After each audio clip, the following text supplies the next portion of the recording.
Mr. Adams. You ready? Ready? You can go ahead, I want to ask you, make sure your Oh. mic's on too.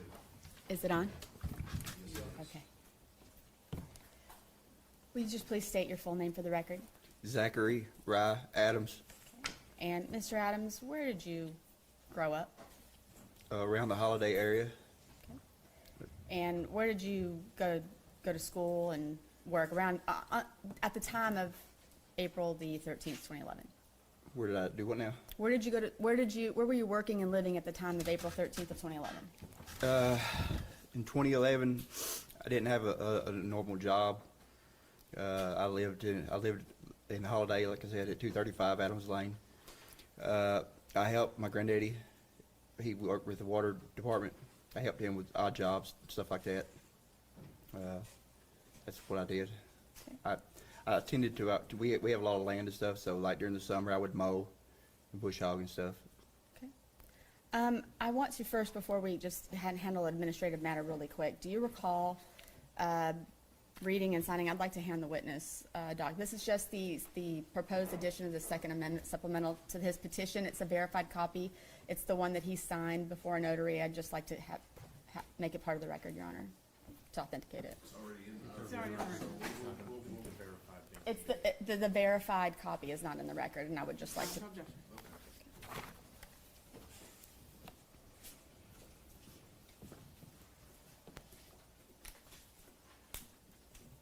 you. We're at 115, we'll make this verified petition and Mr. Adams, if you'll, do you recognize that document as a document that you signed? I dropped. Uh-oh.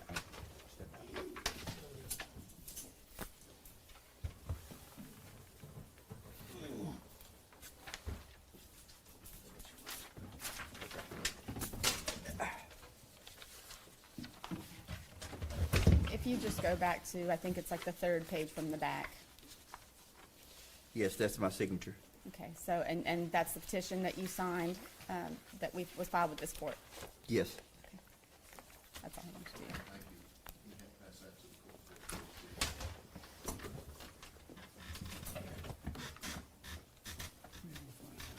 Oh, right here.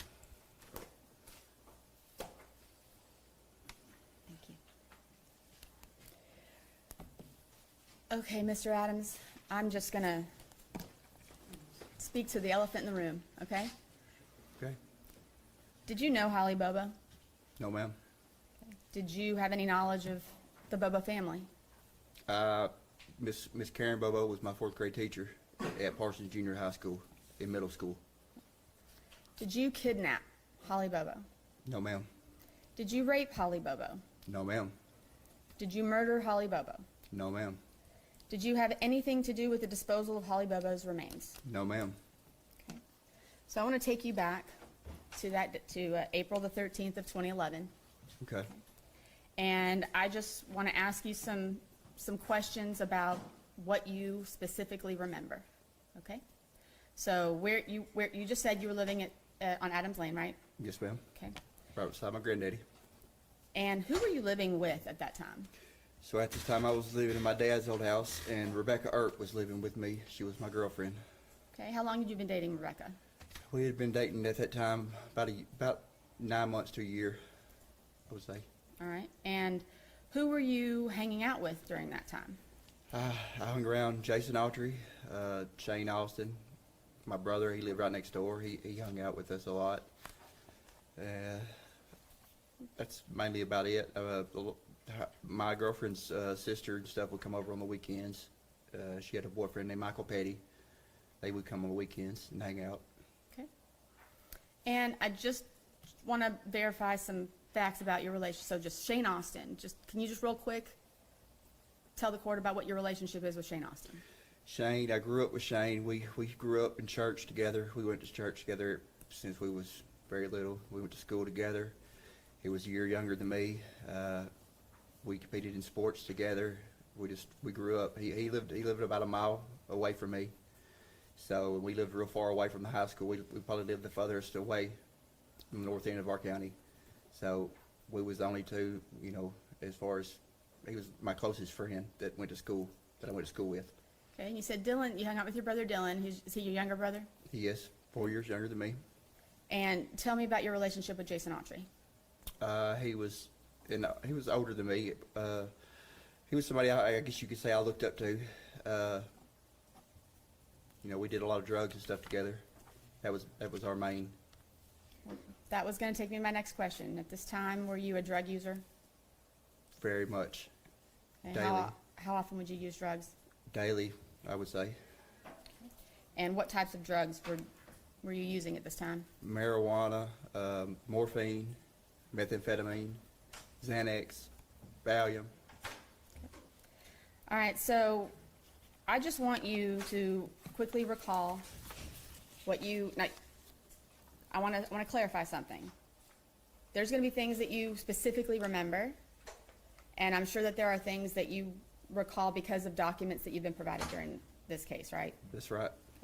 So just real quickly, take us through April the 13th of 2011. What are the things that you remember about that day? So that day I specifically remember Shane called, and I remember he called and he said, "Hey, Zach," he said, Your Honor, hearsay. Objection is hearsay. Your Honor, we're not offering it for the truth of the matter asserted. He's just taking us technically through the day as to what he did that day. I'll allow the question. Objection overruled. Shane asked if I when I answered the phone, he said, "Hey, you want to see if we can't overdose some Xanaxes today?" And I said, "Shane, don't be messing around," because me and Rebecca had been arguing the night before. He said, "Yeah." He said, "I've got some Xanaxes lined up. I need a ride." He had just previously wrecked his truck, so he didn't have a vehicle, and so he needed a ride. I said, "Well, Shane, I don't have a vehicle. I have to get Dylan to give us a ride." I said, "I have to go out and get him up and stuff." And so I went out to my granddaddy's, told Dylan the plan.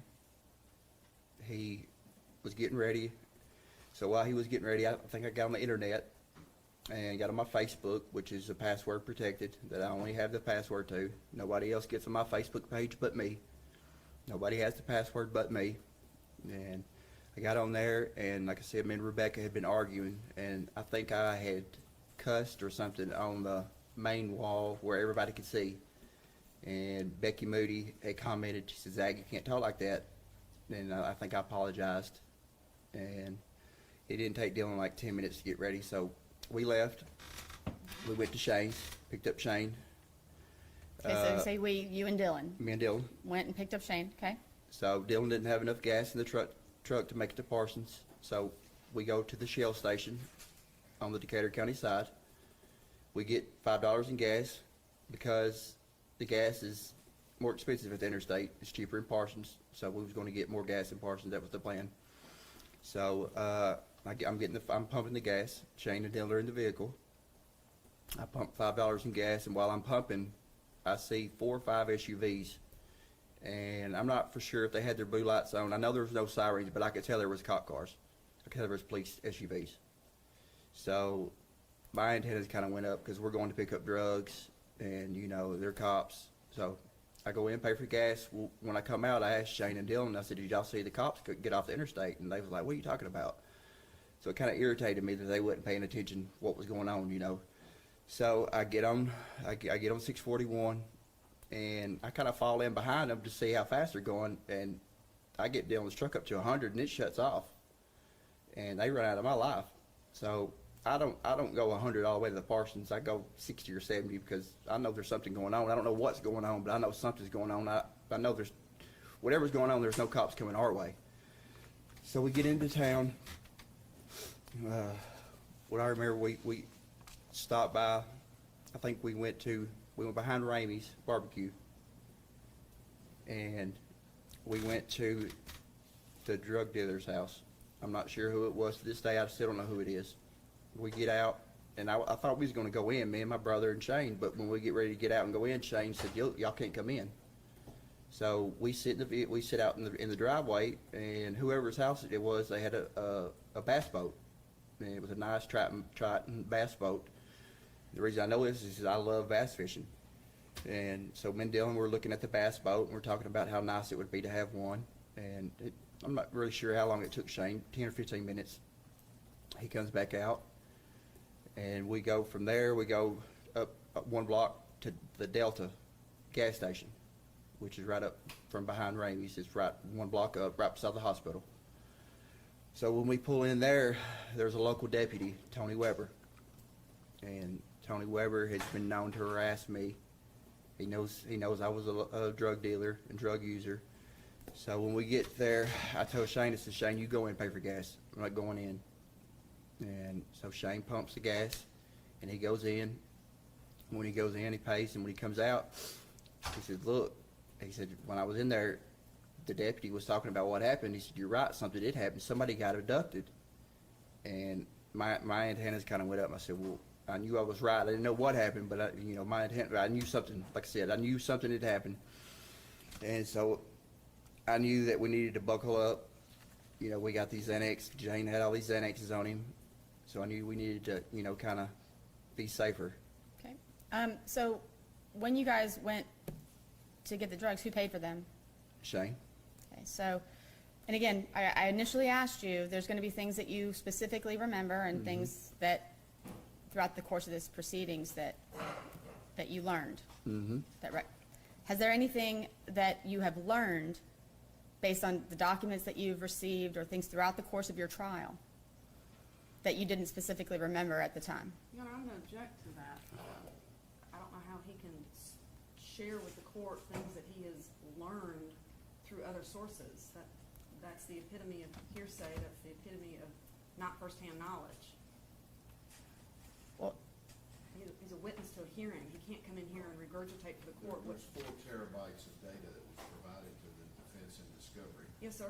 Certainly, if he's going to distinguish what he learned from that discovery versus his own memory, I'm going to allow it. Yes, sir. I'm going to allow it.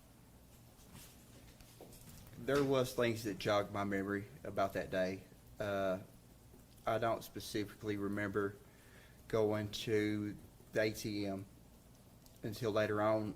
There was a moment later on when I realized Shane had a lot of money that day, and I didn't specifically remember. I remember I was irritated with Shane. Shane liked to joke a lot, and he liked to make people laugh and stuff.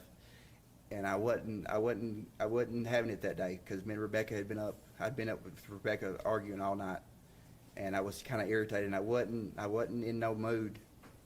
And I can remember, when we pulled up at the ATM, I remember I specifically pulled him backwards. And how I know that is because I didn't want Shane to accuse me of stealing his pen, or I didn't want him to lean over, But in my statements to police, I don't believe I gave that. But it wasn't because it's just I didn't remember, right, so you spoke with police several times throughout the course of this investigation? Every time they came to my house, every time they asked me, anytime and every time, I gave a statement. Not once did I ever. I left my job when they come to the jail. Anytime they ask. Okay, so real quick, I want to back up to something that you said. You said that you weren't in the mood because you had been fighting with Rebecca all night. Just Okay, so did Rebecca stay with you that night of the 12th? she did not. All right, and do you recall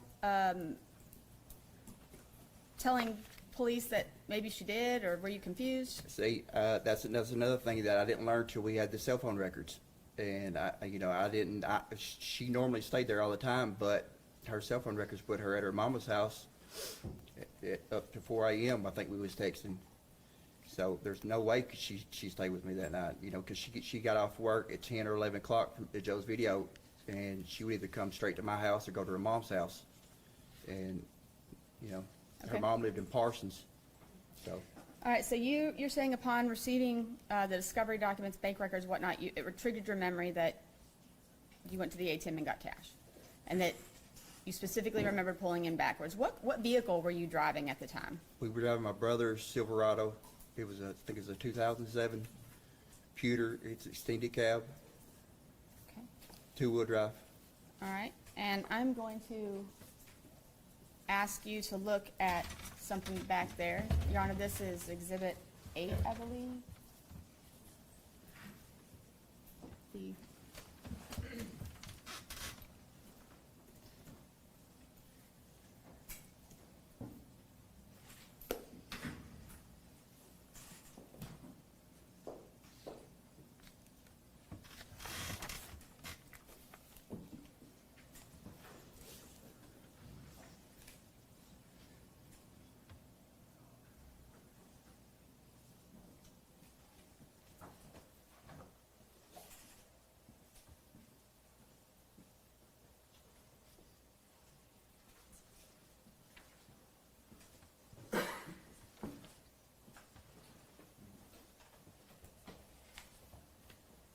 Your Honor, I apologize, we're having some technical difficulties here.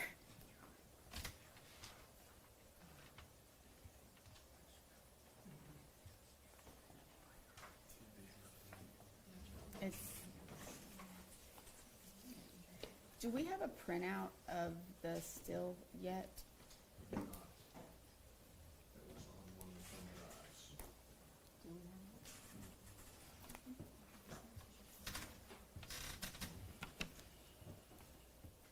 Apparently, we can't connect to the internet, so I'm gonna try to get this to him a different way, maybe show him the still. Certainly all right. Okay.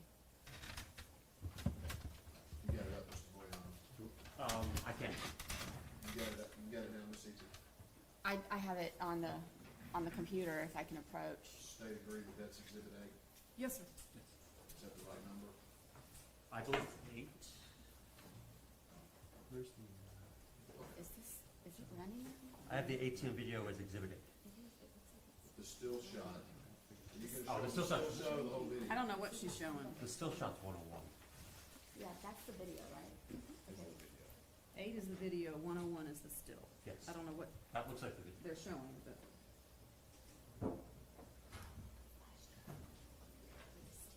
I don't know, it's not my limit.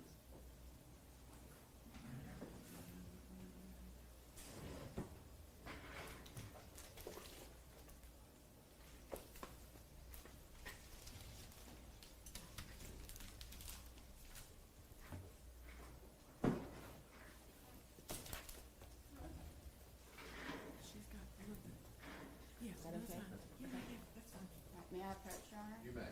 Now, let's clarify. Are you showing the whole video or just the still shot? I'm just gonna show the still shot, Okay, Your Honor. which is Exhibit 101.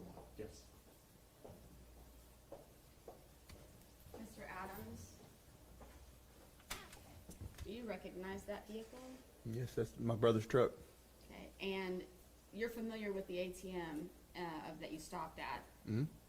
So, who was in the vehicle with you? I'm driving, Shane's in the passenger seat, my brother's in the back. The timestamp on this is approximately 11:11 in the morning. Mm-hmm. Does that sound about the time that you guys would have gone to the ATM that day? It would.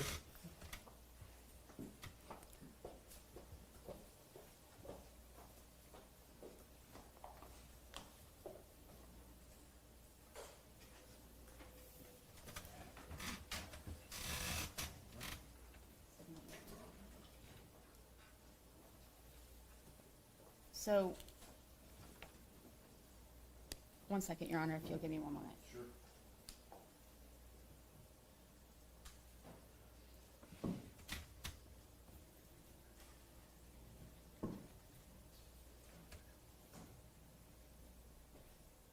Your Honor, I'm gonna approach him one more time because I realize I need to show how the vehicle went in so that, because it correlates with my client's testimony. So I'm gonna show the video. All right, so Okay. now we're going to show video, Exhibit A.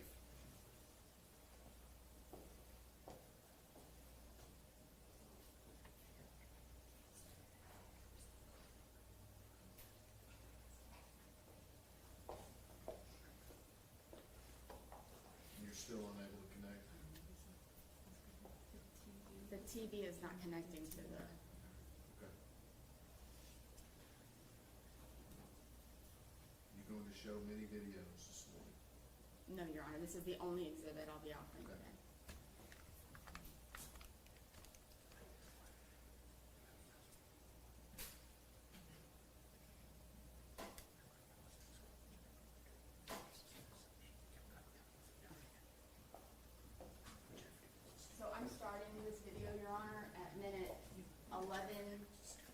hour 11, 10 minutes, 34 seconds, just to show how the other vehicles are going. All right. All right, so Mr. Adams, let me play that for you. So do you see that vehicle coming Yes. the opposite direction? And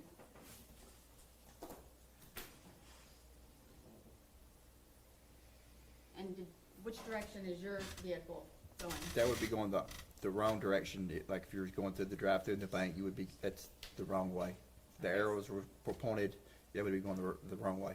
So when you pulled into the ATM, was it the driver's side or the passenger side that was facing the ATM? It was the passenger side.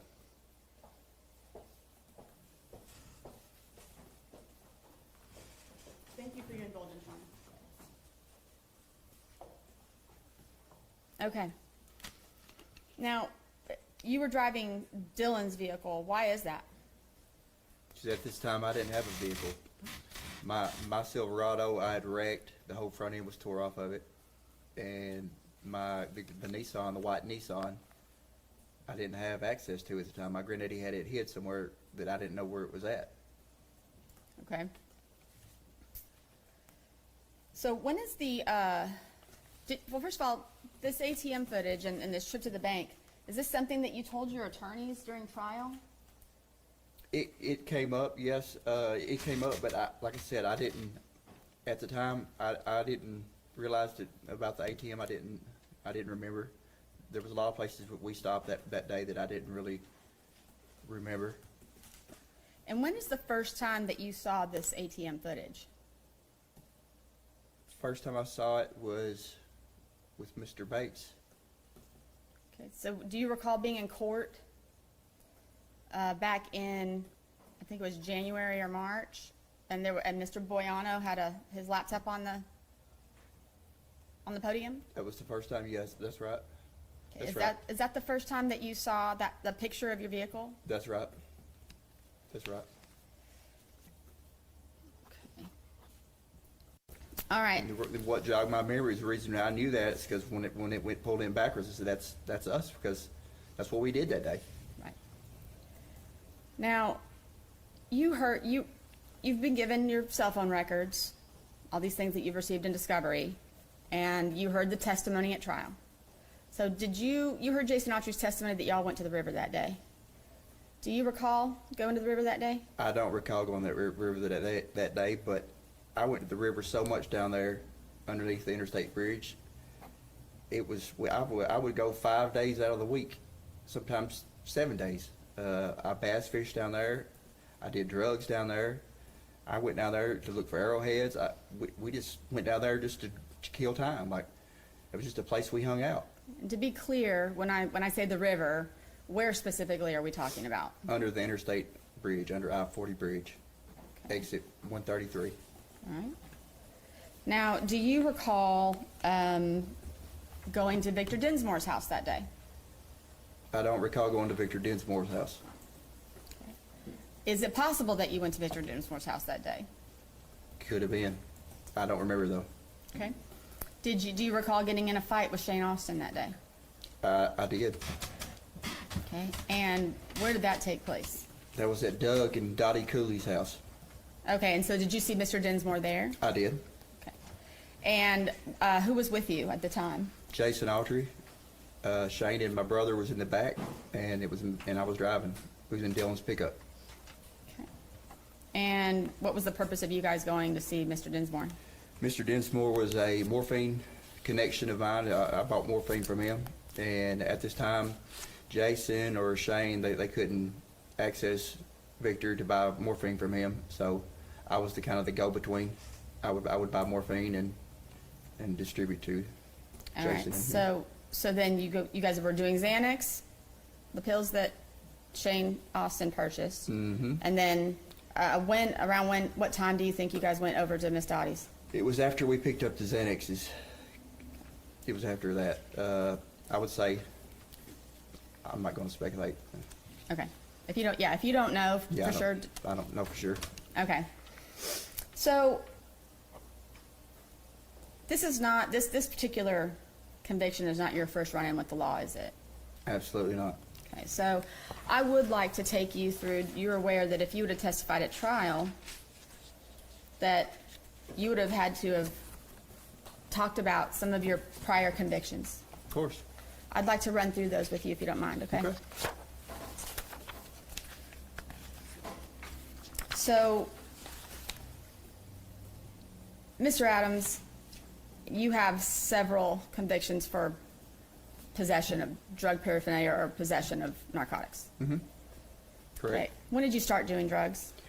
Started smoking marijuana when I was 14. Started doing meth when I was 15 or 16.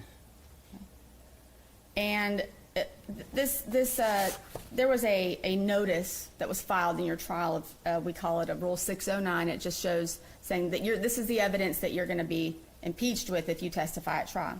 Okay. Did you tell your attorney that you wanted to testify at trial? I did.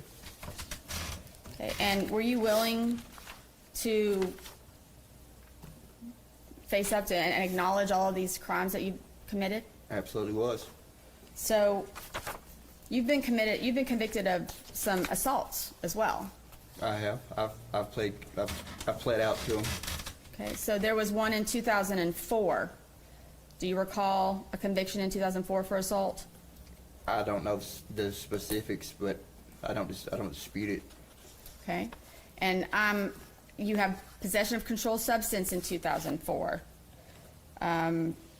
Possession of drug paraphernalia in 2006. So you have several possession charges. Been Does that doing drugs sound most about of my right? life. That's correct. Okay. You have some theft convictions as well. I do. I think I have 2 of those. All right. And in 2007, you have 2 assault convictions. Do you recall the circumstances surrounding that? 2007, I don't recall. If you had more details about the incident or something. Well, why don't you tell me under what circumstances have you been convicted of assault? So, my grandmother knew.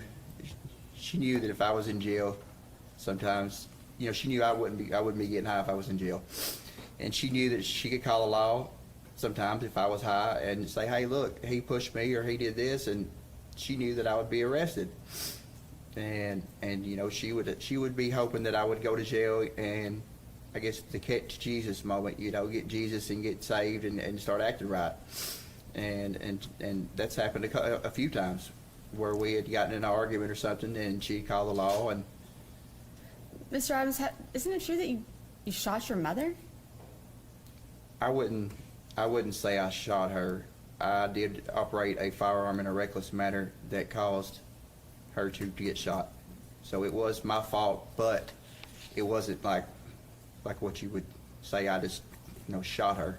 And you weren't ever convicted or charged with that, were you? I was charged. You was charged. Okay. And what And were you convicted of? I did plead out to a simple possession or a simple assault.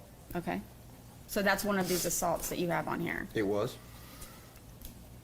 And in 2011, August 30th of 2011, there was a conviction for assault on a police officer. Do you recall that? I do. That was the incident at Nancy's Trace State Park. And where the park ranger, I got out and run, and he chased me down. I run into some thorns and got scratched up real bad. Still got scars on on the inside of my leg. Okay. Oh, and I missed one, July of 2011. July 25th of 2011, you have an assault conviction that you pled to for 11 months and 29 days. That was me and Rebecca. Me and her got into it. It was kind of a shoving incident. And Was Rebecca using drugs at the time as well? she was. And then you also have a domestic assault, June 11th of 2012. What was that from? 2012. I think that's where me and my granddaddy got into it. Okay, and you pled to 11 months, 29 days. I did. Okay. So, in your entire criminal history, have you ever been charged or convicted of any crime that was sex-related? Never. Okay.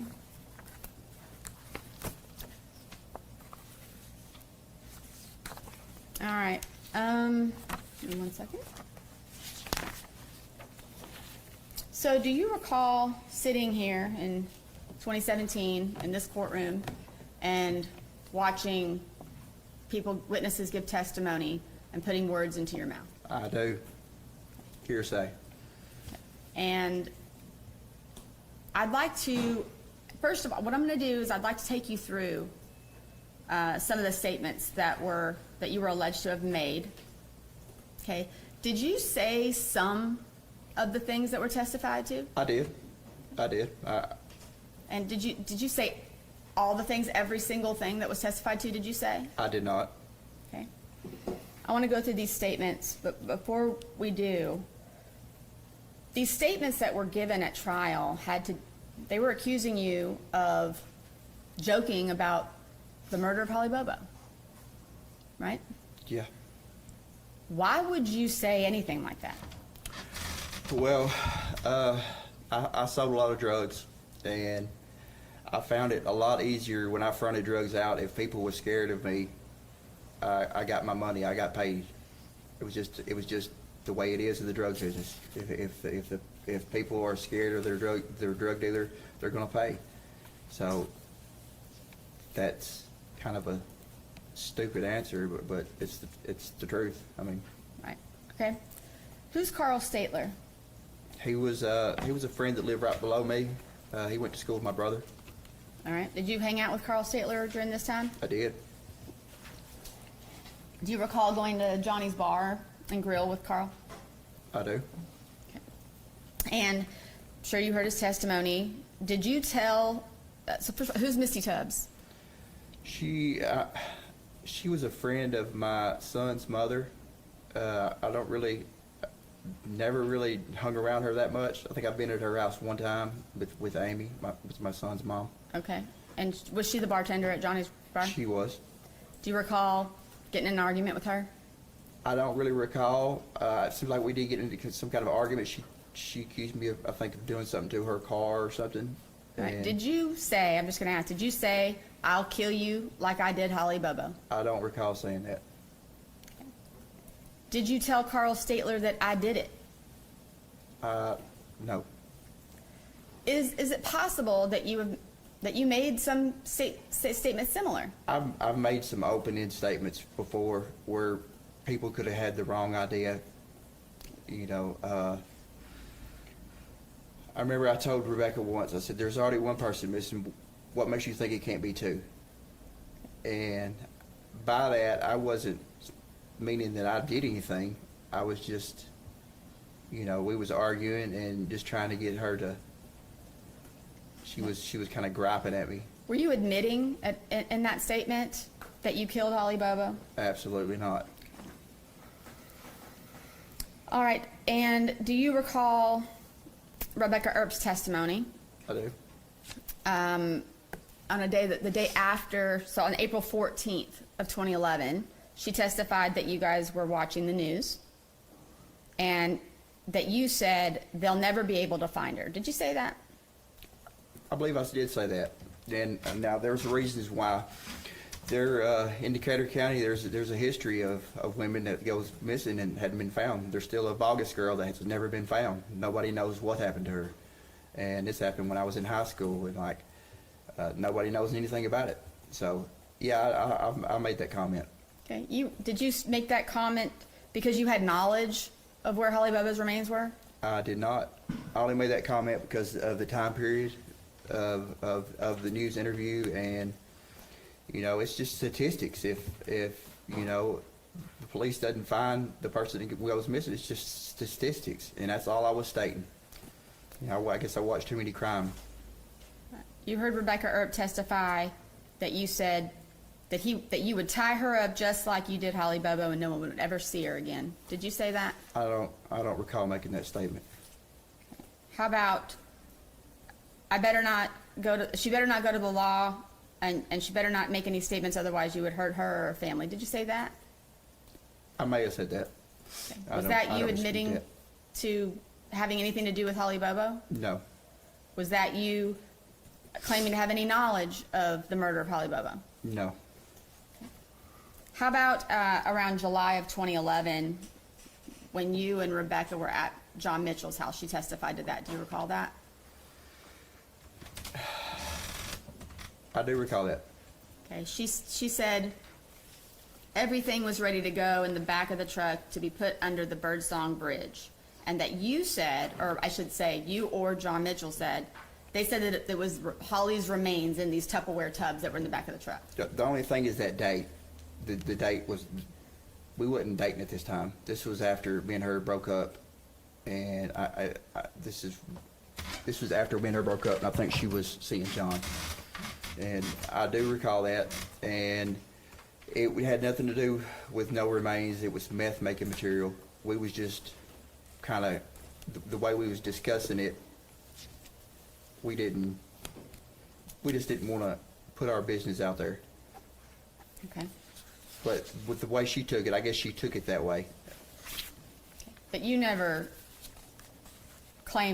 told her that it was Holly Bobo's remains in those tubs? I never told her it was Holly Bobo's remains. I never told her it was a meth lab. All right. Do you recall Victor Dinsmore testifying? I do. All right. So you testified earlier that you do remember getting into a fight with Shane at Miss Dottie's that day. I do. Okay, so Victor Dinsmore testified that you and Shane were arguing about who was going to hit it first. Yes. And So- can I elaborate with that? Please.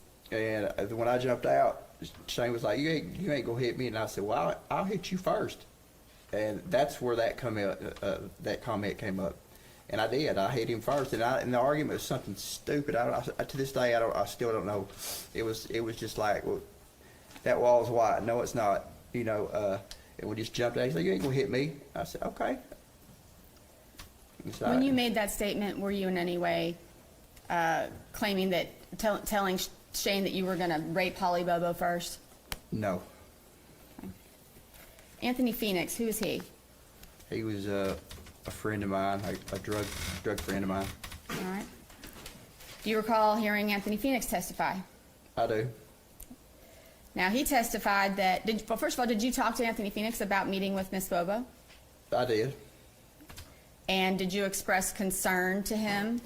I don't believe I expressed concerns. I think I just told him about the meeting. He testified that you were driving around in the car and said, "Let's rape this bitch." I did make that comment. I didn't say let's rape this bitch. We was riding around and he was needing some money. He was wanting to rob somebody's house. And anytime I've ever stole something, I've always gotten in trouble. And I could not get him to shut up about wanting to go rob somebody's house. He was wanting me to drop him off somewhere and pick him up. And I made the comment, well, if we're just going to do that, we might as well just go rape somebody. Because anytime I steal something, I always get in trouble. So that was, and after I said that, the wheels started turning his head, and I wasn't admitting nothing. I was just trying to get him off the track of going and stealing something, which he did. He didn't say nothing else about stealing nothing that night. So Did you say to him, "I couldn't have picked a prettier bitch and it sure was fun"? I don't recall ever saying that. Okay. So at any point in time during your conversations with Anthony Phoenix, did you admit to raping or killing Holly Bobo? Never. Jamie Darnell, who's he? He's a local friend of mine that uses drugs. All right. And did you guys use drugs together? Yep. Okay. You heard him testify at trial. Yes. So he testified that you said about a knife that you were carrying. If you knew what that knife had done, that you would probably be afraid of holding the knife. Did you say that to him? I did. That's another situation where he kept bothering me. He was wanting to buy. I've got a knife collection of my dad's, and my dad had this guy named Perry Wingo to make these knives. He would make them, and I probably got about 25 or 30 of them. And I had one of these knives with me at the time, and he wanted to buy it. He kept bothering me to buy it. We was getting high, and he kept asking me it. And that's what I said. If you knew what this knife done, you wouldn't want it. And after I said that, he didn't ask me no more to buy that knife. But the whole goal of that was just to get him. He didn't. When I told him no the first time, it's like he wouldn't listen. So I told him that just to get him to quit asking about it. Were you in any way implying that that knife had been used on Holly Bobo? No. How about his testimony that you pulled a pistol out and shot it over the top of his girlfriend's head out the front door? No. Did you do that? No. Okay. He also testified that that same night he had pushed you out the door and you broke down crying and started apologizing. Do you recall doing that? I do. And we was in his bathroom getting high, and at this time I was an intravenous user. I used a needle, and I tried to get him to shoot up that day, and he didn't want to. And after that, I felt real bad because I tried to push that on him, and I apologized for that, and that's what I. Okay, so you were not apologizing for something you did to Holly Bobo. No.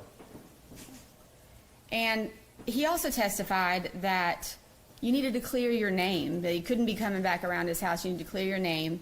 And he said that you said that you couldn't do that because you were too far involved into it and there was no way that you could do that. I did, and there's reasons. I thought he was talking about you need to clear your name as far as like being the local drug dealer, being the local drug user. And I told him I was too far in. I can't do that. Like, I was selling dope every day at this time. And yeah, I absolutely said that. But that was a mischaracterization. All right, so when you said that was there any implication from you that you had anything to do, that you were too far deep into Holly Bobo's murder? No, absolutely not. Corey Rivers, do you know who that is? I do know who that is. Okay, and you saw him testify. I did. So who is Corey Rivers? He was just somebody that was at Williamson County Jail in the pod that I was with. Okay. And does it sound about right that it was around sometime between April and June of 2016? That sounds about right. He testified that you said that you went to him and asked him if God would ever forgive you. Did you do that? Never. And he also testified that you told him that you and a couple of your friends got drunk and went into the woods with this girl. One thing led to another, and I was there for the worst of it. Did you have any conversation with Corey Rivers that was anything like that? No. Have you had conversations at all with Corey Rivers? I did talk to Corey.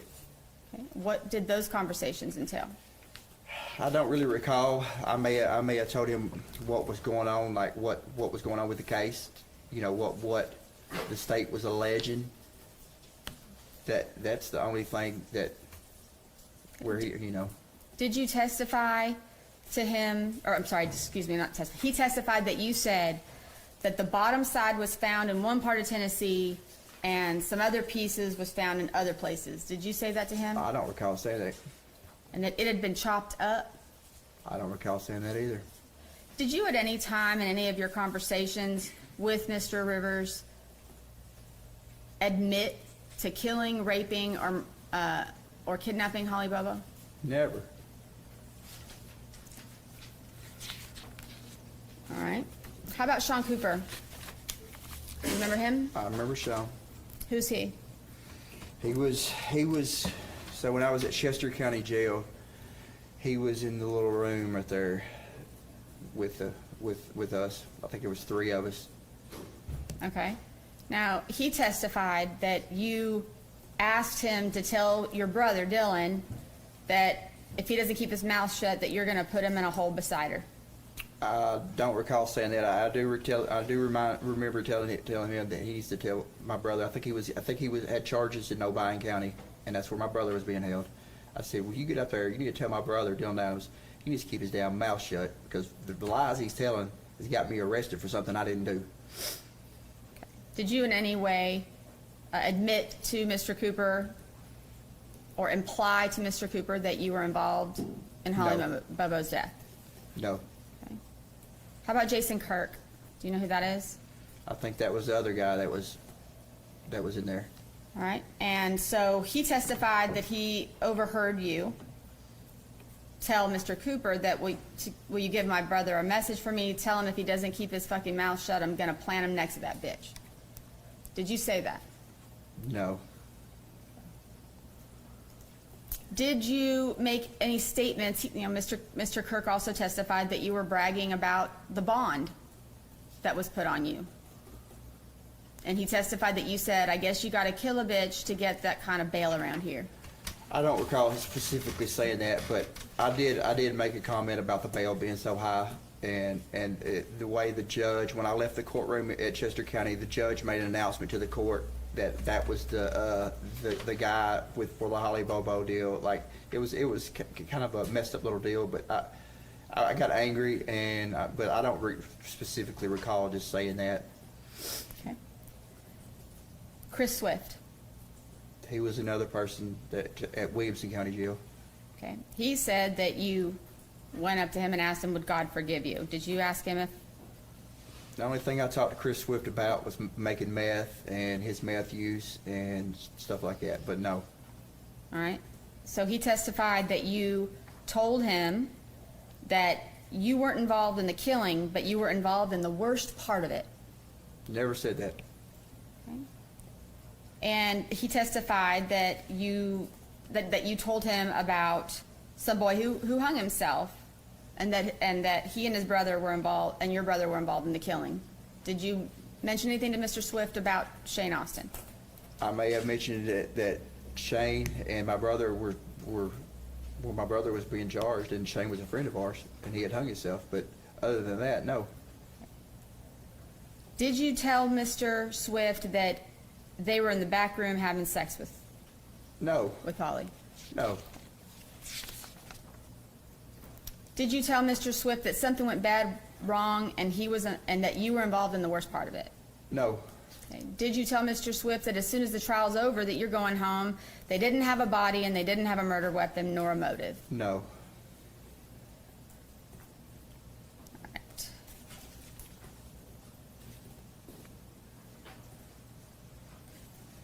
Did you have any, did you call Mr. Swift from another inmate's? He gave me his phone number, and I believe I did call him.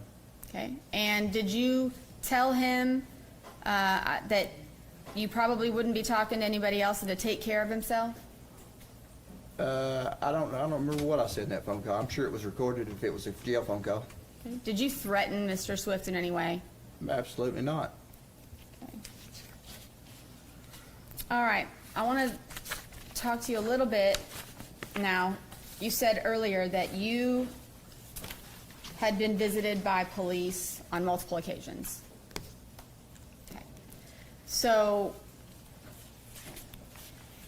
well, first of all, so I'm looking at all of these statements that you admitted to saying to the witnesses that testified. And so as I understand it, there were some of the things that were testified to by various people that you knew outside of jail, right, that you admitted to saying, right? Yeah. Yeah. But that the people that you knew in jail, you didn't say any of those things. Mm-mm. Okay. Do you recall? I didn't know them well enough to talk to them like that. You know? Do you recall meeting with Karen Bobo? I do. Her and Clint. Okay. And you heard her testify at trial, right? I did. And she testified that when you met with her and Clint described what the kidnapper looked like, her testimony was that you said, that's Shane. Is that what you said? That's not what I said. I said that's the same height as Shane, but Shane has red hair, and he was with me. Okay. Did you tell Miss Bobo that you would do whatever you could to help? I did. All right, so in all of the interactions that you've had with police, let's go back to the first time that they came out to your house. Have you cooperated with law enforcement during the course of the investigation? Yes, I gave my statement of where I was that day. Yes. And did you allow them to search your house? Yes. Did you allow them to search under your house? Anywhere there could be a body or, You know, I told the FBI and the TBI, y'all can come in here and look anywhere y'all want. Y'all start pulling drawers up, I'm gonna ask you to leave. You know, you look anywhere a person can be, you know, anywhere you wanna look. Anytime they came to me, I would answer questions. Anything. Anytime, I mean, All at right. jails, anywhere they wanted to question me. They would bring me off the work crew at a jail, and I would go in and talk.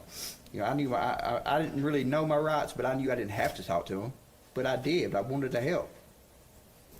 Did you, do you recall hearing testimony about officers observing you in those early days vacuuming out your car? I vacuumed out my truck all the time. If you looked at my vehicles, I vacuumed my trucks out all the time. That was a regular occurrence. You can ask anybody that knows me. All my vehicles were clean. I kept a shop vac at the house just for that. What about the mattresses that were leaning up against the house? So when Rebecca moved in, we moved all her stuff. I had a double wide 16-foot trailer. We moved all her stuff on that. And the mattress, I think there was 3 mattresses. She had 2 mattresses in the box set. One of the mattresses blew off whenever on 641 when we was coming. So we took everything off the trailer and stuff. And I went back and got that mattress. And she said, look, don't bring it in. We're going to clean it up and stuff. I don't really need that. It just makes the bed look higher. And so I was like, well, what do you want me to do with it? And she's like, I don't care. Just don't bring it in here. We don't have nowhere to put it, you know. So I said, okay. So I leaned it up against the back side of the house. And every time I would mow or every time it would get dirty or something, I'd either wash it off or I would blow it off with the leaf blower because I was under the impression she was still going to use it. I didn't know, you know, what to do with it. It was hers. I wasn't going to throw it away. That would have caused an argument. Can you give me one moment, Your Honor?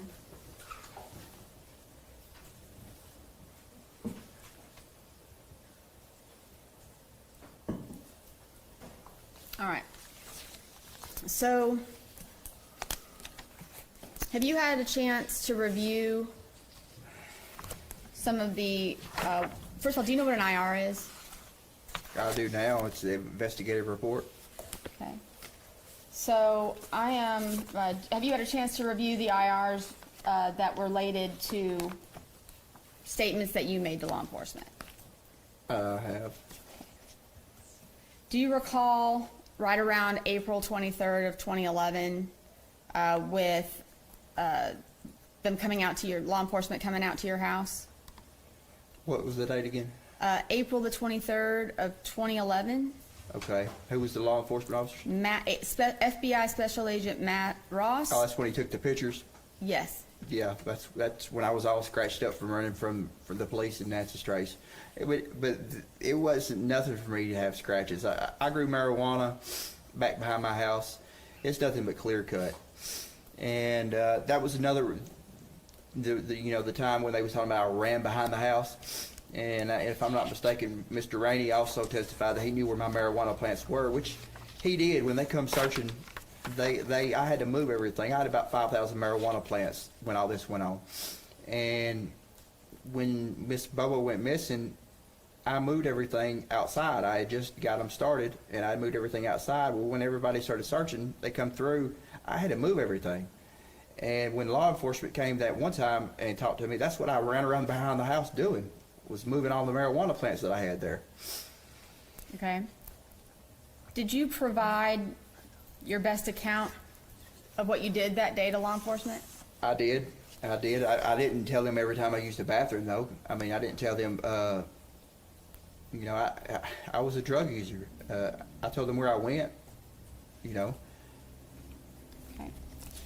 Do you think that there were things that you did throughout that day that you didn't include in your statements to law enforcement? Absolutely. But I didn't lie. I didn't, I gave the best, there was people that called that morning that I didn't remember talking to, that later on that I realized I talked to, like going to the river. There's nothing that happened that morning going to the river. I don't specifically recall going to the river that morning with Jason, but we went down there so much. I'm not disputing that. you Okay. know.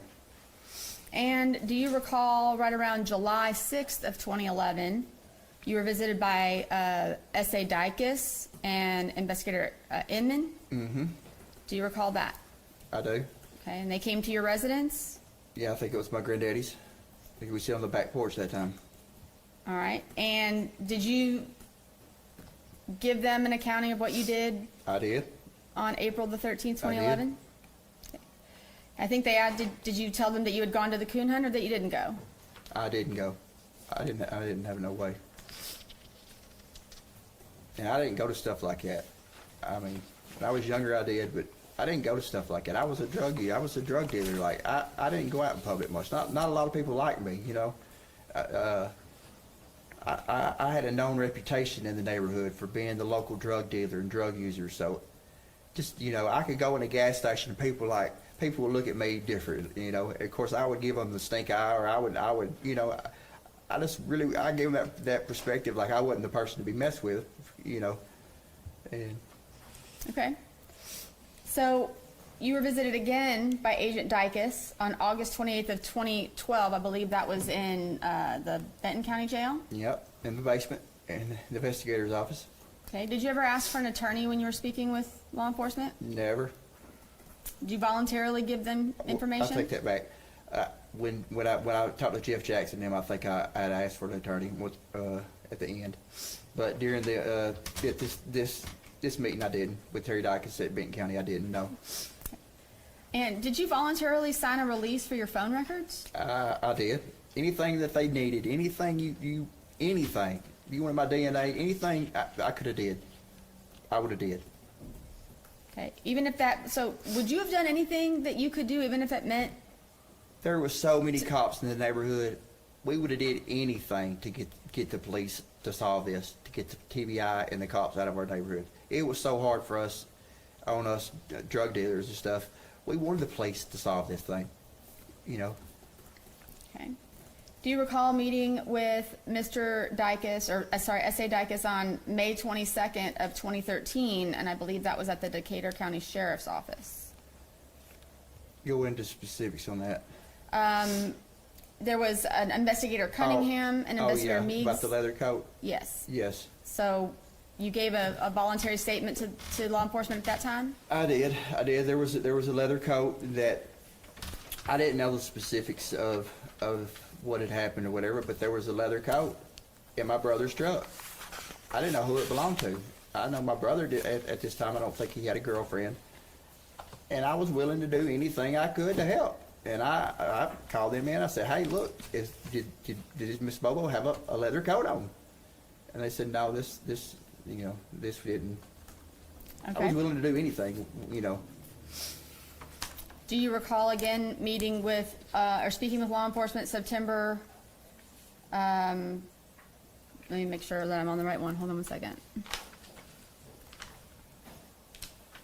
September 9th of 2013 with Agent Joe Walker?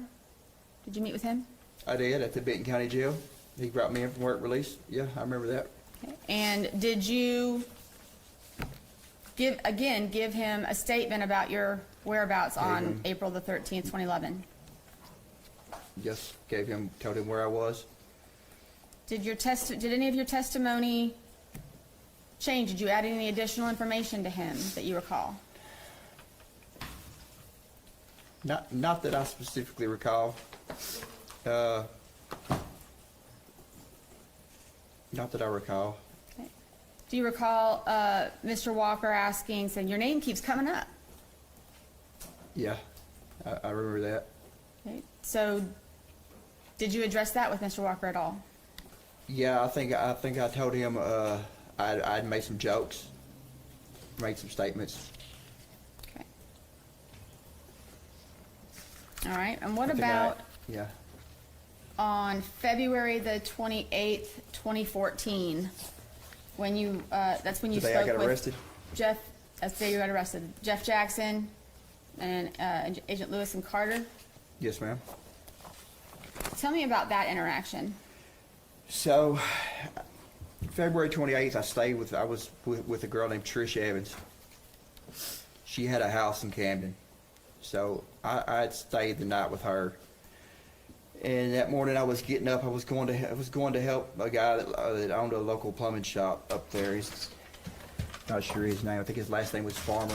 I was going to help him that morning, and Richard Cottom went by my house and seen there was police everywhere. And I think it was Linda Kimball is the one that called and said, "Hey, there's cops all at your house. What's going on?"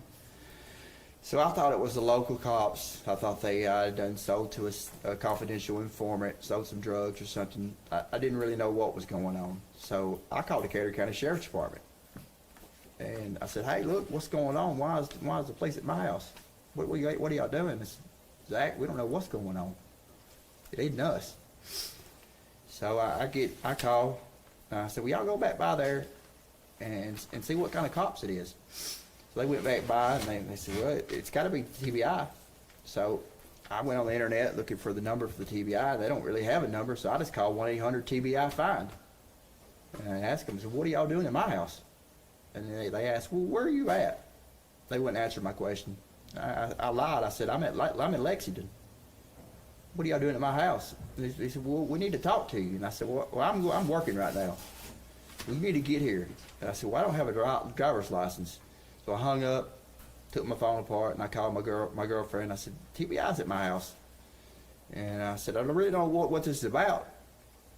And she said, "Well, what do you want to do?" And I said, well, I need to go see what this is about. This is, there's lots of law there. So I said, "I'm just going to have them come pick me up. There's no need in you driving." She didn't have no license. And so I called TBI back. I said, "Well, y'all come pick me up at the McDonald's in Camden. I'm leery of police anyway. So I wanted to meet at a public spot." So they came, and I called them back and I asked, I said, how many TBI agents are there? And I think they said 3 or 4. I bought everybody. I went in McDonald's. I bought everybody Sprites and drinks and sausage and biscuits and just I bought everything and got in the vehicle at the McDonald's with Jeff Jackson, and I don't know the other agent's name. I know Jeff Jackson was in the back. We leave McDonald's and they pull right in the Camden Bank parking lot. Tell me to get out, and then the whole time Jeff Jackson's got his hand on his gun. And I'm thinking, when I get in that vehicle, I thought I was going to get shot. I didn't know what was going on. He never took his hand off his gun. They pull me out. They search me, take my pocket knife, and we ride to my house. And I'm asking, like, what's this about? What's this about? And they make statements that my brother has made statements. I says, "Dylan, he's in federal holding. What's he made statements about?" And we get to my house, and it's a circus. Like, they had the driveway blocked off. They had the TBI mobile command unit in my granddaddy's front yard. It was a circus. It was a circus.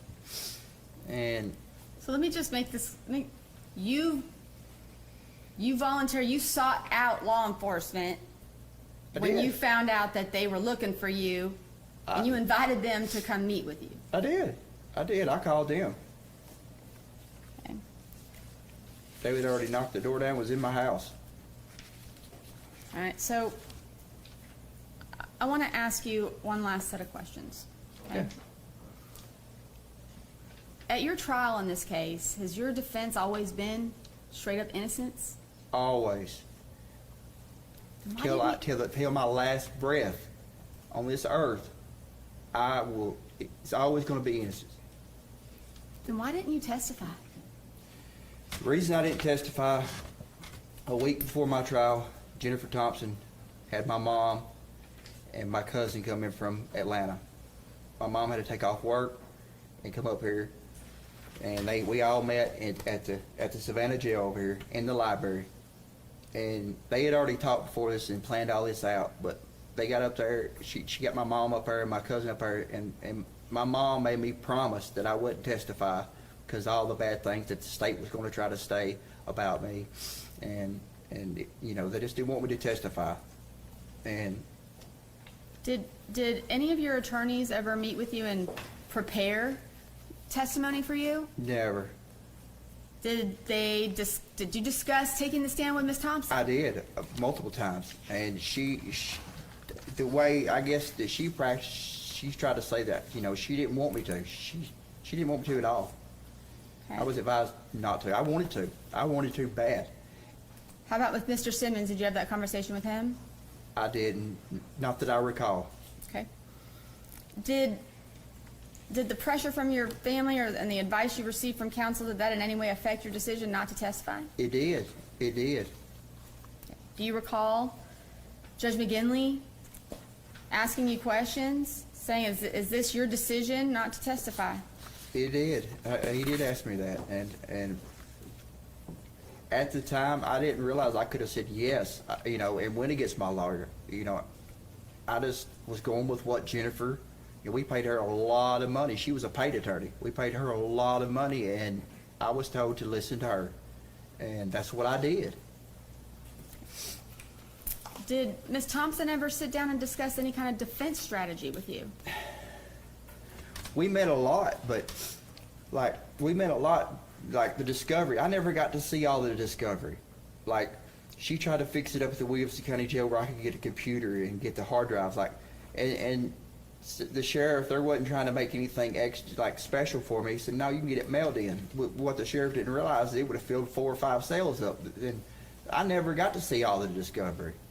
I never, you know, we met a lot, but a lot of it was just, you know, she just asking where I was, and just, you know, she was unorganized, very unorganized. So, being a part of this post-conviction relief process, observing Mr. Bates and I, Day and night difference. so knowing now, if you had known then what you know now, would you have testified? Absolutely. And I just have to ask these questions one more time. Did you kidnap Holly Bobo? No. Did you rape Holly Bobo? No. Did you murder Holly Bobo? No. Did you have anything to do with the disposal of her remains? No. And if I would have knew anything about this, it could have helped in any way possible, I would have. And is everything that you testified today the truth? Absolutely. That's all I have, Your Honor. This is examination, Ms. Weber. Thank you, Your Honor. At 8:19 in the morning on April 13th of 2011, you texted Jason Autry. Okay. Never mentioned that to the police. I didn't mention every text I made. I didn't tell them every time I used the bathroom. 8:30, you called Jason Autry on the morning of April 13th, 2011. Ms. Weiber, there was a lot of phone calls I made that morning. There was a lot of people I talked to that morning that I don't recall talking to. 8:35, on the morning of April 13th, 2011, you called your grandfather, Dick Adams. 8:37 in the morning of April 13th, 2011, you're calling Jason Autry again. Let me guess, you don't remember that, right? If I would have, You would have what? if I would have remembered, I would tell you. I'm not Okay. gonna sit here. Okay. 8:38, Jason Autry calls you back. Again, I'm talking about the morning of April 13th, 2011. The morning that has been your whole life since it happened. Since April 13th, 2011, that day has consumed your life. And nobody until this moment has heard that information. You didn't tell one officer. I did not. Wait, I had nothing to do with Holly Bobo's disappearance. I was on the phone with my grandfather. I was texting with my buddy Jason Autry. Never mentioned it, did you? There's a lot of things I did that day that I didn't mention. Right. And it wasn't because I was lying or trying to be. It's because I just didn't remember. I was a drug user. I didn't remember everything I did that day, but I didn't lie about where I was at. You like to Absolutely leave did not. things out, like you told. You like to leave things out sometimes when the police talk to you. No. Okay. No. 8:38, you're calling Jason Autry. 8:53, you're calling Jason Autry. What was the urgency of getting hold of Jason Autry that morning? We talk all the time. Okay. We probably talk to her every day. pull the phone records before that day, April 12th, April 11th. How many times did we talk to Jason Autry? I talked to Jason Autry weekly. I mean, every day I've talked to Jason. There You probably wasn't a also- day that went by during that time period that we didn't talk. We used drugs every day. Of course we talked. Y'all were Absolutely, close. we talked every day. Y'all were close. I looked up to him. Right. 8:58, you get a call from Brandon Williams. Yes, ma'am. 9:10, you get a call from Brandon Williams. Yes, ma'am. We was talking. Brandon Williams was a friend of mine and Rebecca's, and yes, I was talking to him. We were trying to get him to help get on my side and get Rebecca back on my side. Rebecca Earp testified at the trial. Of course, she was not telling the truth, right? She was mistaken about what she remembered. She wasn't telling the truth. She told the jury, you left early that morning to go scrapping. Turns out you didn't go scrapping, right? Remember that? I didn't. Look at the scrap records. I didn't. I scrapped before. I think it was 2 days before that, and a couple of days after that. She told And her then how that's was where she you at were. my house? If she was if she testified that she was at my house, how is she at my house if her cell phone is pinging at 4 a.m. at her mama's house? How is she at my house? I don't know. At Somebody's lying. between 9:50 and 10:32 in the morning, you're wearing your phone out. You remember that? 9:50 and 10:32 from the Bird Song Tower, which is the closest to the interstate, which is the closest to the underpass, which is the closest to where you put a bullet through the head of Holly Bobo. You are wearing your phone out. Do you remember who all you texted and called? You called Joe's Video. Shane Austin is calling you. You're calling Michael Hughley. Is he one of your drug buddies too? He is. Okay. You're calling Joe's Video again. Who works at Joe's Video? Rebecca Earp. You call Joe's Video again at 10:15. At 10:15, you're calling your grandfather again, trying to find him. At 10:16, you're calling your grandfather. 10:18, you get a text. 10:18, you send a text. 10:19, Shane Austin is calling saying, where are you, man? Right? Where are you, man? This plan is about to fall apart No, I and don't- blow I don't- I up. don't Where are you, recall man? that. 10:19, you call Joe's Video again, trying to get a hold of Rebecca because y'all were having a fight, right? 10:35, you call Dick Adams, your grandfather, again. 10:38, you call Rebecca. 10:49, Rebecca texts you, and lo and behold, and the whole world heard it, and there's no denying it, and nobody cares, that at 11:12 in the morning of April 13th, 2011, where were you? It's at my house. At 11:12 in the morning on April 13th, 2011? I don't recall exactly where, I don't recall the exact time. Like I just testified to, the first thing I remember that morning is Shane calling. He asked if we wanted to overdose on Xanaxes. Just like I said, I went out to my brother's, got him up, got on Facebook. No, you didn't, because there's evidence in the file, and I'm sure you've seen it, because your lawyers that are sitting here today have shown it to you, and the lawyers, the 16-member team that you had representing you at trial, they showed you everything. There's no proof that you were on that computer at home. It was a mobile posting from your Facebook page. The last activity was at 6 o'clock in the morning. Is that coming back to you? That's At wrong. 11:12 in the morning of April 13th, 2011, where were you? Let me give you a hint. The bank. Does that sound about right? I don't mean, recall. isn't that what this is all about? Your lawyers stood up months ago and said, No, our client was at... We was at the bank. May I finish? They stood up months ago and told this judge that on April 13th, 2011, the last day that Holly Bobo took breath on this earth, my client could not have committed the crime that a jury convicted him of because he was at the ATM in Parsons. Dun, da-da. Mystery solved. We are so sorry.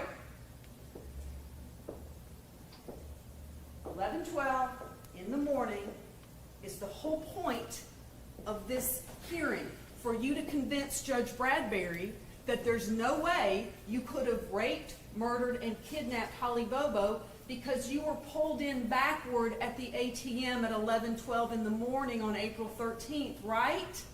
That's Right? correct. That is correct. Right. That's correct.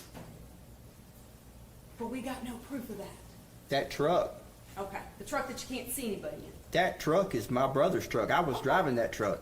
Okay. Was there any other vehicles that was pulled in the ATM backwards that day? I don't know.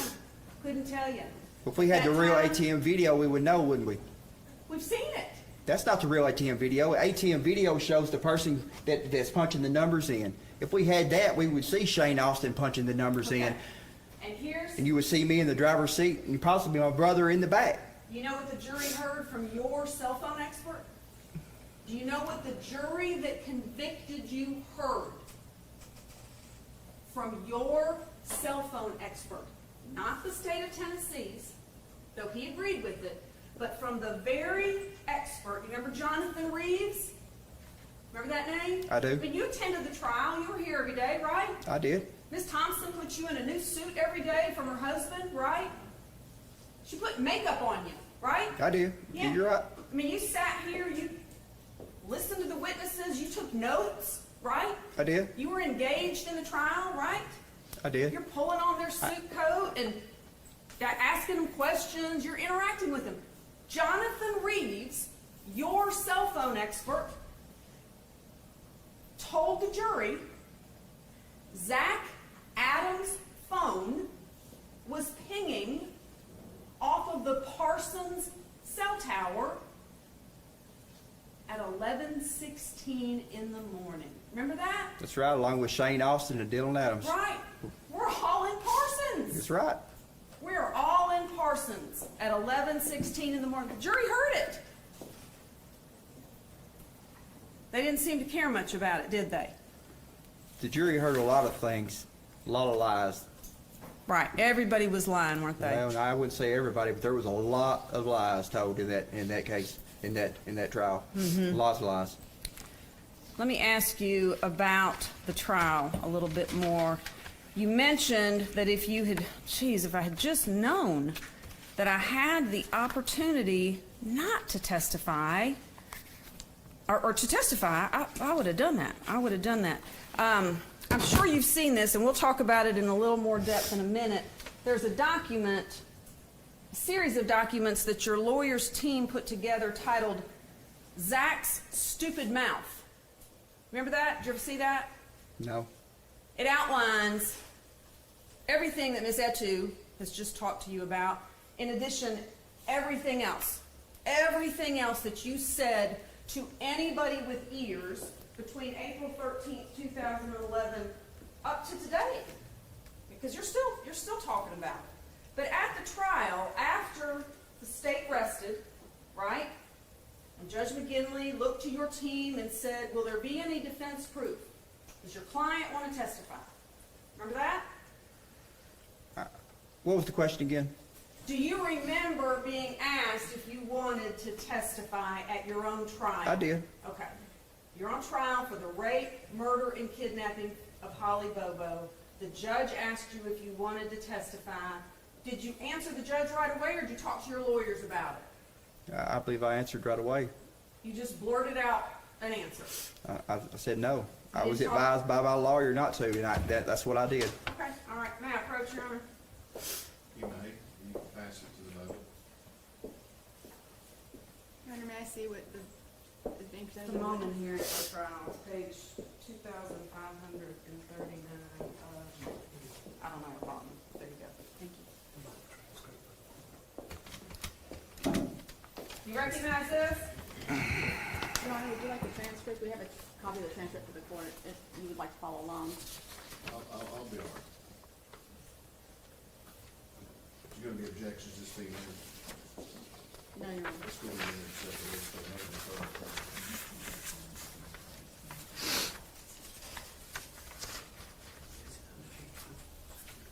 116. Do you recognize Mr. Judge McGinley talking to you? Yes, ma'am. You sat in that stand, didn't you? You remember? I don't recall sitting in the stand. Okay. I think I stood up over there at the table. Swear you in? I don't believe I was sworn in. Yes, you were. Read it. You were sworn in, and you were sworn to tell the truth, the whole truth, and nothing Okay, I but see that right here.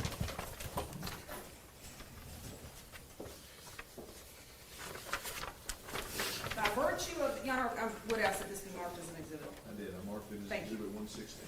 By virtue of the Constitution, we all have certain rights. One of those rights is you can't be compelled to give testimony. You were present when this is the judge talking to you, right? Not to Ms. Thompson, not to your mother, to you. You were present when I read that to the jury at the outset. Said if you do not take a stand to testify, that they can draw nothing from that. That that's constitutional right. Also, you have a constitutional right to give testimony if you wish or desire. You can take a stand. If you do, you will be subjected to cross-examination, and your credibility will be judged by the jury by the same standards I've already charged them. This is your decision, okay? Again, this is the judge talking to you. Your big moment. Miss Wyrick, You can make it having consulted with your attorneys. Again, this is the judge talking to you after you've been sworn to tell the truth. I would expect you to consult with your attorneys, but this is not their decision. This is your decision. You're standing there between two of your attorneys. Mr. Gonzalez came on the case late, but you've had ample opportunity to discuss this with Mr. Simmons and Ms. Thompson. Is that correct? That's the judge asking you. Is that correct? You know what you said? Yes, sir. Having said all of that, is it your election not to give testimony? Again, this is the judge asking you. Yes, sir, that's right. Correct. The judge goes on because a judge wants to make sure this very important decision is being made freely and voluntarily, without any pressure, without a lawyer saying, oh, no. You ain't getting on that stand. So the judge says to you, are you doing this freely and voluntarily? You said, yes, sir. You don't feel you've been pressured either way? This is the judge asking you again. No, sir. The judge goes on because it's that important. To give or to not give, you cut him off. You were so ready. No, sir. No pressure. No, sir. This is your decision. The judge is asking you again. This is your decision. Yes, sir. All right.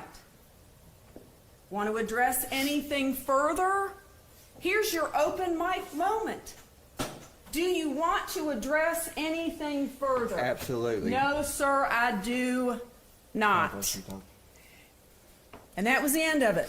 And then your team began putting on your proof in the trial. What was the defense in your trial? Do you remember? I was innocent. Right. What was the defense? What was the strategy? Who I- committed the crime? Mr. Britt, There you go. Terry Britt was the strategy. And the defense was built around that, correct? I also want to say my mind was already made up about the testifying before the judge asked me all this. My mind was made up the minute that I promised my mom and my cousin that I wouldn't testify. There was nothing that was going to change that. So you're either lied to Judge McGinley when you were under oath. You didn't tell Judge McGinley anything about your mom and your grandmother pressuring you. So you either lied to Judge McGinley on that day or you're lying to this judge today about it. Because that never Well- came out of your mouth, did it? That didn't come out of my mouth, but my Okay. mind was already made up. Okay. My mind was already made up. You never told the judge that, though, did you? No, I didn't. Okay, all right. I didn't. There was a lot of things that I didn't realize at my trial, that things that I know now. There was a lot of things. I was totally unprepared. I had no way to access law books or anything. There's a lot of things I didn't know that I would have did different. There's lots of things. That you would have done differently. Yes. Right. Yes. All right. Absolutely. There was. I would have demanded to go through all the discovery. I would have demanded it. That's one of the key things. What if there's something in there? My lawyer don't know if there's something in there. I mean, that's. Well, let me ask you this. How many times did Ms. Thompson come to meet with you? I don't recall Miss Wyrick. She came a lot. A She lot. did. She worked hard on this case. Almost 4,000 hours. Do you know that? Almost 4,000 hours of time that she billed the state of Tennessee for, which is probably an underestimate of the time. I would imagine she probably put time into this case that she didn't bill the state for. In addition to that, your family paid her $50,000, right? I believe it was 55. All right.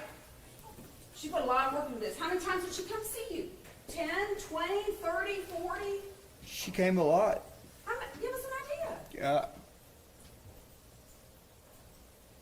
50, 50 times. I would say, yes. Judge, Your Honor, just I speculation. I He don't, says I he don't doesn't recall. really Like I said, know. I don't recall how many times. I didn't count. I didn't mark it.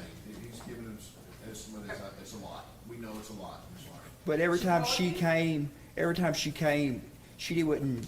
A lot of times we would just be going through the discovery, going through stuff. Well, I thought you just said you never saw this. I didn't see all of it. Did she ever There's call 4 you? terabytes worth. I didn't see all of it. I'm not sure she looked at all of it. Did she ever call you on the phone? Did you ever call her on the phone? We did. Okay, so you had in-person meetings, you talked over the phone. Every time you had a court setting, you were with her, correct? We did, and Okay. when she did call, when we did talk, we didn't talk. She advised me not to talk about the case on the phone. She was very leery. When I was at Chester County Jail, I remember they would let me call her, but they would carry me to there's a little room in there, the same room when she would come to meet with me. It's the same room they would put me in. And when I told her about that, she said, "Well, from here on out, don't talk about nothing on the phone. We think this room may be wired or something." Sure. So she Okay. didn't want you talking there. Right. So she came to see you many times. She also sent people to come see you, correct? She did. Mitigation experts that came to see you, right? Remember Lee Norton? Who was Lee Yep. Norton? The one that did the IQ test and all that. Okay. Jim Simmons, did he come see you? He did. All right. Did Jerry Gonzalez ever come see you? I don't specifically recall. I Okay. think he might have came once. I don't really recall. How many times did the mitigation specialist come see you? I think we met once with Jim Simmons, and then she came back another time and gave me the IQ test. And there was a team of investigators working on the I remember case, 2 right? investigators. I remember 8? 2. I think there was 2. Jim Simmons had a investigative team, and Jennifer had one, but it was like 2 investigators. They ever come see you? They did. They came with Jennifer and Jim. And so I'm certain, correct, that in these conversations and these meetings, when you met with Ms. Thompson, did she take notes? Was she writing anything down? Was she just on her cell phone? She took some notes. Okay. So in the course of these interactions, did the investigators take down notes? I don't recall. I believe so. Okay. What about Lee Norton? Lee Norton take notes? I don't remember much. I can't really recall Lee Norton. I know we did the IQ thing. That was with the blocks and all that stuff. I thought that was kind of. But it's your testimony today that you told all of these people, I couldn't have done this because I was with Shane ODing on Xanax, right? That's the truth. Okay. So, and you told all of those people, I couldn't have done this. I was with Shane ODing on Xanax when Holly Bobo was abducted, raped, and murdered, right? That's what you told them. Shane and Dylan was with me. Okay. They was with me. Right. So When? we was At in, what time? well, like you just said, 11 o'clock, we was at the ATM. So that truck that you just showed, that's us pulling the ATM backwards. Right, okay. But you told all that to Miss Thompson and to Miss Norton and to Jim Simmons and to the team of investigators. No, They all no. knew there was No, no there was, way. like I just testified to, there was things that I don't remember about that morning. I don't specifically recall going to that ATM until some later on. Okay. Do you remember telling, well, let me ask you this. Did you remember reading or seeing from Ms. Thompson a report from one of the mitigation experts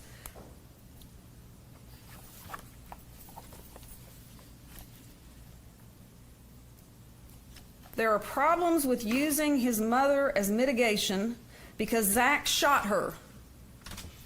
Remember that? I know a minute ago, I wrote it down because it was such a creative description of a shooting that somehow your mother's leg accidentally got in the path of a bullet that you accidentally had in your possession. I think I'm not getting it accurate, but you shot your mother. I did not shoot my mother like you're sitting here saying. I operated a firearm in a reckless manner. Rule number 1 of hunter safety: you're supposed to always, any weapon, you're supposed to treat it like it was loaded. I treated that firearm, that pistol, as it was unloaded, and it went off and it struck my mother in the knee. I did not voluntarily shoot my mother like you're sitting here, like you're trying to explain to everybody.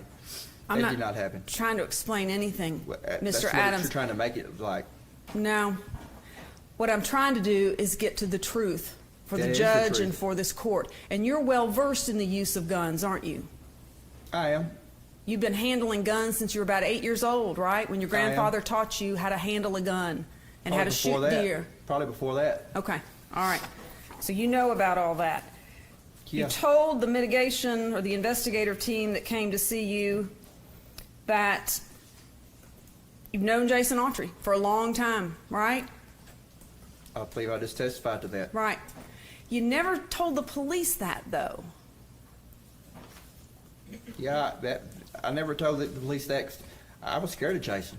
Okay. Jason's not a Thought he was person your- that you're just going to tell the police on. I'm not asking you why didn't you tell the police that Jason Autry was with you at the river when you murdered Holly Bobo. Why didn't you tell the police Jason Autry is my best friend and we text and talk to each other on the phone every day? You never said that to the police, did you? I never tell the police a lot of things. Okay. In fact, you told Eva Pilgrim with 2020, I wasn't with Jason that day. I don't recall being with Jason that day. You just testified that you were with Jason that day. I was, but I don't, there was no specific, I was with Jason so much. There was nothing that we did that morning like we didn't catch a big bass. There was nothing specific about that morning to make me remember. Like those phone calls you just went through, I'm sure they happened, but I couldn't tell you what we talked about. There was nothing specific that happened that morning that stood out. I'm sure I made every one of those phone calls. I'm sure I made every one of those texts, but I can't tell you what we was talking about. I'm sure it was about drugs or something I guarantee it was about drugs. It's the only thing it could have been.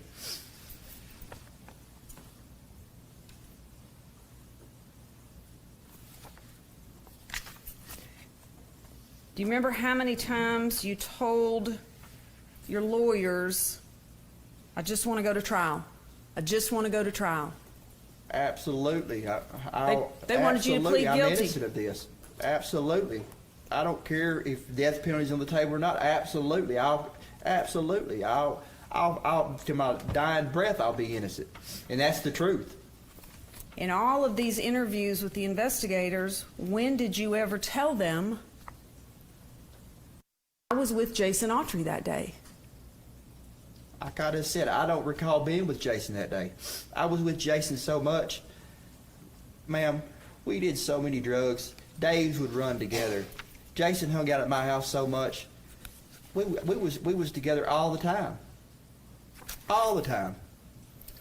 Look Then at my why phone not records. tell the Look at police phone that? two or 3 days before April 11th or April 13th, 2011. Look, 2 or 3 days after. We talked all the time.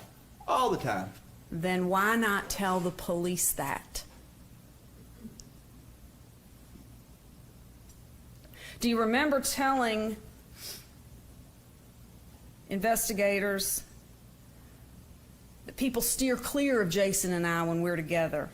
Most people know we are up to no good. Remember telling them that? That's the truth. Most of the time me and Jason was together, we was up to no good. We was Well, usually getting high or going, he was usually trying to steal something. What kind of car did Jason drive back in April of 2011? PT Cruiser, gray, 4-door. Did he come to your house later that day before y'all went over to Dottie's? He did yeah, he came that day. So you did see him that day, later that day? I did. Okay. All right, y'all went to Dottie's together, and you're both covered in blood, is what your brother and Shane told the police. You both had blood on your clothes. That's a You lie. don't, that was, of course, that's a lie, yeah. So- And that's when y'all got in a fight, right? You and Shane got in a fight there. Yeah, but what? So he just pulls up my house. He got blood all over him. We're just gonna go go about our daily business with just blood all over. That makes no sense whatsoever. There's a lot about this that doesn't make much sense. You're right. But I'm telling You're you- absolutely right. Like those ATM videos. If we had those ATM videos of that day, you would see Shane Austin. You would see me in the driver's seat, and you see my brother in the back seat. But where are they at? Right. Right? If we could get those, if the TBI would have did their job and got that, we wouldn't be here today. Promise you, we wouldn't be here today. Jury heard that you were in Parsons at 11:16 in the morning. The jury heard that from your own expert. Miss and Wire, they did of course not they heard that. care. Do you know what time Holly Bobo was abducted? I don't. 7:50 in the morning on April 13th, 2011. So your defense team, you filed a notice of alibi, didn't you? You and your lawyers? Remember who your alibi witnesses were?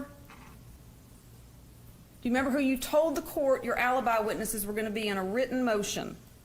I think it was what? No, I don't recall.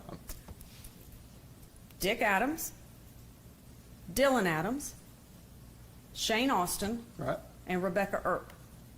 All the people that I seen that day. Right. All the people I made phone calls to that day. Everybody you just stated, I was talking to that day. Everybody, When did you you just see- stated every one of those names you just stated that I talked to on the phone that day. Right. Every one of those names that I seen that day. Me and Did any Dylan of and those- Shane, we was all together that day. Did any of those people, who of that bunch saw you at 8 o'clock in the morning on April 13th, 2011? Nobody. Well, nobody. All right. So on April 13th, 2011, much later in the day, after you've gotten into a fight with Shane at Dottie's, your grandfather calls 911. Not once, but twice. On April 13th, 2011. That's correct. The jury heard that, right? That's correct. If I'm not mistaken, he said he's trying to get a gun and a vehicle. Well, why was I needing a vehicle if I had the white pickup like you said? That makes no sense whatsoever. And I believe you said it yourself yesterday. If I had access to a vehicle, why was I needing his vehicle? Maybe you were trying to get out of town fast because you That's just not the truth. It's kidnapped, because I didn't have a raped, vehicle. and murdered Holly Bobo. It's because I didn't have a vehicle. That's why I was trying to get his van. We could hit play. See if you recognize these voices.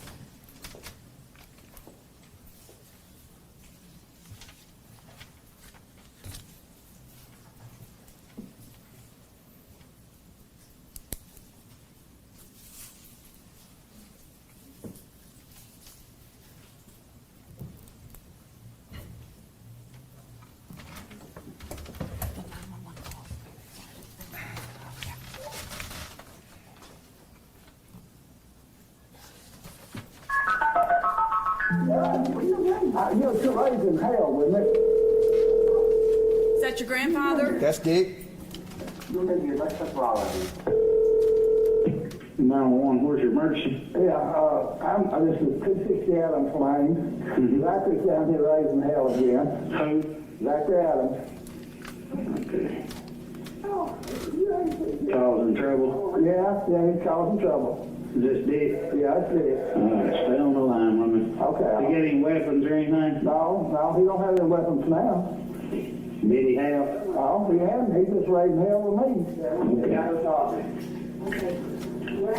County unit, Smitty's been route 260 Adams Lane, 260 Adams Lane. I have a grandson causing problems. Come out 2147.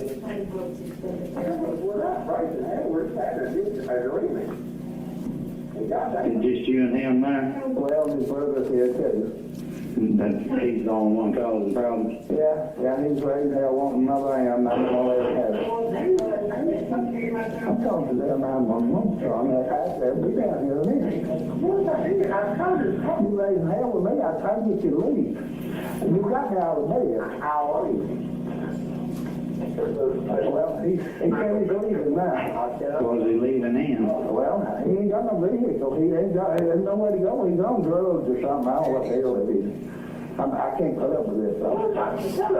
I'll wait and I'll bother you, okay? Okay, well, he said he'd leave me, he wouldn't bother. It's just totally up to you. You call me. Well, I mean, if you want him to come and take care of it, okay, I'll let him leave.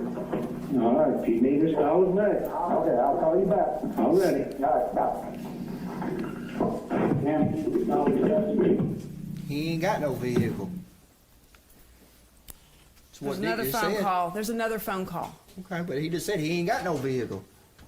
Yeah, I didn't have no vehicle.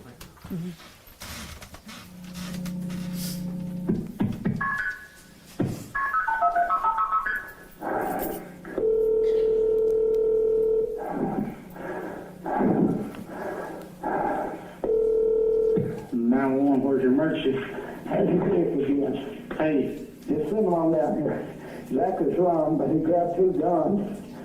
I got him away from him, but just send him down here and get him. He's on drugs. okay, has he got any weapons now? And Hang on just a no, he second. ain't got his weapons now. I got him. Hang on just a second. County units, gonna need units to be back en route to 260 Adams Lane. 260 Adams Lane. Also, I'm not gonna do it. Have subjects come back causing problems. I'm not gonna do it. Hang on, 150. Go ahead. Hang on, just stay on the phone. Okay. Is he still there in the house? Now he's leaving. He's running out of his house now. Well, I'm tired of this. I can't put up with this. Where's he live? He lives right next door to me. What's his number? Do you know? 35 down 20. Has he got the guns or you got No, them I back? got him back. Okay. And he may have one out his house, an old muzzleloader or something. I don't know. He's all kind of cutting things Have you off. put the guns back up? I got him. Okay. You didn't have a car or truck at that time, right? Because it had been confiscated on April 4th, correct? When you got arrested? It was confiscated, and then my granddaddy went and got it out and hid it at Betty Bell's house. He hid it from you, right? Yeah, and I didn't get it. So Holly got abducted April 13th, 2011. That Friday after this is when he took me up there to get the truck. It was hid behind their house, behind Betty Bell's house. What time did he take you up there? I don't recall, Miss Wyrick. I know it was around lunch, I would say. All right. And where's that truck today? You know more than I do. I'm sure the TBI had it. They searched it, right? They did. They searched the black pickup truck. They They did. searched a lot of cars that you had access to, right? Tore my house all apart. Right. How many cars that you had access to did they search? Do you remember? All the cars that y'all searched, none of them ran. That white Nissan never ran. How many cars and trucks that you had access to did the TBI search? The Silverado that was wrecked, that was incapacitated. Just give me a number. I'm counting right now. I'm counting. I'm doing it right now. If you're just my Silverado that was crashed. I had a black Nissan that didn't run.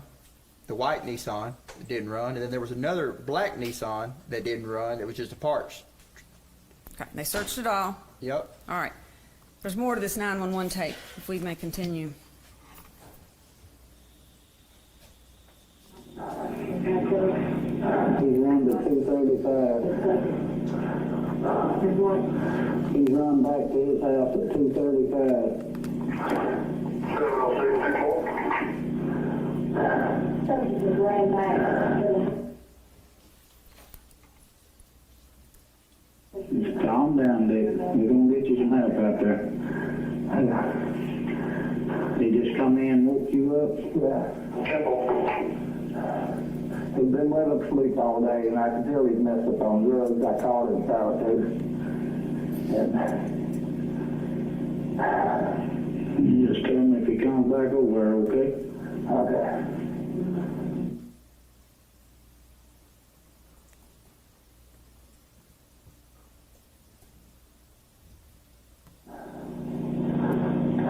He go back in over at his house? I don't know where he just run out toward his house. I don't know where he went.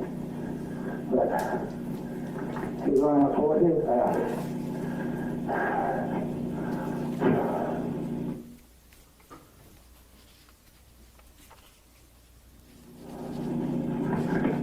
He wanting you to give him your vehicle? Is that what you said? He's wanting you to give him the vehicle? Yeah, he's wanting my vehicle. So I just had to go to Lexington and get I called him up there with a bunch of drugs next to Trace Park. And I had to go get my vehicle out where the record store it in. He's messed up. I know it. He said the location. 2154.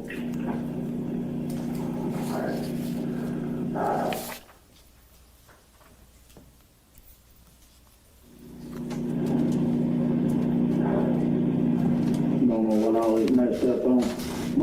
No, I just know he's messed up. I mean, you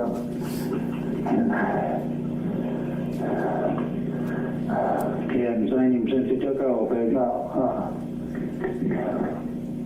No, he grabbed that couple of guns and I got him away from him. And he run. So he come to my house again, I tell him I'll shoot him. Hang on.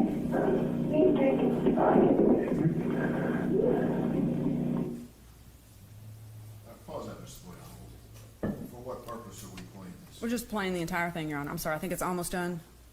To show that his frantic state of the defendant on April 13th, 2011, trying to get to vehicles and trying to get to guns.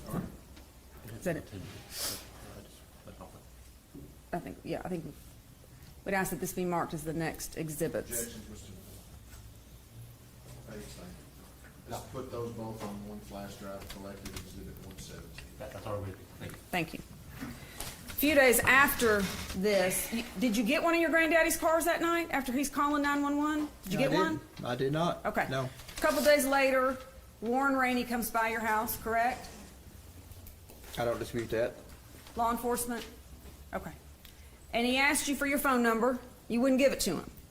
I didn't cooperate with law at the time like that. He noticed that you were Yeah, shaking. They knew my phone number. Why do I have to? I mean, Sure. stuff like that. They had my DNA. I'm not. It was just little stuff like that. They would ask.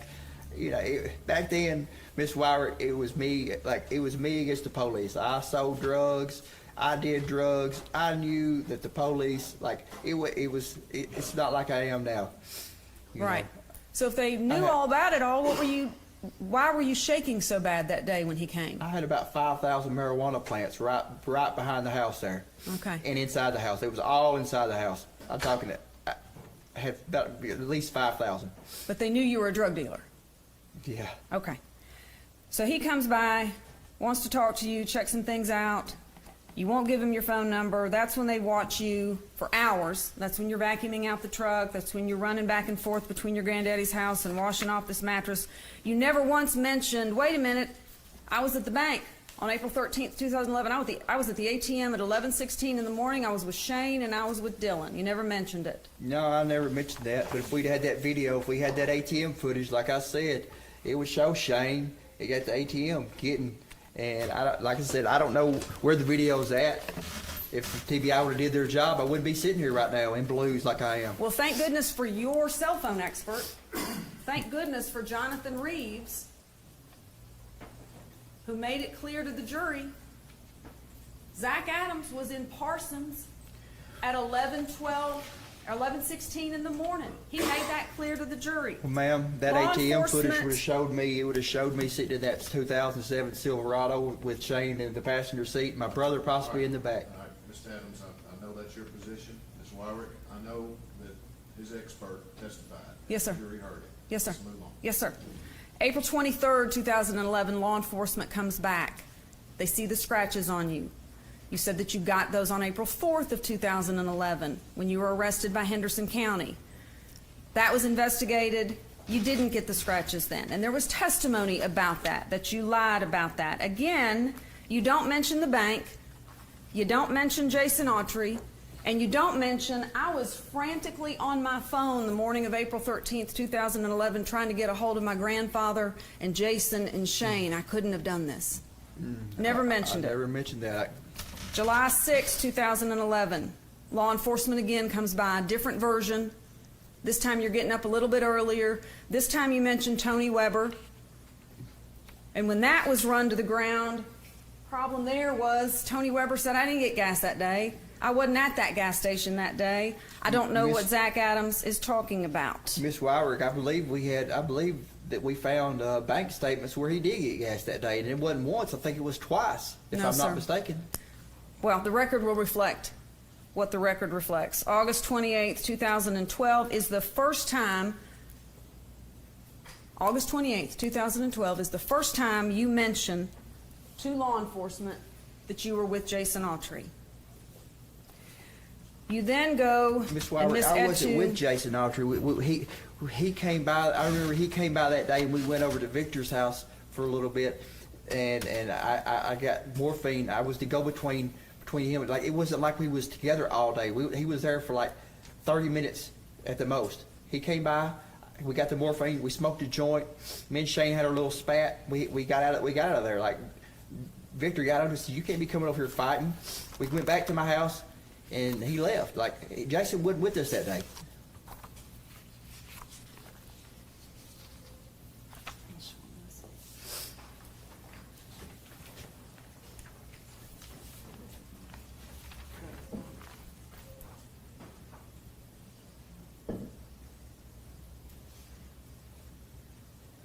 May I approach, Your Honor? You may. Thank you. Is this already been marked? No, sir. Witnesses in hand. Here's this one. Set of documents. That has been marked. Exhibit 16, I believe. So that's just a transcript of the moment here that was never marked. 116. I apologize. And now we're at notification 118. I don't have, we probably do on the screen, I don't have a paper copy. What does it say at the top of that? Original list regarding Zach's stupid mouth, Brian Smith. How many pages is that document? 1, 2, 3, 4. Your Honor, I'd ask that 4 page, that, Objection, say, mark it exhibit 118. You said,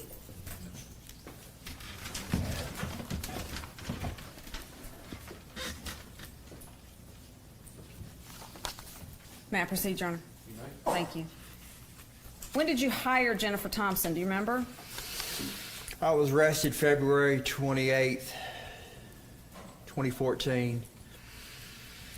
It was, I think it was later on that week she came. Her and Jim came. I wouldn't say I hired her right then, but she came on, and it was right before the preliminary hearing at the Decatur County for the trumped up charges that was later dismissed with Amber Bray and that. The charges where you held Amber Bray hostage? That No. that was the accusation, correct? Until she gave you money? Until what? Till they gave you money? That's false. Okay. That was trumped up. Well, how come y'all didn't prosecute that then? That's what I'm asking you. Is that the case you're talking about? Yes, ma'am. Okay. You were also indicted at some point for threatening to kill your brother Dylan Adams, correct? I don't recall that. You don't recall being indicted for that?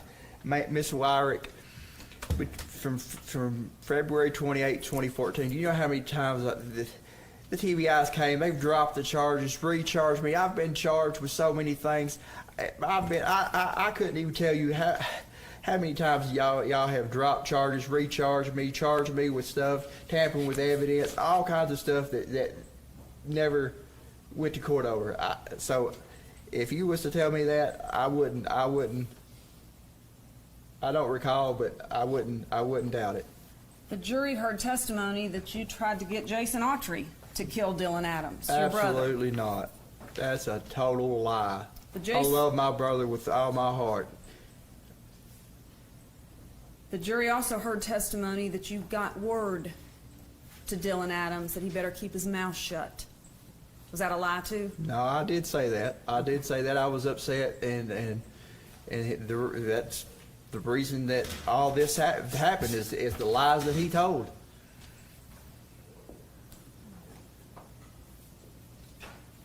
When Miss Thompson came to meet with you each time, you spoke to her, right? Like you answered her questions, y'all talked, you got along? Absolutely. Did she show up at every court appearance? Absolutely. Did she file motions on your behalf? Yes. She argued those motions? Yes. She subpoenaed witnesses to the trial? Yes. She asked you questions about, all right, I mean, where were you on April 13th, 2011? She asked you where you were and you told her, right? Yeah. You gave her everything you knew, right? Yep. You gave her names of people to talk to?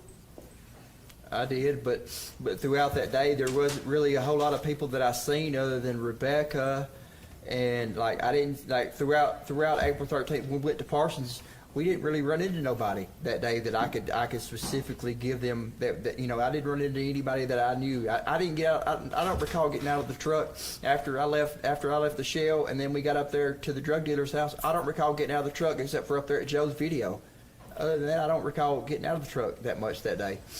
Would it surprise you to learn that Ms. Thompson, in talking with one of the many consultants that she brought in on this case, shared with that consultant that you were not engaged, you were not talking, and that you had absolutely no short-term memory about these events because of all your heavy drug usage? And she was doing the best she could given the fact that you were not sharing information with her. Would it surprise you to learn that she said that? It wouldn't surprise me at this point. It wouldn't surprise me what anybody would say. There's been so many lies told on me. I wouldn't be surprised what anybody would say. All right.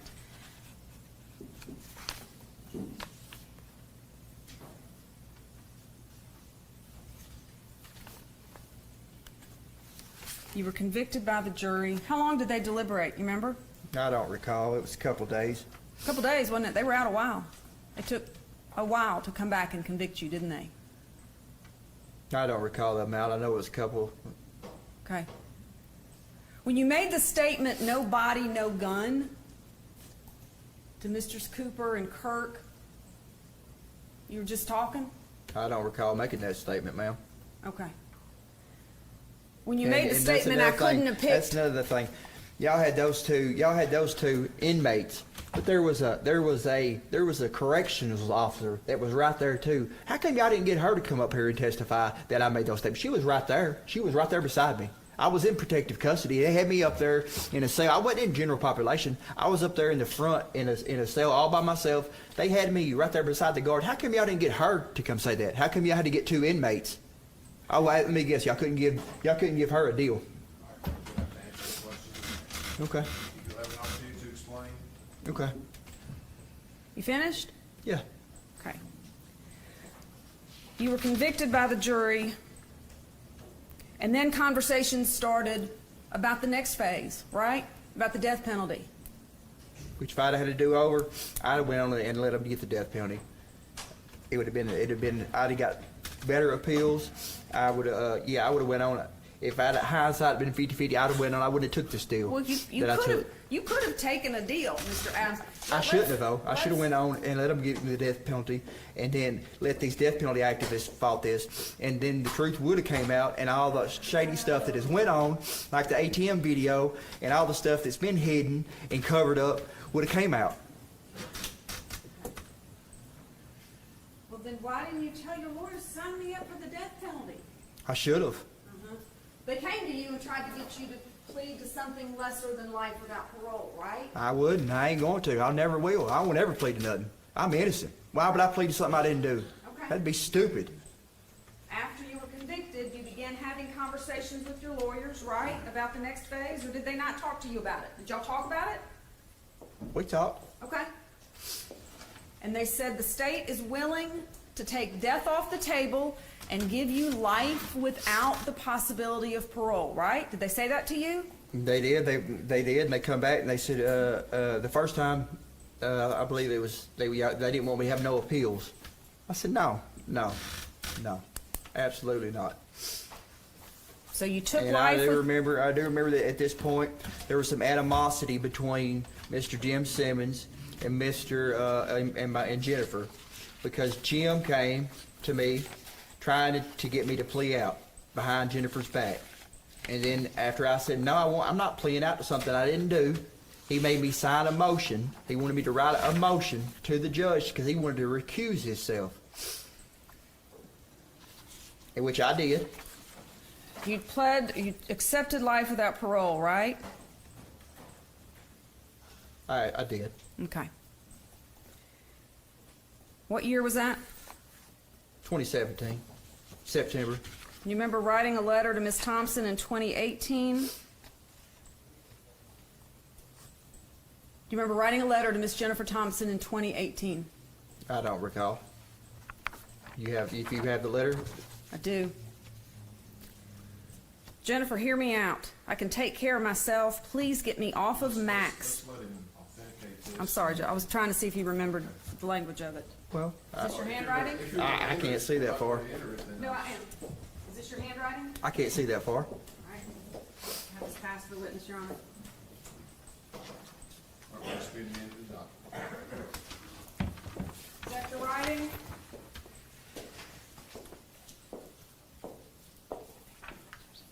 That is. Okay. And I'd ask that that be marked as the next numbered exhibit. Mark it as exhibit 119.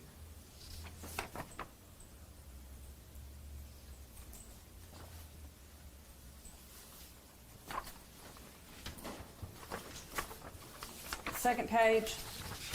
Okay, where at? I wanted to go to trial and you made that happen. Remember telling her that? Well, that's what happens when you don't plea out. So I don't believe that she made that happen. I believe that that's part of the court system. That's what happens whenever you don't take a plea. You go to trial, right? Is that your writing? That is my writing. Is that a letter you sent to Ms. Thompson? That is. Okay.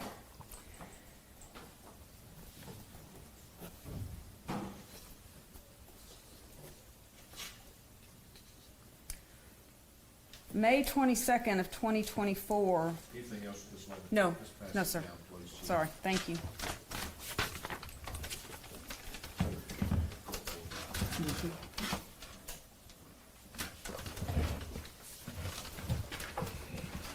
May 22nd of 2024, do you remember having a jail conversation? What's the date, Ms. Wyrick? May 22nd, 2024. May 22nd, 2024. You're in jail, you're having Who phone. was the phone call to, Ms. Wyrick? 'Cause I'm making lots of phone calls.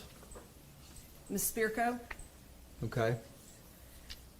And she was needing instruction and help on burying something. You remember this? I don't recall, Ms. Wyrick. She said she had something she needed to bury. She didn't say what it was. And you told her where to go. You instructed her to go to a piece of property that your family owned. You remember this? Okay. Yeah, I remember. You remember that? Seems like I remember. Seems like I do. Keep going, though. Told her to go to that property and bury something. And not to take a cell phone with her. You remember that? Okay. Do you remember that? Seems like I do. Okay. Do you know what it was that she needed to bury? I don't recall. Okay. Do you? Do you know what she needed to bury? I do. Okay. But What was it? I don't really recall. I don't really recall the conversation exactly, but it was something to do with if something happened to me, it was the story so if something happened to me while I was in prison, it was the interview that I gave to her of everything that the truth. That's what it was. Nothing further, Your Honor. Redirect this. Yes, Your Honor.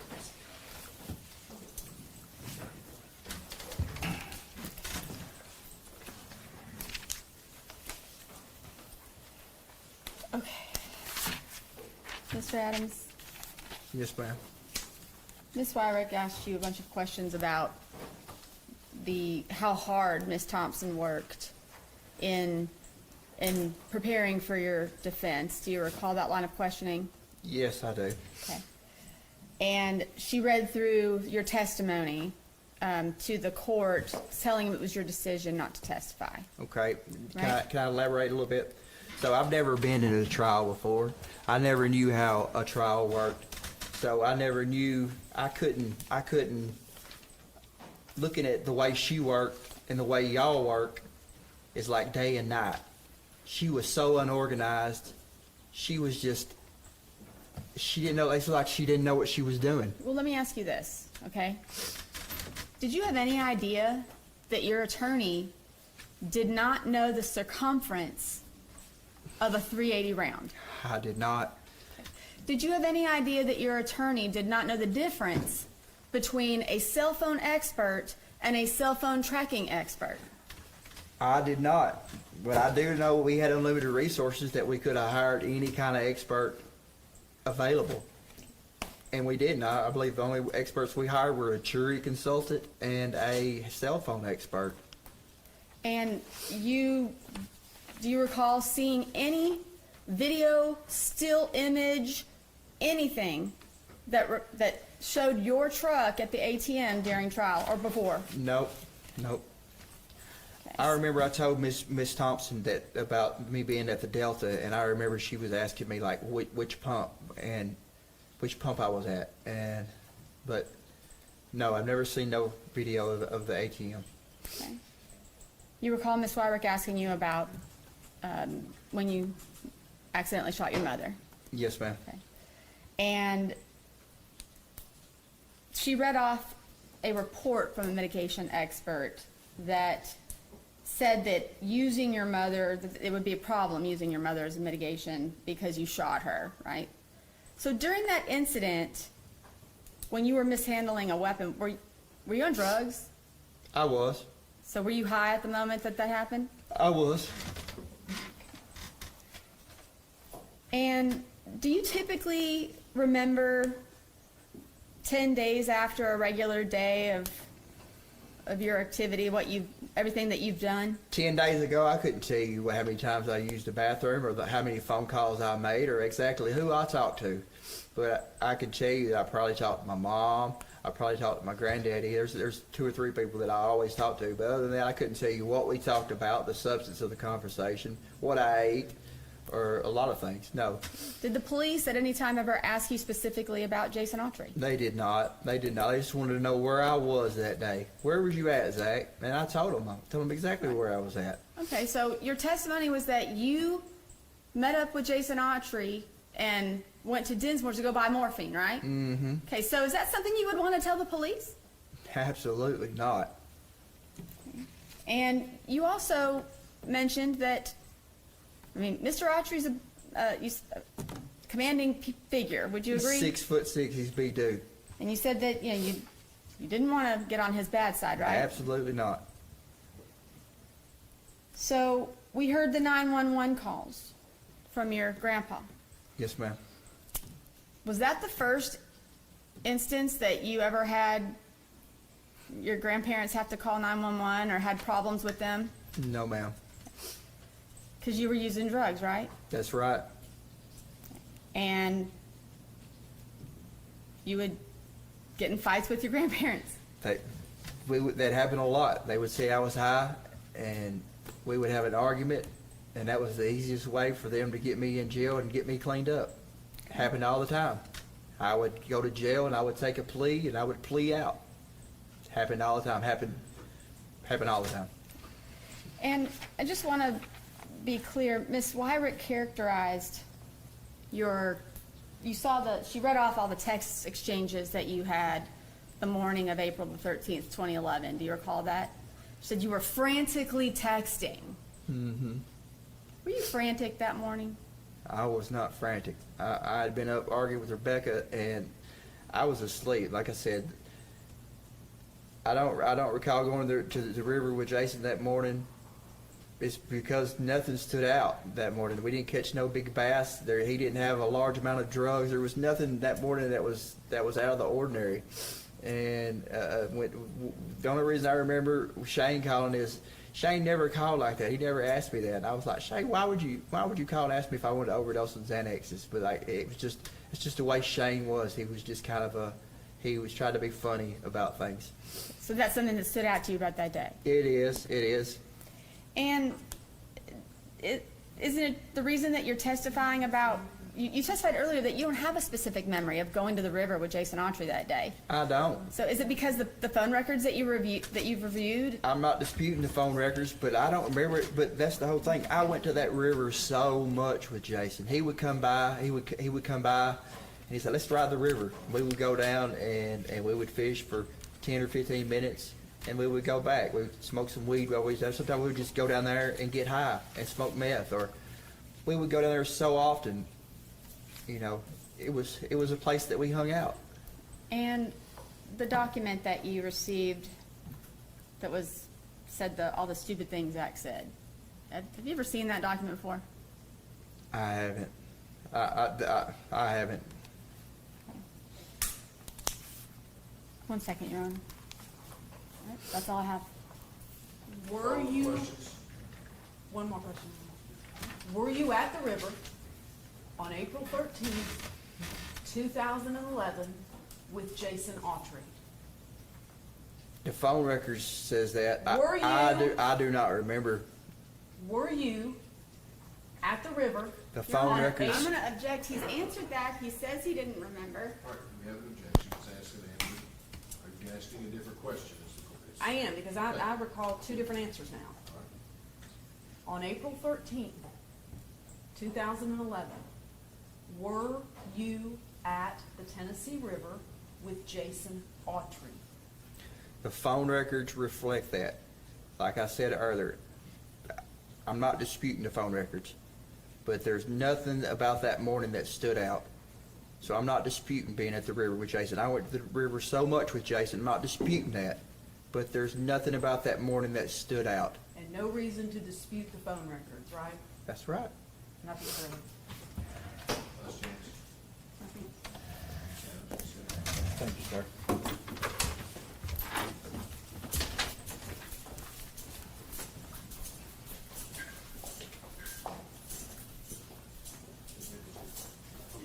The next witness is here. We're going to take a break. Thank you, Your Honor. So, we'll try to start right at 11 o'clock. Thank you, Your Honor. All rise. Thank you. You can be seated.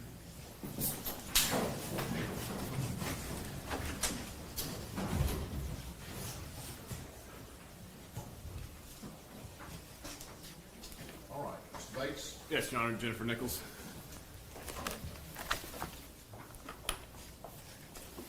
Good morning. Good morning. Just stand right here in front of the witness stand and be sworn, please. Do you swear or affirm that the testimony you are about to give will be the truth, the whole truth, and nothing but the truth, so help you God? I swear. Please have a seat and go up to the microphone. State your name, please. Spell your last. Jennifer Nichols, Nichols. Ms. Nichols, how many years have you prosecuted?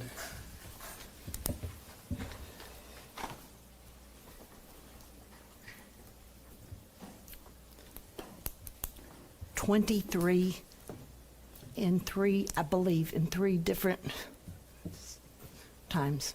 Okay. And you have been a circuit judge in Shelby and now in Sumner County? Correct? No, I was not a circuit, I was a criminal court judge in Shelby Hill. You were the lead prosecutor through the trial prosecuting Zach Adams, correct? I was. And fair to say this was one of your bigger cases in your career? I don't know that I would agree. You put it on your judicial application, Of correct? course, of course. How many cases did you put on your judicial application? A lot. How many? I don't remember. All right. You would not want this conviction to stand if your state's witnesses knowingly lied to the jury, correct? I would not want, The conviction to stand. You'd want the verdict to be overturned if your witnesses lied about important things to the jury. what do you mean by important things? Well, you get to define it. If it's an important thing and they lied to the jury, do you want the conviction to stand? It depends on what you think is important. Well, if what you think is important was false. It was all important to me. They were all? I said a lot, it was all important to me. Okay, good. So that distinction's irrelevant, correct? No, it's very relevant. Okay. I'll give you an example, Mr. Bates. If a witness Could the court lied, instruct the witness to answer the original question? She is. She's answered the question, and she's gonna give an Fair. explanation. if a witness lied about something that was not material to the guilt or innocence of your client, then I would want the conviction to stand. If a witness lied about something that was material to the conviction of your client, then I would not. How much evidence did you present to the jury that was not material to the issue of guilt or innocence? I don't know, because I was not on the jury. You never know what they consider to be important. Is there anything that you presented that you did not think material and relevant to the issue of guilt or innocence?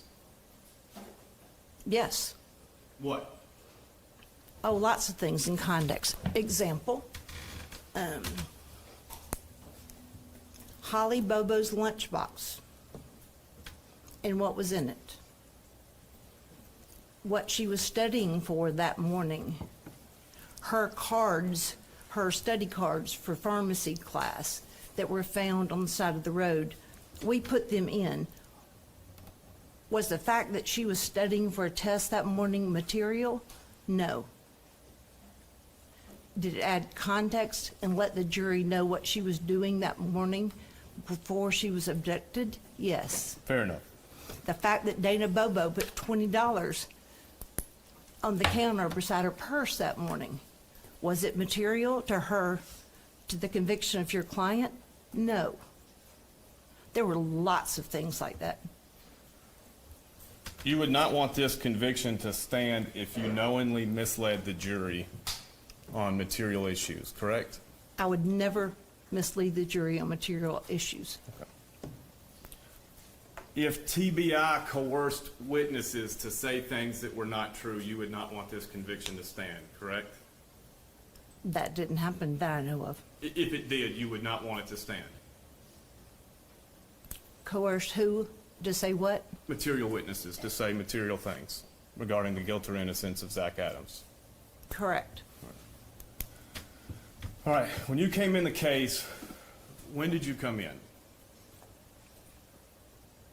I was appointed November of 2014. What was your understanding of why you came in? My boss at the time, Ms. Wyrick, was the DA. I was the deputy DA. it is my understanding that she received a request from the District Attorney General's Conference to provide support to General Stowe. She agreed. She walked into my office, which was next door to her office, and asked me as deputy, who do you want to put on this? At the time, and you accepted the appointment. I said, I'll do it. At the time, who was Jason Autry's lawyers? I don't remember. Whether it's Herbison,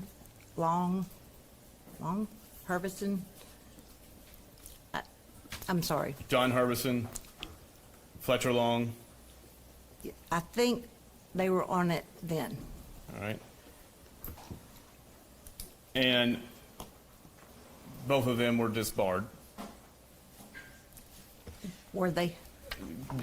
You remember them coming off the case? I don't remember them coming off the case because they were disbarred. I honestly don't. Okay. I know they came off the case. And did you have any communications with anyone assisting the appointment of Jason Autry, an attorney? Did I have any conversations with anyone Correct. about? The appointment of attorneys Oh, for, of course. My whole team was always interested in who was going to represent any of them. did any court staff or liaisons ask you for recommendations? Not that I remember. Okay. You came in November 2014. Had the death penalty been requested yet?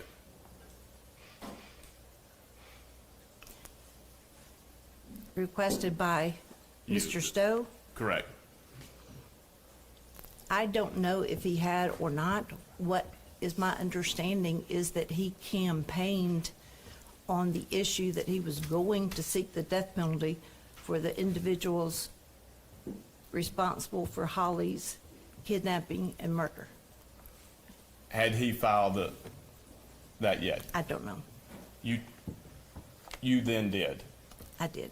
What's the process? Actually, I don't know that I did or whether it's Ms. Wyrick, because we did not, as her assistants, you had to have permission of the DA. Okay. I don't know who signed it.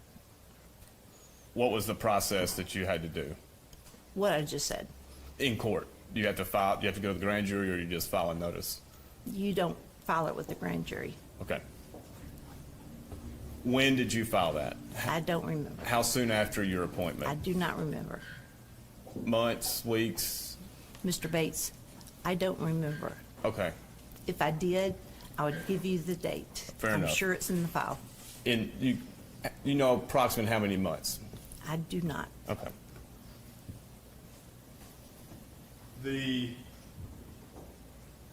What analysis did you do in determining your intent to kill Dylan, Jason, and Zach by operation of the death penalty? My intention to kill them, The processes, end result was they would be put to death, correct? you're familiar with the factors that one has to look at to see whether or not a particular homicide even qualifies. My question Okay, is, are you familiar with that? I'm Because- not on the stand right now. I understand. My question is, what did you do? Okay. Don't tell me, I know the law. Okay, that's all I asked. So But- that's what I did. I looked at the law, I went through the factors, I looked, and don't ask me which ones because I don't have it in front of me, whichever ones I found applied, and then I presented that to my boss. What analysis of the facts did you do? I can't tell you the analysis of all the facts I looked at. What you look at are the facts that determine whether or not a crime qualifies based on those factors. And so to determine whether those factors apply, you would have had to look at the facts of the case relative to each of those factors. Did you, prior to filing the notice, review the September 2014 interview of Dylan Adams by Jeff Jackson and Brent Booth? I don't remember the date that I filed the notice, therefore I can't say for sure.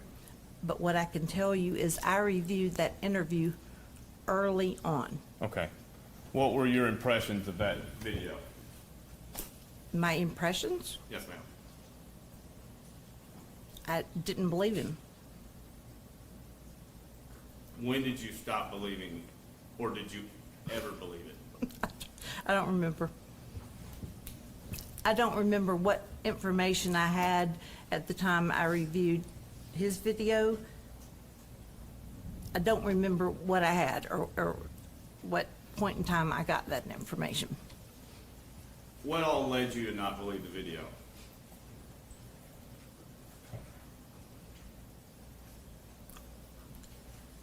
I believed he sought to minimize his role by claiming he was forced to do certain things and he didn't want it, and he didn't know what happened before and didn't know what happened afterwards, and just sort of happened upon the events. What's the importance of minimizing your role? Why did that jump out at you? You asked me why I didn't believe him, and I'm telling you what I didn't, that's part of why I didn't believe him. What effect, in your experience, does minimizing your role have in a so-called confession? Well, I would never, if it was so-called, it sort of changes everything about how you would analyze it. Are you talking about Dylan Adams? Yes, ma'am. Okay. Let's start here. He admitted to raping. He says he raped her, correct? Correct. All right. He talked about a night of planning the evening before. I believe so. Mr. Bates, it's been 8 or 10 years since I've looked at that. Okay. It's been a long time.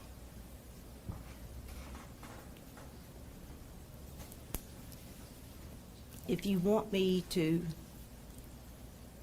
answer those questions, I would be happy to review it. As it stands, I didn't review it. What do you mean by that?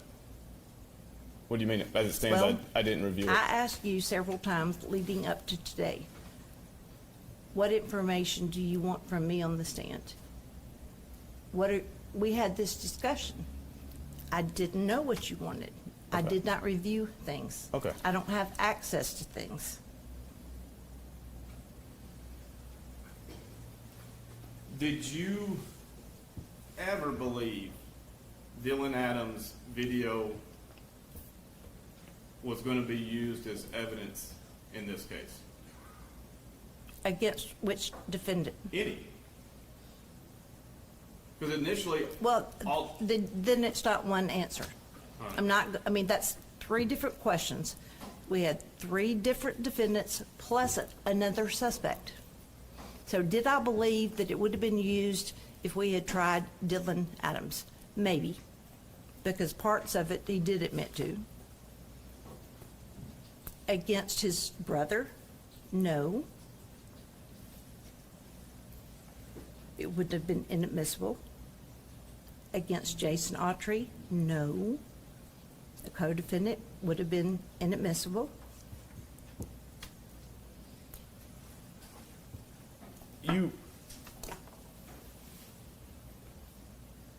when you don't know when you filed the notice of death penalty if you believed or disbelieved the truthfulness of Dylan's statement.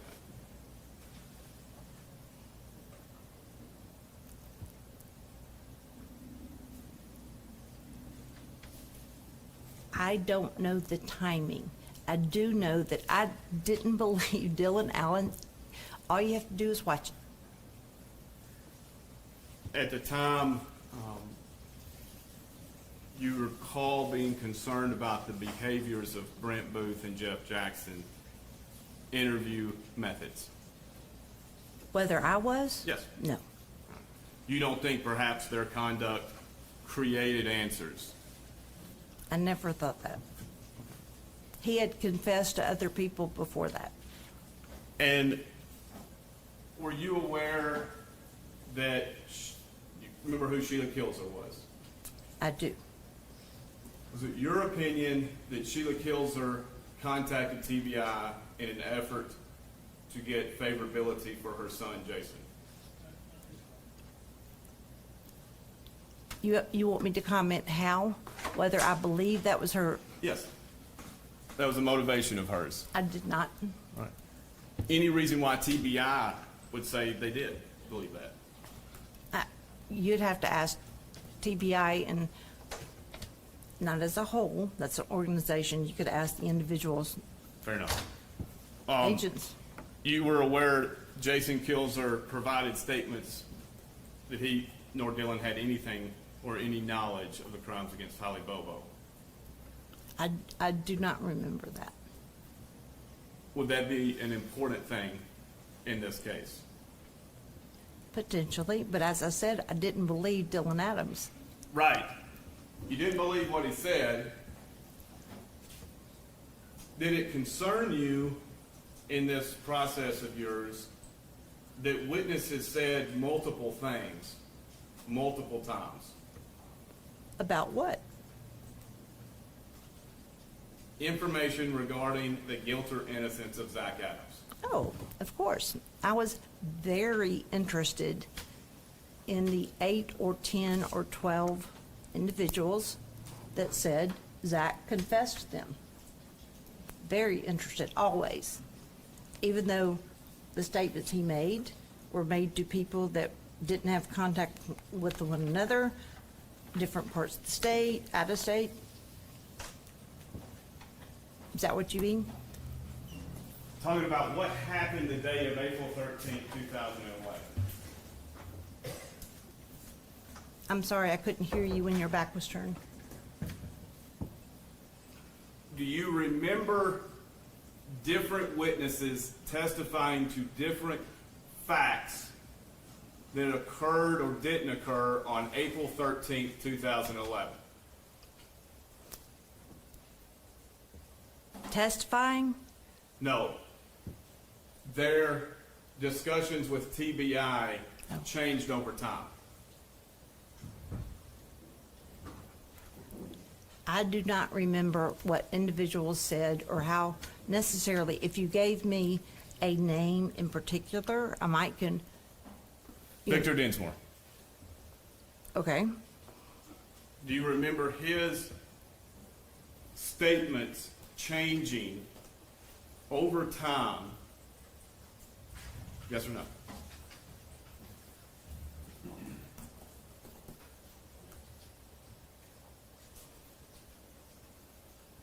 I don't remember them changing. What I remember during my involvement in the case, because remember, it had been going on for over 3.5 years when I got on it. I remember Mr. Dinsmore adding or recalling a different, additional information. So not necessarily changing not necessarily changing what he had said, but recalling more or being willing to tell us more. Right. Do you remember listening to Victor Dinsmore and Dennis Benjamin talk about a gun purchased from Shane Austin? No. Okay. Are you aware the first gun Victor Dinsmore said, and the only gun he says he purchased from Shane Austin, was a .22 long rifle? I'm not aware of that being the only gun that, well, could have been the only one he purchased. Maybe the second one he got from Shane and he traded it maybe for some drugs, if I remember correctly. Do you remember the first gun discussed, Victor No. Dinsmore had any connection with Shane Austin? No, You don't remember it was a .22 long rifle? no. Did you listen to Victor Dinsmore's recorded conversations with Dennis Benjamin? Not that I recall Okay. today. I'm not saying I didn't. I don't remember. Do you remember in the IRs where it was discussed that the possible murder weapon could have been a .22? A rifle? Yes, ma'am. Mr. Bates, I don't remember. Okay. Are you talking before or after? I'm trying to, before or after Holly's remains were found with a bullet hole through the back of her skull? Because at that point in time, we had information about what would have caused that type of defect. Which is important if somebody's sharing this information with witnesses, isn't it? What information? The size of the defect. Important if you are sharing it with an expert? No, with a potential testifying witness. I guess it depends on who the witness would be.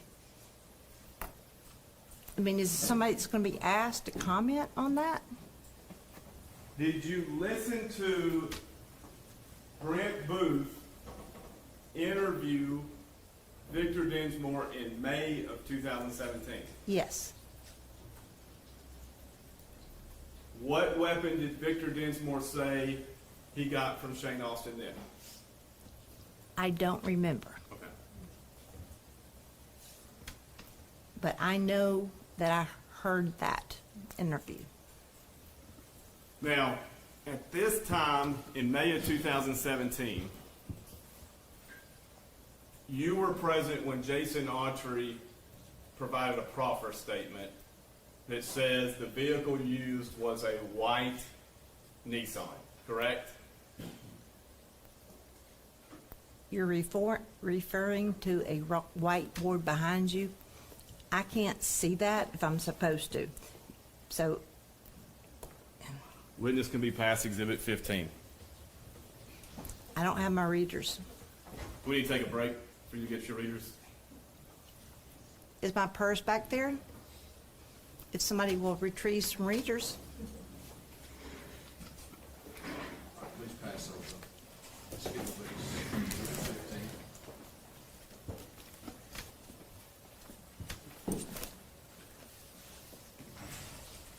Thank you. That's right there. It's-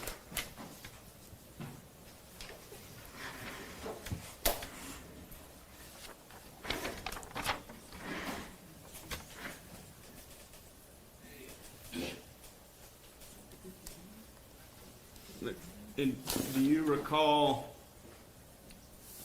the proffers with Mr. Autry where you were present? I do. I remember being in the room at the table with Mr. Autry, his lawyers, Mr. Hagerman.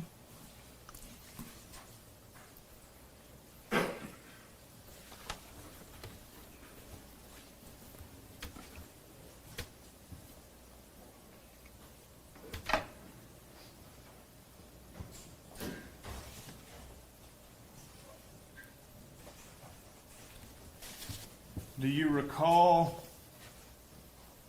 Mr. Autry saying that Mr. Adams transported Miss Bobo in a white Nissan and then hid it at Victor Dinsmore's property?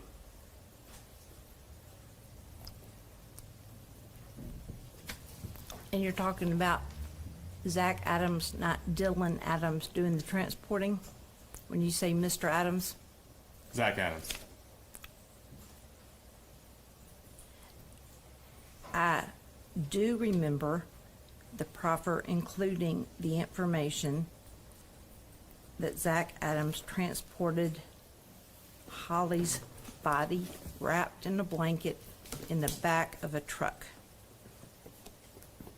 The second part of your question, I don't recall.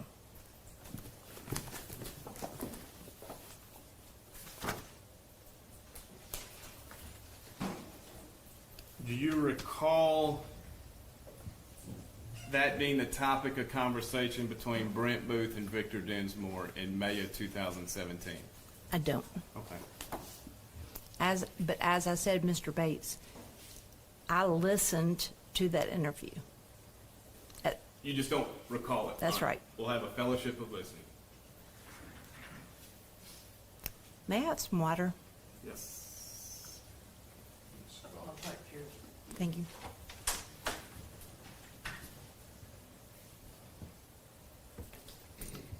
May 18th, 2017.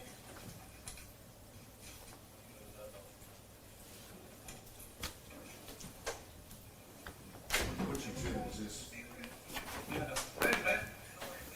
Pause it.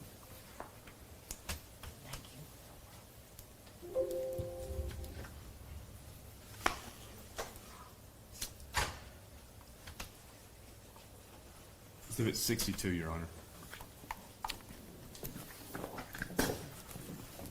I'm good. You ain't.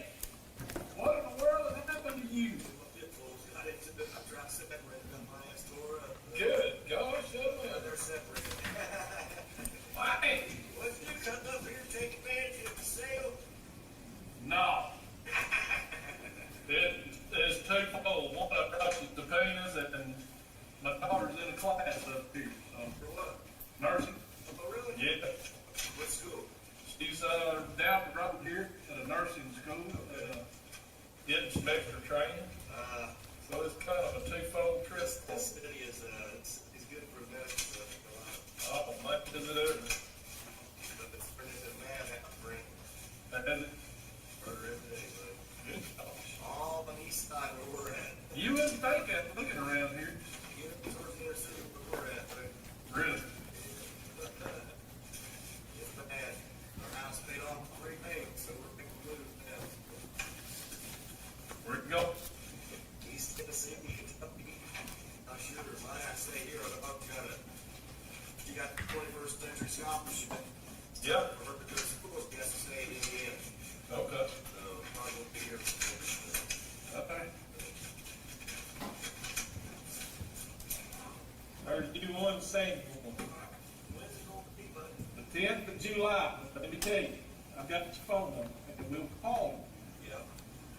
when I'll call you before and let you know exactly when to come. Okay. Y'all got a minute? Defensive development, let's talk to you. Can you come on over here? Sit down. Oh, I am. Yeah? Around her dick makers, I say. Yep. Come on over and sit down at the table.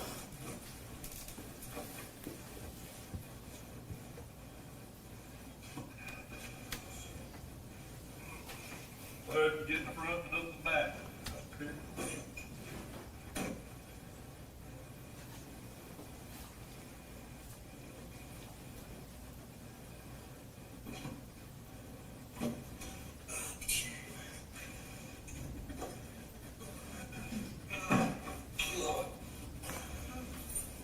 What's going on, buddy?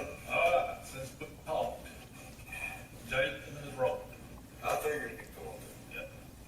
Did flip all the way. Yep. Yeah. And I need to tell you what we testified to. Okay. Might help you remember. He says, in the part that involved you when you came over to, what's your name is, one of the. Oh, Doc, Miss Doc. His Doc. Yeah. That he got in trouble, got in trouble, said, back and driving. He was sitting on the passenger side. Yeah. Was in the middle. Yeah. That's right. And Dylan was sitting back there in the back seat. I didn't see Dylan. When they come to dogs, They come to die. I didn't see Dylan. He said they pulled up and he was in the garage. Yeah, because I was following her garage. Yeah. On the outside. What's your name? The house Debbie. Debbie came out Yep. and he, that guy, started happening. Now I remember what they were saying. They were fighting over who was gonna hit that little bitch first when they got back. That's what they were saying, and so that's odd. He says that, yeah, he says the fight started actually at the end of the driveway down there before they ever left Adams Lane. Oh, so they was into it by, when they got there, they was already into it. Oh, yeah, it was already, That overheard. yeah, over that, over what had happened, what was, And then they take her cause drugs, then I thought, part of that. when I got to know Zach, I figured after this happened, it took her cause she turned him down, buddy. You know what I'm saying? And when he asked her out, she said no, and that was it. He said, that's just how I thought he was at the end when I got to know him a little bit better. He says that also Zach had taken his truck and taken your garage, and that he had told you, or he had seen you when he brought it over there. And he saw you when he put the truck in the garage. And I know the truck was there, I know it wasn't there because we pulled recordings and pulled tapes from 911, and Dick says that the truck, he didn't have his truck that afternoon. That he had taken that to That wasn't our house. your garage. No, but Could he have done that and you not, yeah, it don't matter. No, I need to nail this down I remember. because this is what's gonna be He testified. borrowed the brown truck Yeah. and had me drive his old truck, and I looked at Dick and I said, I'm not driving that truck. It's hard to tell what he has in that truck. I want the brown truck back. yeah, he just borrowed my brown truck so he could go up to Decaturville. That's the only time he left his truck at my house. That, No, that wasn't that day. So, no. now I know he didn't hide a damn thing in my pole barn. Now he might have marked it out the side, you know, behind my pole barn and let it there for a minute, but I don't remember that day, buddy. Listen, Well, according to him, according to what we got from Dick, that's. Now, which where truck he are you is. talking about? A little white front kicker. he told me the day that he packed with the brown truck while you guys were doing that, because he had his truck in Caterville that Yeah, when yeah. cut to that thing happened to See, me. they're telling you something that ain't right there. That white truck was the board of my house. I can tell you. They said they hid it in Caterville because that stuff Manchester trains talk. Yeah, that's right. So, but now they got We never did, is it, I know, she come to after about a week getting back, and she remembered that she went and she leaned over and sat in the water because she didn't want her damn fingerprints on it, friend. So it's in the water right there alongside, and then it went too far. That water don't rush like, you know, a creek, big creek. okay. So I was gonna call you. Hey, I can bring my metal detector if you come, and I can kind of look for something. But I don't be down there messing with the local county cops. I just don't, Brent. Okay. No, well, They don't like me. You know what I'm saying? I know. at it again. So, but it's, and she thinks that it was right there, the first big pull off. She got off and leaned over, she said, and put it down in the water and covered it up with some leaves and stuff, so there would no fingerprint. I believe it. I believe that. So, All right, so we needed to get the water. it's in the water. It's in the water, and I know a handgun's not gonna go far with it, but they might have tongued it one or two times, and it's stuck like it ain't, it's there. It's there. So, and that tells me that nobody found it, you know, riding a four-wheeler or nothing down through there. So it's there, it's in the water somewhere.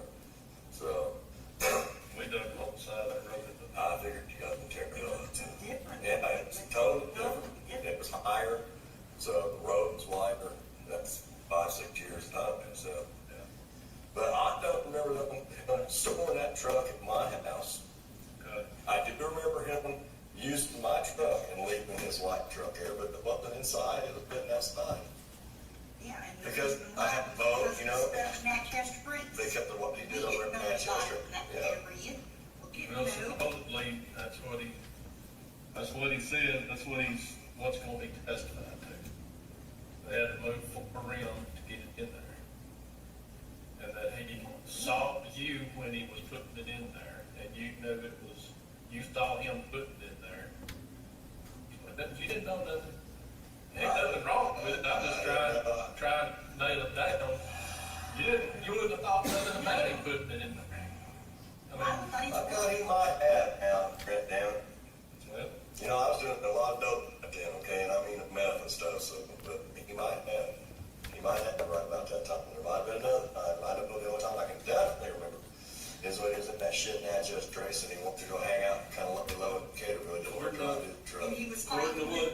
Jason is gonna testify to is he told you that when you pulled up over there at Dodge's, that he said, I put my truck in your garage, I saw Sandy, and she knows it's in there. I had to move 4 rims to get it in. No, that didn't. No, she would remember I that. don't remember that. Well, it's, Aye. that don't mean, It don't necessarily mean because we didn't do could it. it have happened? It could have happened. Okay. It could have happened, and I can't say no, damn it. I know. No, I was smoking weed, I was drinking liquor, I was doing that, I just didn't want to be here anymore. So I can't hardly remember shit. But when I do tell you, I remember. So It helps me, it helps this case, if you can remember. The more pressure I put on him, the more, Ms. Nichols, have I jogged your memory about this recording? I would like to say yes, but I don't, without listening to it, I don't remember, what Okay. was said. So this is helpful if you want to ask questions about what was in it. All right, we'll keep playing. Yeah. the more y'all can remember, the more it helps push this damn case to where maybe it'll complete. That's what I'm saying. If they complete, are they chancing to get out? no. You know, you never know what a damn jury's gonna do, but I gotta know. It's got more details that I can nail down, the better I am. No, he can get that. He made it happen. I think maybe he did, damn it. The same day they took Holly, Yep. Yep, would've been probably around lunchtime, maybe a little later. and I was real sick then too, Yeah, so. because I had Up and down the hall. You were in, I bet you that my God probably did happen, because that's when that's when he kind of had a run on my property. Yep. I trusted him a little bit. So You got me thought he was just a good old boy. little kind of boy like guns and shit like that, but, Yep, okay, yeah, that could've happened. yeah, that, He could've. yeah, let's just, yeah, It did. yeah. Yeah, let's say that. Because I'm starting to think now, I really boat, because that's what I went to look that one like, is that, gosh, that's over, my boat wasn't in there. And Holly got taken, I was there, yeah, what, by God, he might have. So where But was Holly when they kept him doctored? They already killed him. She remembers, They had already killed her and dumped the body. That's what they needed to hide the truck. Still have the lead back. son of a bitch. Yeah, that's neat, but, the other day, and the wheels that had to take off. Is that the one you borrowed the brown truck did? Probably is. Now, more I'm thinking about it, that's the timing where I was off. He would have parked around, he would have got his brown truck out. And then I had to drive his old black truck, and it made me very upset. I told him, no, I'm not And I driving. remember that issue, but Because I looked at the garage and said, I'm not getting caught with somebody else's shit. Was it a black truck? that was the black That was truck. the black truck he had. Yeah, see, that's what I'm talking about. The black truck was at my house, the white truck, I don't remember parking my house. I'm talking about the black truck, I definitely remember being at my house, sitting right outside my house. But the white truck, I don't remember, so. But it might have been, okay? It might have, so, There's one other thing I got to know. okay. And you got that letter from me, and you all know you're not in trouble. Or nothing. Oh, I've been, Brent's trying to help me. I gotta ask you a hard question. Go ahead. I don't like it, Go ahead. but I gotta know. Were they getting morphine from you? At first, yeah, they were getting some pills, morphine. That's what I need to know. Yeah, yeah. Did they get some that morning from Dottie when they came over there? No, Sure. That's what's gonna be testified to. He got it But back. that's fine. Autry says that he didn't get them from you because you didn't trust him. But he gave his money to Zach, and Zach bought morphine from you that afternoon. he might have. I, You know, he might have. I had a buddy down there, like a buddy that had morphine. Okay. And I would get them off him for cheap price. Not a lot of make me a little bit of money, you know what I'm saying?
down and told me, because we have the gate, We have locked gate. and he told me, quit locking your gate. At night, they're vulnerable. They were coming trying to get our buddy got in that truck wreck. He got that, he was one game over her driveway. That's when we knew we had to look for him. Okay, I wasn't scared, none of them, I was taking right there, Jock on the land. But when I tried to take my kid, I knew I had to go. My 12-year-old kid, that wasn't. What are they trying to do with that? Oh, they sent, what's the name, Sandy? That Margaret, that's here, she wanted to. Margaret, there's one boy, because we come our driveway, and our little girl's out playing in the yard. He pulled up and said, "We want to go help find Holly?" And she said, "Let me go ask my mom, because we taught her that." And she went towards the door, and he put the reverse of the slinger out, back all the way out the driveway. I wasn't there, I was working at Nashville at that time, so, yeah, so, needless to say, I was glad when I found out that log truck cut off that road, because that's, we put an old rock head in him. And that's what I was gonna do, Brent, because you don't deserve to fucking die if I do that to a little 12-year-old kid. So, yeah, so somebody just went nuts on all that, that's what it is.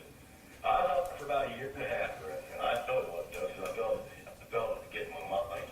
I felt DPA making me a sexual force. I'm pausing it at Making me a 39. Ms. Nichols, refresh your memory. I have the same answer. I can hear what was said.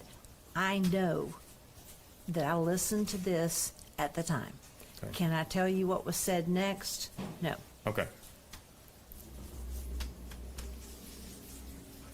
Do you condone what Brent Booth did?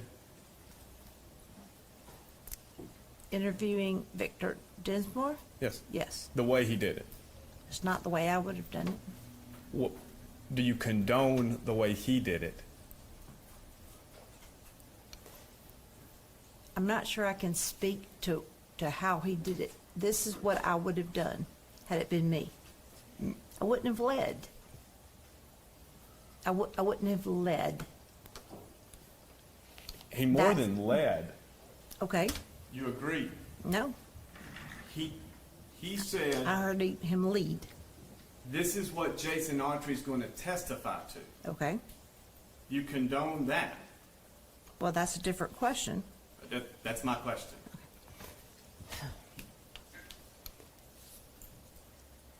I don't know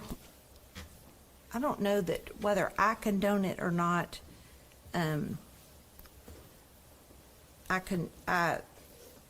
understand that he was trying to get information, understand that he was trying to trigger Mr. Dinsmore's memory, a person who admittedly was on about every kind of drug you can be on, and much as what's happening to me today, when somebody tells you things,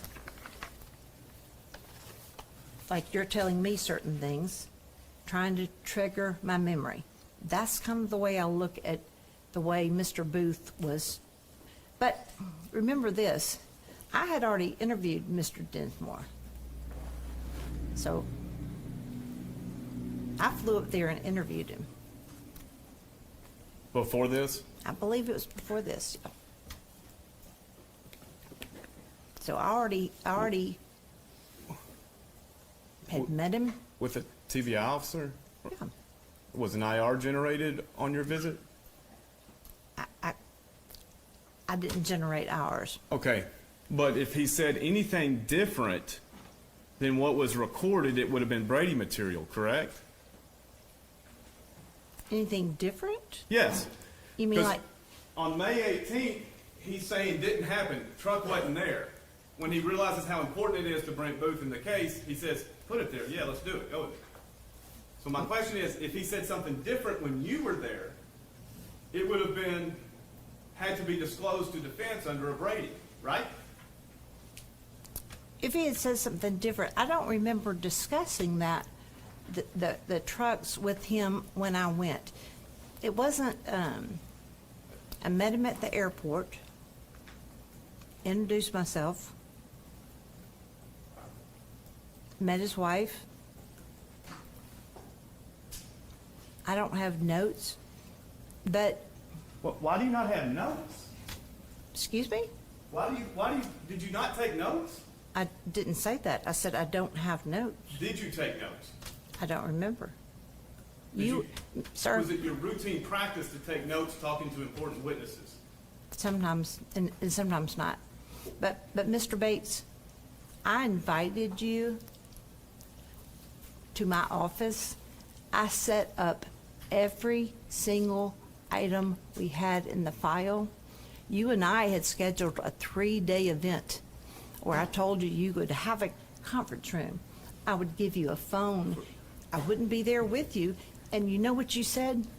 That I got the 4 terabytes to review on my own time and not 3 days, I believe. No, that's not what you said. That I got from Ms. Thompson the discovery to go through it, correct? You said that. You thought 3 days was enough for me to go through it? Oh, no, Okay. you picked the 3 days. I thought you'd need to be there for a while, but the difference is you would have had access to anything in the file, including my notes, if they existed, as to interviews, because I don't remove things from files. Okay. Do you still have your notes? Of course not. Okay. I don't have the file, sir. Okay. So, do you remember trial testimony on this issue of the truck in the Dinsmore garage?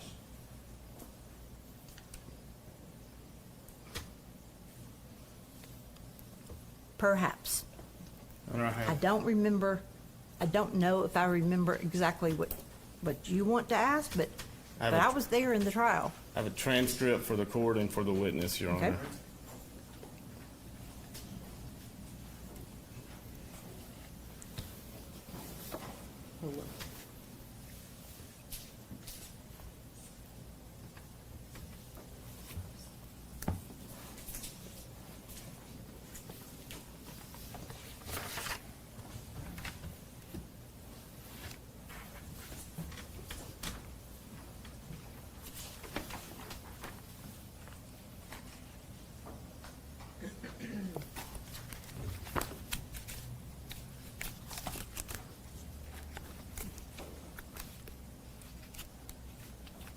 Can you go to page 1505?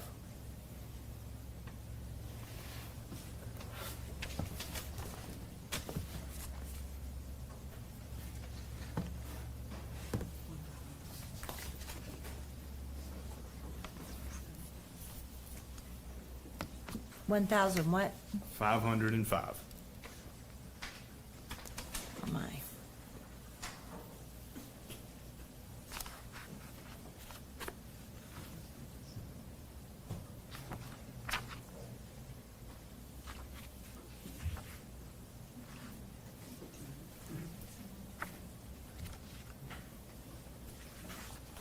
And you see, No, I'm not there yet. I'm having Apologize. a real hard time with these tiny little numbers, so give me a minute.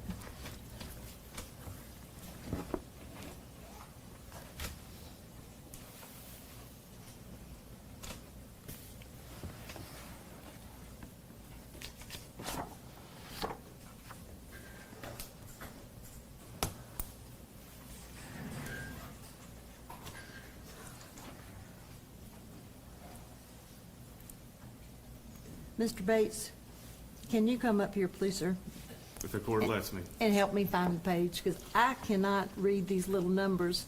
Yes, Mr. Bates, he can provide. I can't read them. I'll have I think I'm in the 1/5s.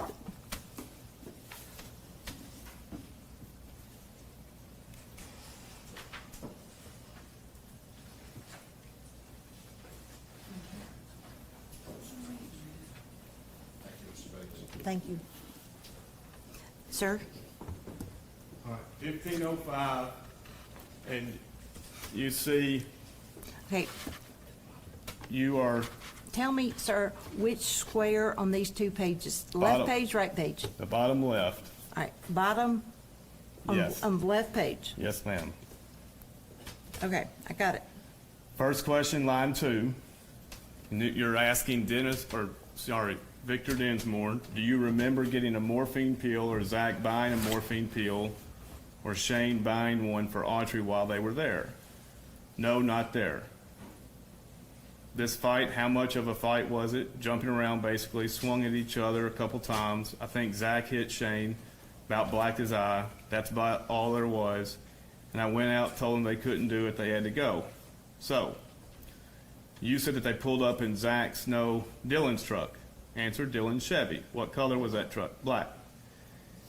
And while they're on the property, did Zach make statements to you about speaking to your wife or going to your wife's house and putting a car in a shop?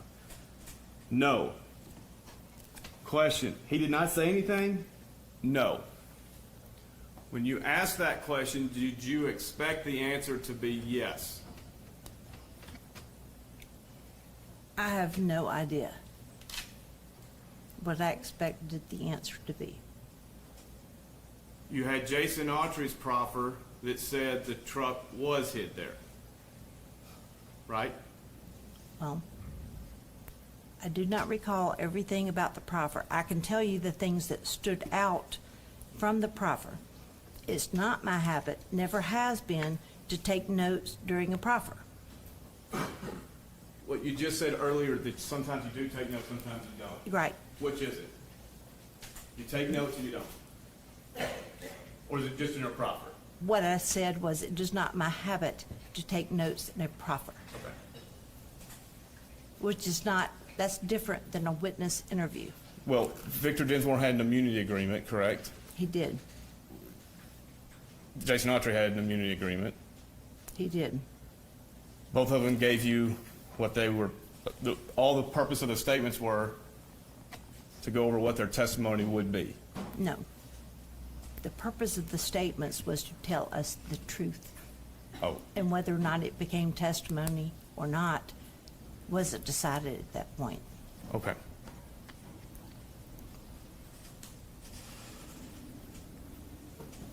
Do you want me to keep the book? Yes, ma'am. He continued on line 20. You continued line 24. At any time did he tell you that? Answer, no. Next Right. page, bottom right quadrant. Has he ever hidden a truck in your, twice? Did he ever hide his Nissan? Yes, that was a very short time. Question, but you don't recall him mentioning it there on the property? Answer, no, I don't remember him saying anything there. I was trying to get them out of there before Mr. and Miss Doug or Dottie showed up. You recall, of course, being interviewed by law enforcement several times after this happened, correct? Correct. And in that statement, just a minute, in that statement, if you told, and there's several objections, and then it continues on 1507. My question is, did you make this statement, or TBI Trout, that Zach hid his grandfather's white Nissan post-abduction? Answer, yes. What was your understanding of the time of that post-abduction hiding? I'm trying to catch up with you. Just go to the bottom right, and then pick back up to the top left on 1507. And while you're reading that, if the witness can be passed Exhibit 112. All right, I found the question. So my question is, did you make the statement to TPI Agent Trout that Zach hid his grandfather's white Nissan? Yes. Is it? Okay, what was your question? You remembered, in your opinion, that Mr. Dinsmore told Agent Trout the white truck was hidden at Mr. Dinsmore's property. Is that your understanding? I do not remember the interview. I'm reading what the testimony, I have no reason to believe that this is not the testimony. So I don't independently remember anything about an interview with Agent Trout. I'm sorry. There were 250,000 pages And I don't know how many interviews. I don't remember all of them.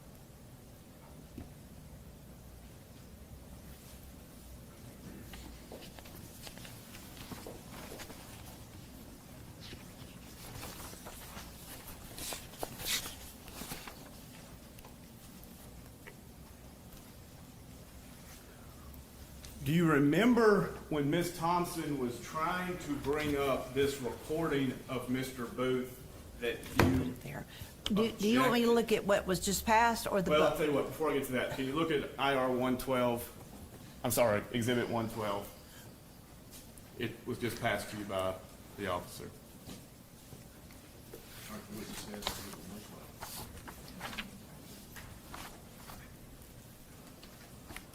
Do you want me to read it?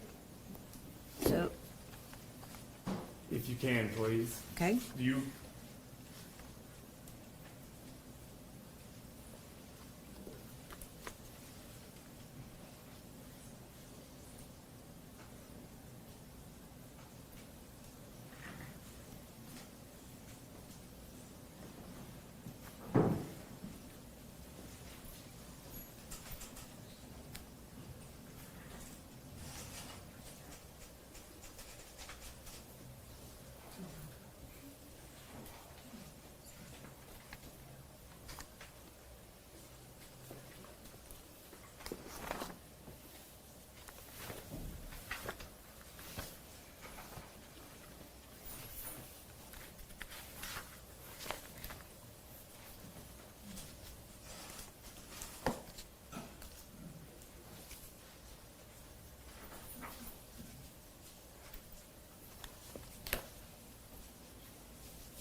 If you can turn your attention to the last paragraph, the bottom of page 2.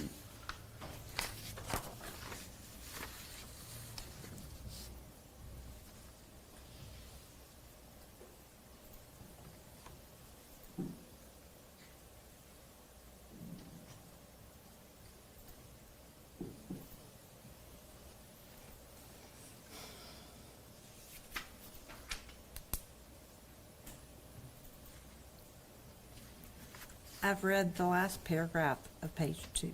And nowhere in this statement does it say that Victor hid the truck, I'm sorry, that Zach hid any truck at Victor Densmore's house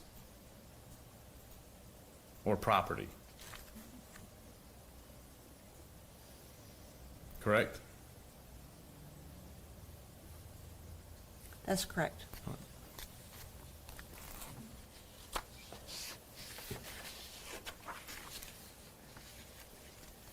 Do you, and you can now go to page 1537.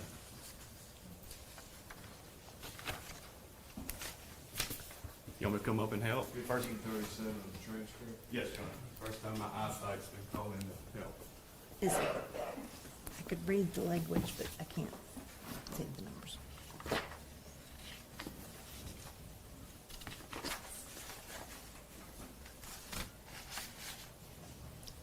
This is 1537. Okay, we'll go this way, this way, this way. All right. This way.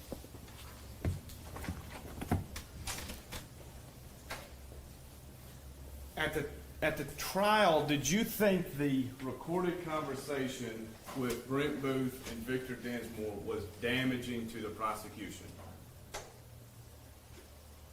At the trial? Yes, ma'am. Did I think that? Was it played? It wasn't. But did you think it was damaging if it would have been? Not particularly. Okay. Then why did you object repeatedly to it coming up? Because the witness was on the stand. Unless there is, the witness was there. The witness is there to ask himself. We didn't go back and play all of these recorded statements and introduce all the written statements at trial. Bottom of page 1542, middle of page, the far right bottom. Got it? Question, when did you and your wife talk about the fact that the white Nissan truck was parked in your shop? Answer, before Brent came up. Question, before Brent? Answer, yeah. Now, as we're sitting there, we've listened to Victor Dinsmore and Brent Booth, and now we've read the transcript. You admit Victor Dinsmore lied when he said he remembered it before. No, I can't. Which trip is he talking about before Brent came up? Brent was there several times. This is the last time he's up. May 18th and May 19th, 2017. From 1536, the discussion comes up. You met him in a parking lot, the sporting goods store, yes. You actually got in his car, your wife got in the car, you were talking to him, yes. So at that point, this special agent, Brent Booth with TBI, isn't it? Yes. At that point, he proceeded to tell you what? General Nichols, Your Honor, I'm going to object what Brent Booth proceeded to tell. Ms. Thompson said, I'm not going to say what he said, I'm going to just, and you said, she literally just said at the same time Brent Booth proceeded to tell you. If there's a question, the court said, all right, make your question, be aware of the hearsay objection. So we're talking about the sporting goods store parking lot. Is that where they met The first time, on May 18th. the first time? Of the May visits. The May night, the next day was in the house. Okay. And the question was, You asked me if I thought if he was lying. I don't know. well, I mean, isn't that your job? You had Victor Dinsmore under subpoena, correct? We did. All right. I don't know. I honestly am confused by jumping around from Trouts to trial testimony to you having me listen to a recorded conversation. I don't know when he said what, Ms. so I'm Nichols, you sorry. don't have to worry about being confused. The court's going to make No. decisions. No, My I do have to question worry. is- I do have to worry about being confused. All right, my question is, Mr. Dinsmore said before Brent Booth came up, the May 18th, 2017, I remembered the white truck being hit at my place.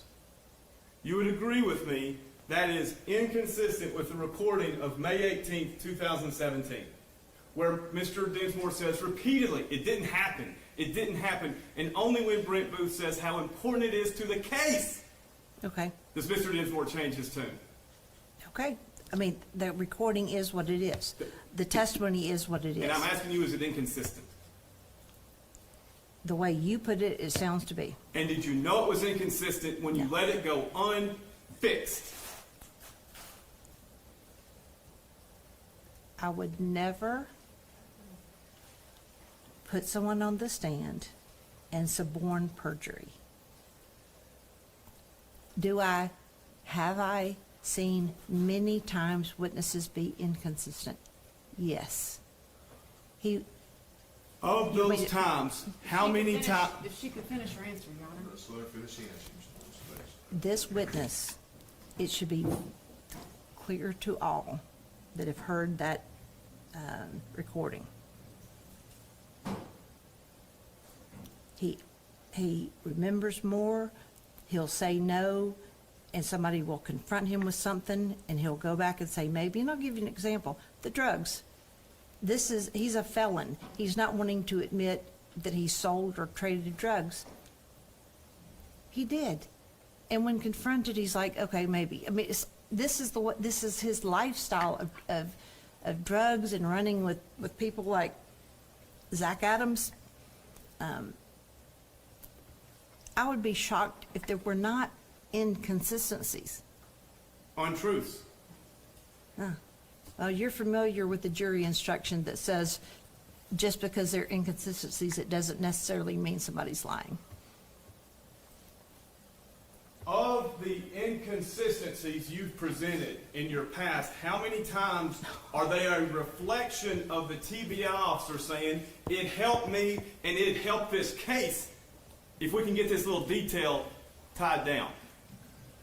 Or was this the first ever? Well, I didn't hear Mr. Booth say that, if we can just get this little detail tied in. I don't remember another case that I had with TBI where, Let me pause you so we can make sure I'm not misleading. Let's go to minute 10 of this recording with Mr. Booth and turn the volume up, please.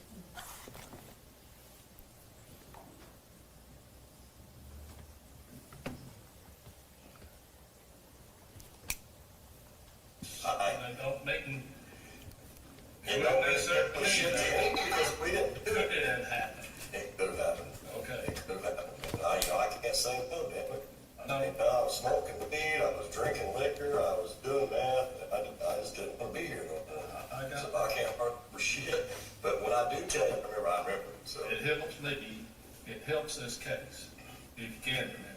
Pause The it. more pressure I can put on, All right, clear on that. Agent Booth says it helps me, I heard him. it helps this case. If he can nail this down. Now, how many times have you had a TBI or law enforcement officer change what would be an inconsistency in their testimony to make it consistent with two witnesses in your career? I have no idea. That many. I didn't say it was a lot or a few. I said, Take your time, it's important. How many? I said, I have no idea. Does it concern you that what you presented to the jury was the result of TBI telling witnesses what would help get a conviction? You and I listened to that differently. Tell me how you listen to it. I listened to it as Brent Booth having just apparently, because I used the words rolled, Autry rolled, I think it towards the beginning of this audio. Brent Booth armed with information that filled in a lot of holes, and he is going back and re-interviewing people to see whether or not if they too are armed with additional information, if it jogs their memory or if it doesn't. I know him. I mean, Brent Booth wanted to give it the truth. I worked with him for years. I saw him at work. I never saw one time where Mr. Booth tried to have someone lie or that he covered things up. And Mr. Bates, he came back and immediately turned this audio over. He wasn't trying to, So we now have full memory of it. no. Well, how do you remember him turning it over? Because I do remember that, and I answered your question the first time. When I don't remember other things, I remember this. I remember him coming back. I remember him going up there, and I think he went on a motorcycle. I don't know why I remember that, but I do. And I know that I heard it, which means it was turned over to me, and it was turned over to the defense. Because that's what we did with every piece of evidence. We turned it over.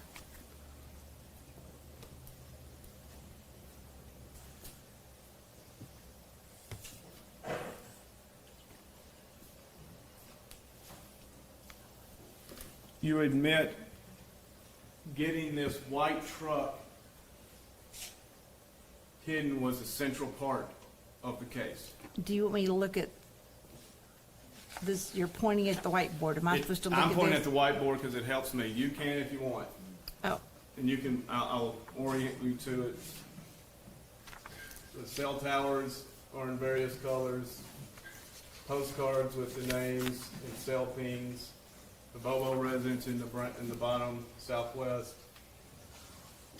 Highway 641. Referring to Exhibit 15. Go ahead.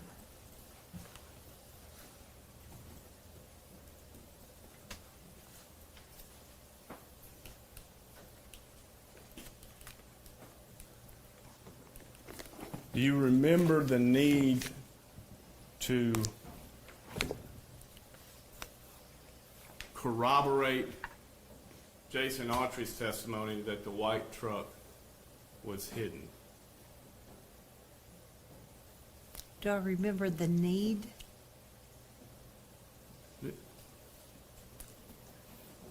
That characterization doesn't, isn't in play with Okay. what I felt like in trying to build this case. Then why send Brent Booth up to Indianapolis if it wasn't important? I didn't send him up there. Who did? I don't know, ask him. I didn't send him up there.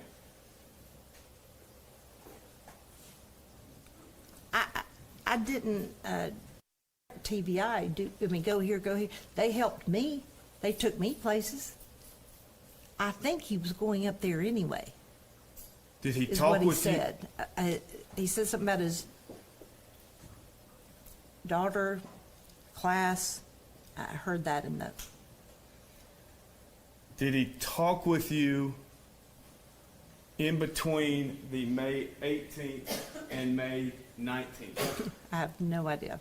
Do you remember saying, we need to clean this up? No. Do you remember saying, or anyone on the prosecution saying, it seems like you might have put words in his mouth? I do not remember saying that. I don't know whether someone else said it. If I had the discussion with him, it wouldn't surprise me that somebody thought that. I said he led, and that's basically the same thing. He wasn't asking open-ended questions.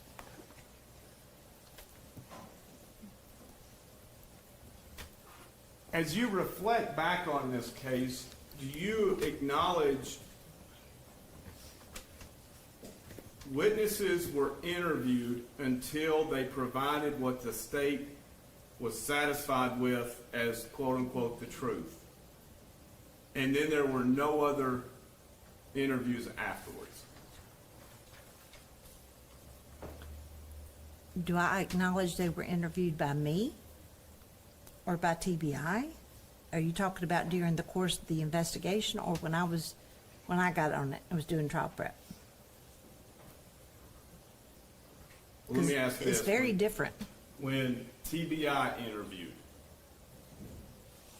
both before and after your case, you went through important witnesses' statements through IRs, correct?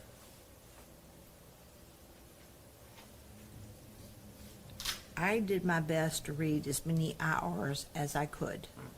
And you're aware, like, Jason Kilzer gave one statement, a year later he gives another when he's incarcerated. I don't remember today. I would have been aware at the time. Victor Dinsmore gave multiple statements, correct?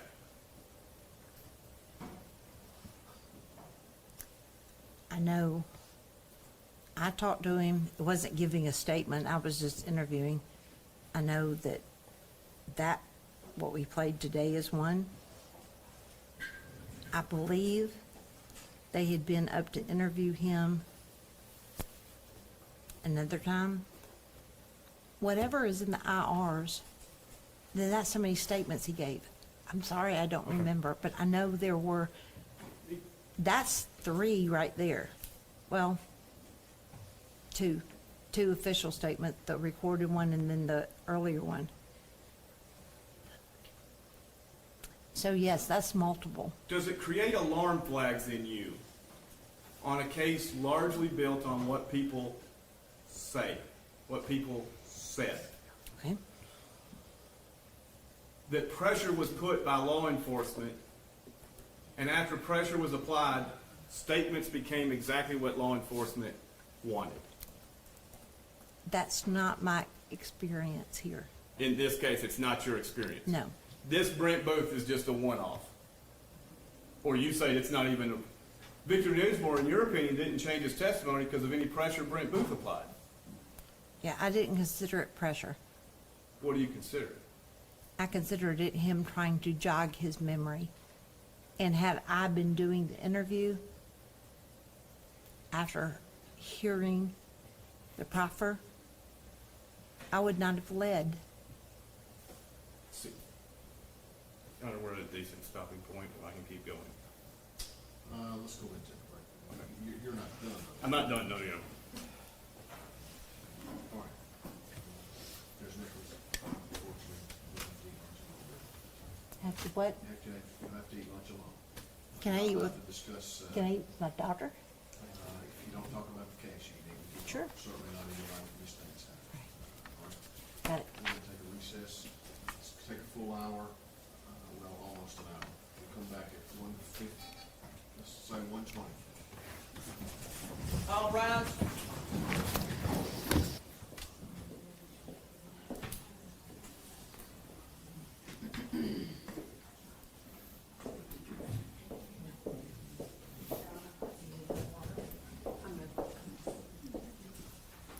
If you get another one, get me one. I will, if I stay up here long enough.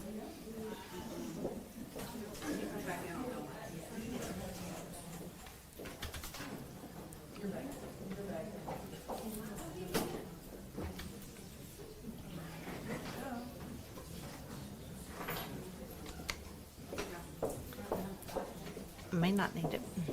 Thank you.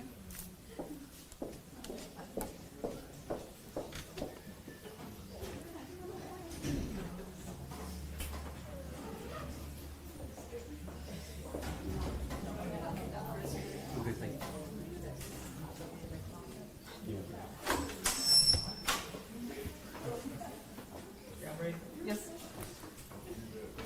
Y'all ready? Right? This away, can you leave it away? Oh. Is it too loud? Terry, you over there? Hey, y'all know this mic's not on? All rise. No. Thank you, you say.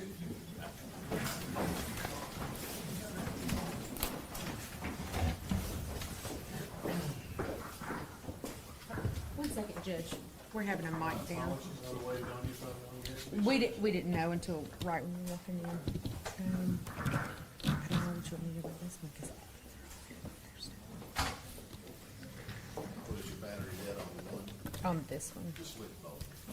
Unless you- Is that one? There's not really room for my book. Oh, you need to look. It's a big book.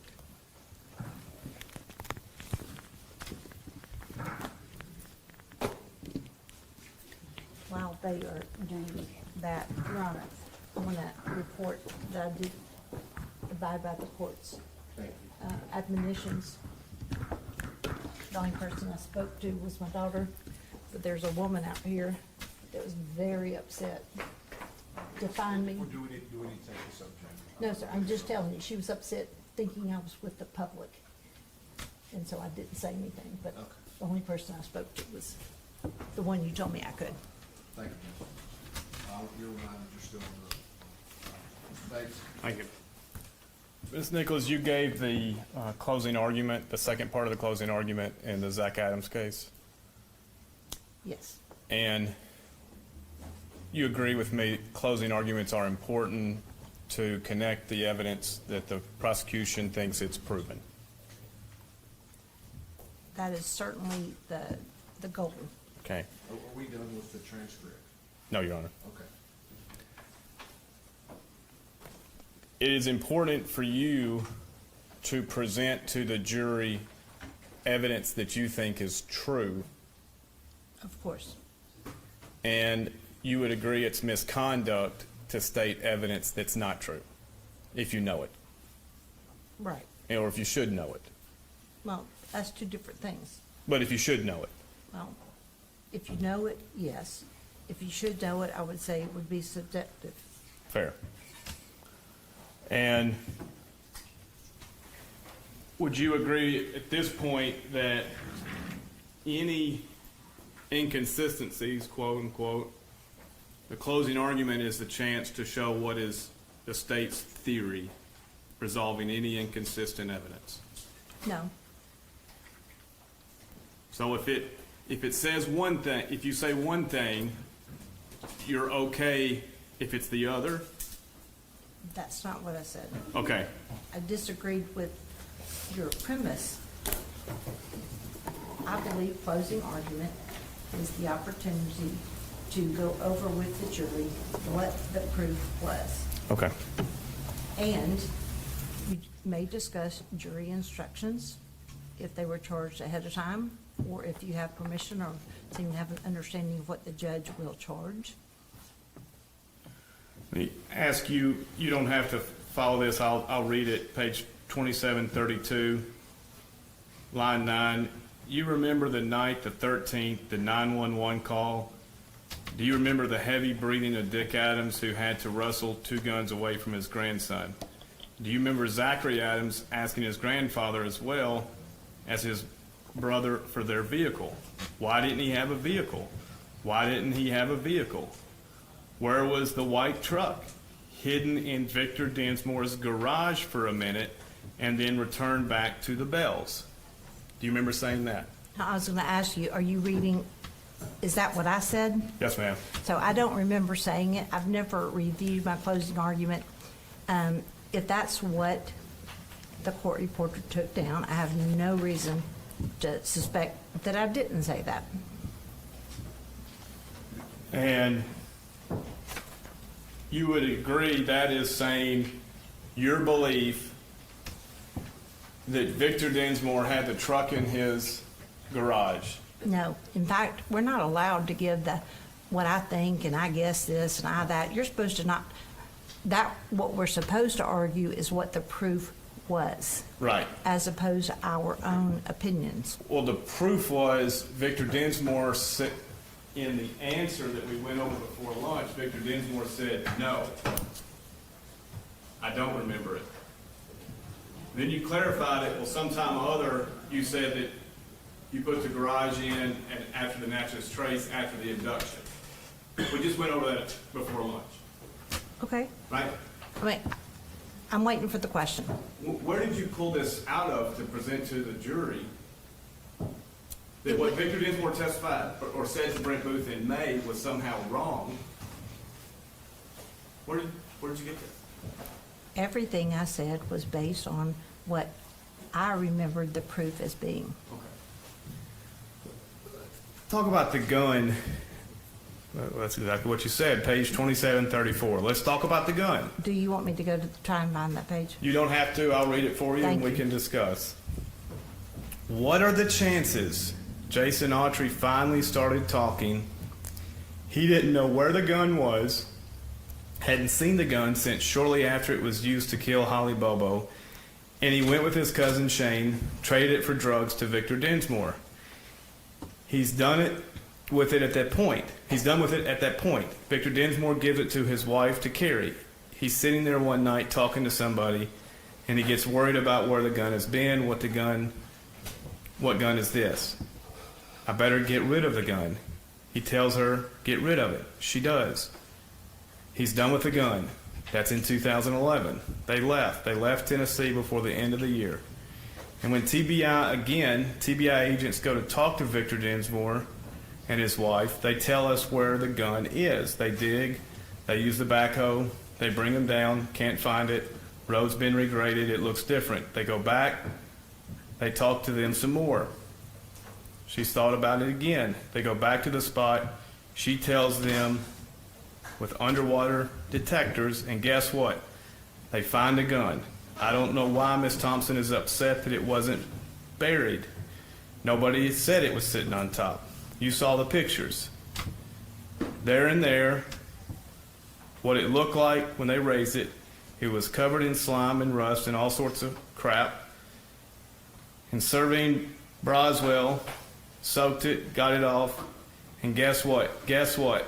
It still fires, it still fires, still loaded, still fires. Your opinion was that was the murder weapon that was found. Correct? Yes.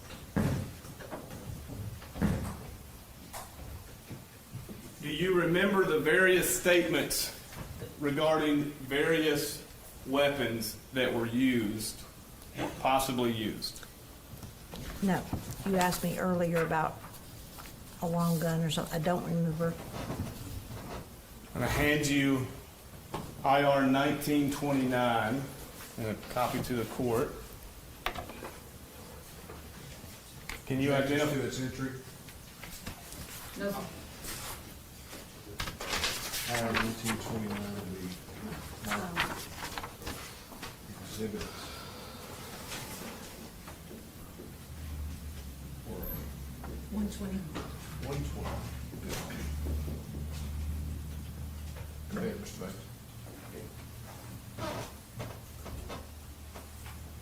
You familiar with this? No. Well, I mean, being familiar, meaning, as I sit here today, no. If it's an IR, then perhaps I was at one time. All right, just read it. I'm sorry, what? Please just read it.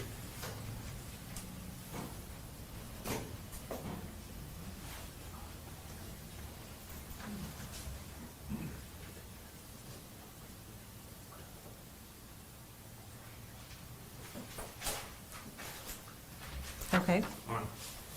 So we have in January of 2014, it's a .22 rifle that may have been used. You see that?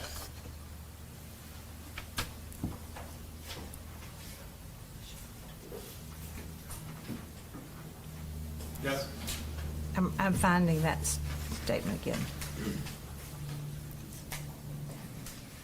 I see where this person reported that that person told her that her husband bought a .22 rifle that may have been used in the Bobo case. And are you familiar with the Victor Dinsmore, Dennis Benjamin conversation in February of 2014? Victor Dinsmore says the only two guns related to Shane Austin are a .22 rifle and a .22 pistol. No. Okay. Do And you ever and- remember listening to that conversation?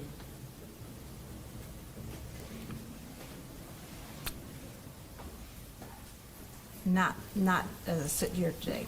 Not You so- remember listening to the conversation where Victor Dinsmore was threatened by Dennis Benjamin in March of 2014?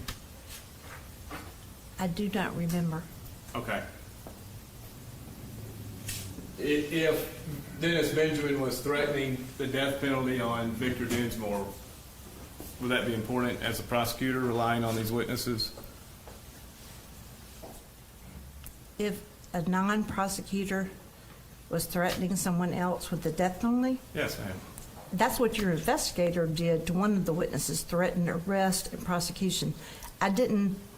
Those people have no ability to make those decisions, so I'm not sure. I don't know the context, I don't remember what was said, so I don't remember being particularly struck by it. You don't remember if Dennis Benjamin, the man who got Dylan Adams' statement that you say I don't believe, told Victor Dinsmore, I've talked to the TBI, the FBI, the Bobo family, if you don't give us the body, you're blanked. I do not remember.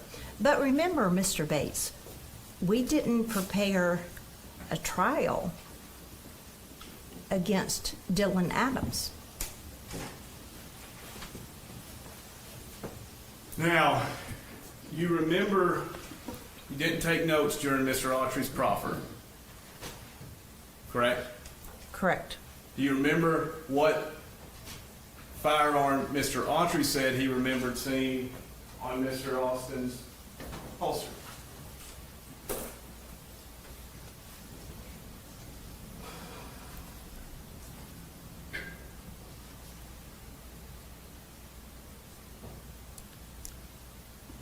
I am guessing, so take this and give it what weight you want to. I think he thought it was a 38. I don't know the most about guns. I think he thought it was a 38, but I don't. Witness can be passed Exhibit 61. I'm sorry, what? You'll be passed Pass Exhibit Exhibit 61 and look on page 2, top third of the page.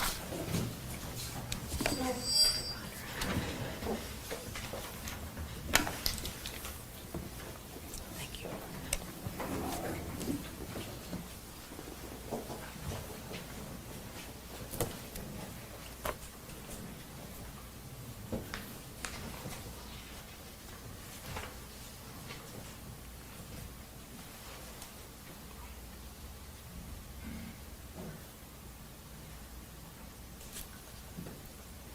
What am I looking for? What caliber gun? You said focus on the top third. Of page 2. It's on page 1, so.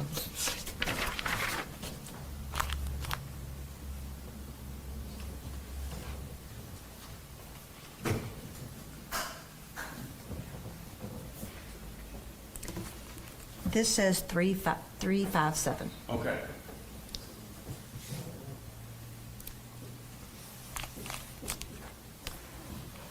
Then, do you Do you want me to remember keep- do you in want me to- May of Do you want me 2007? to keep holding this? You can if you would like. Well, no. Okay, Do you can- you want me to hold this? No, ma'am, sorry. Okay. You can get back to court officer. Stack it up. Do you remember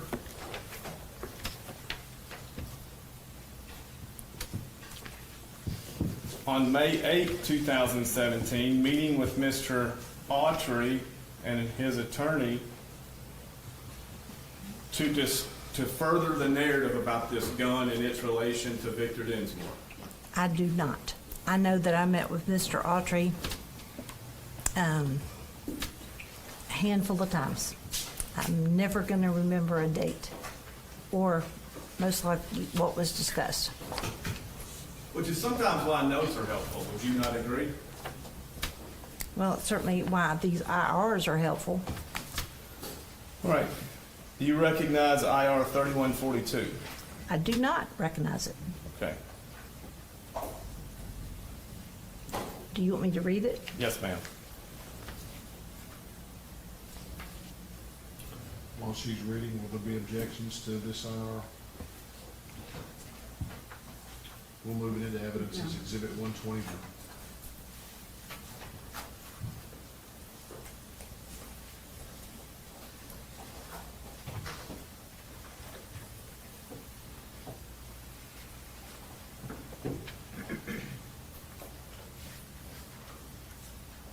I've read it. Now, would you agree that the activity date was May 8th, 2017, but the report was generated on June 12th, 2017? That's what it says. Would you agree that I didn't prepare it, so. Of course not. But that's what it said. you agree that the .32 revolver was found in between these dates? I don't remember when it was found. I know that finding the gun was the basis for a trial continuance, and I can't remember the dates of those. I know that the date it was found is certainly recorded somewhere. so. Okay.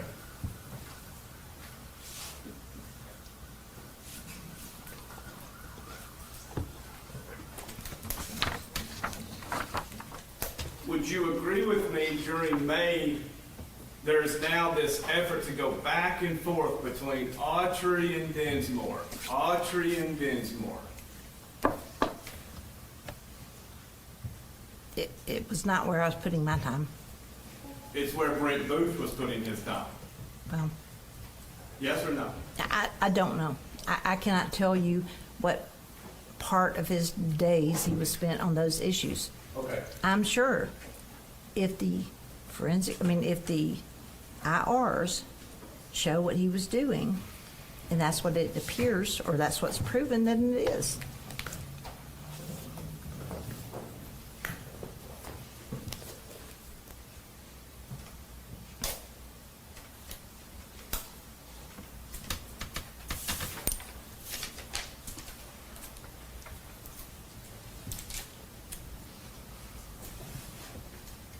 We're now going to play Exhibit 63. Ms. Nichols, this is the recording from May 19th, the second day of Brent Booth's trip to Indianapolis to see Mr. Dinsmore. And prior to lunch, you heard the first hearing where Mr. Dinsmore's talking about the gun that he in exchange with Shane, correct? I heard the recording from the first day. Okay. And now let's go to the second day, starting at minute 5, second 40. And he said that he didn't get them off of him, but I didn't trust fronting them to let him get them and pay me later, because he'd never do that. I heard it. He buy it, he buy it directly from you? Yeah, if he had cash, but I wouldn't let him get him to run because he never paid. He was notorious for that. You talked about the gun yesterday. Do you remember them trading you a revolver or Shane and Shane trading you a revolver? Shane, I remember now that Shane traded me a black 38 revolver, all right? And just a regular revolver, but it was one you could switch the cylinder and make 357. He came to me and wanted to get some pistols for it, and I said, I can't remember how many I gave him. I think I gave him some one time. The next time I said I paid him off for the pistol. But then we started talking. We remember when Jamie Darnell moved in, was when Mom and Dad threw him out. She was carrying that, and she pulled out. He saw it. He asked where we got it. We said, where it came from. He told us we needed to get rid of it. That's when I told her she went to the doctor in where was it, Kinsey? Yeah. I think that she was going to the doctor, so I told her to go up the river, on the way down through there. She didn't, because there was too much traffic, came back, and that's when she pulled off into the river and put it in the water. So I'm interested in keep it and hide it somewhere at home, and I thought, no, I've got enough to do that. She was going to take it out of that boat that happened in my property, to put dirt, put a tag on it, and she was going to dig a little and put it in there. I kind of wish she would have. It'd be definitely sitting right there still. So. But you pulled up on that road. And she, right there in the water. and she laid it down. I know what she did. She laid it down. She didn't want her prints on the ground. Her bad talk. She laid it down in the water, and she took this brush and stuff over the top of it. So she done. Why did Zachary Adams tell you need to get rid of it? Their body bottle. We don't know it. And you never loved it? That guy may have a body on it, it came from Autry. Because that train has hands on it. And I remember when I told you guys about the other gun was a junky little piece of shit 32, and I took it myself and threw that in my cousin's pocket. Okay, because I was afraid he'd fire. It was falling apart. And I didn't want to keep the pills away. So when we got off the pill, I traded for them pills. I had her start carrying it because hell, I thought somebody was going to snatch her. All the little stuff was going on. I wanted her to be protected. And come to find out, the son of bitches that was doing it, that did it, was hanging out in the house. Well, I don't ever forget. So now we have a 38 revolver with an interchangeable 357, and Mr. Dinsmore admits that he threw a 32 away unrelated to the Bobo case, right? I was having trouble hearing some. I heard him talk about a 32, and I couldn't hear what he did with it. Okay, we'll play it again.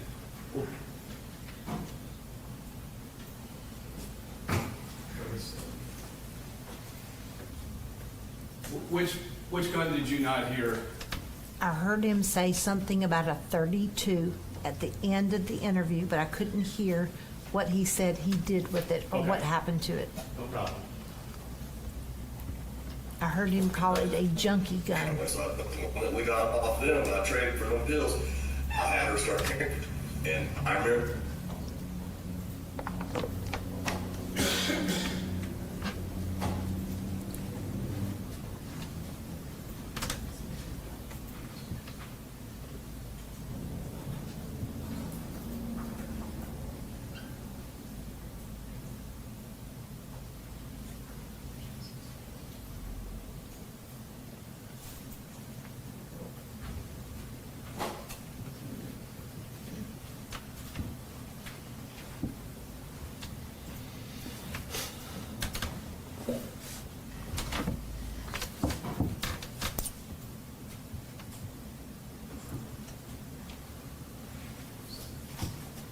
starting at 751.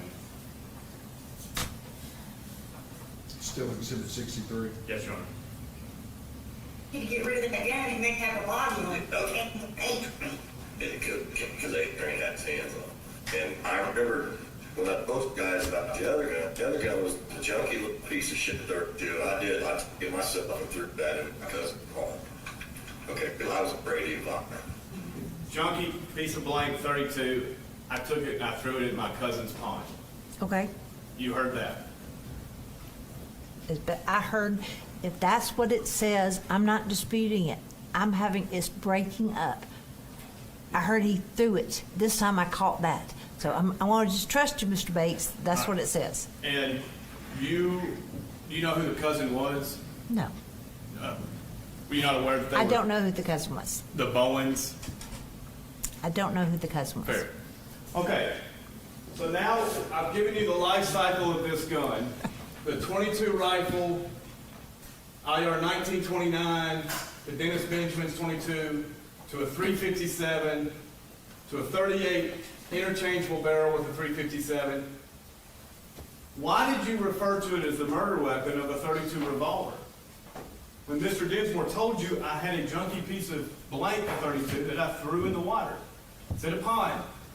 Did it ever dawn on you, I think that's the .32 he's talking about? No, Why not? because it's not what the proof was. What was the proof? That Mr. Autry's statement Excuse me, was- did you ask me a question or do you not want me to answer it? I want you to answer. Great.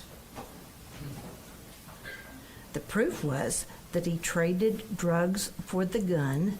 He was nervous about the gun. He gave it to his wife. His wife, I think, was later told there could be a body on it, and she put it over here.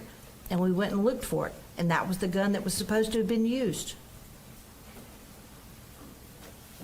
Does it concern you, prior to pulling the .32 revolver out, that every other statement before this, a murder weapon was something different than the .32 revolver? No, It doesn't give you pause. it did not give me cause.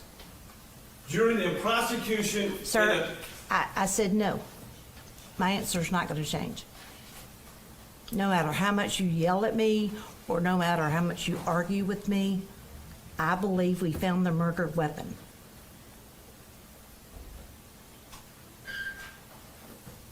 And that's the manner in which you prosecuted this case, right?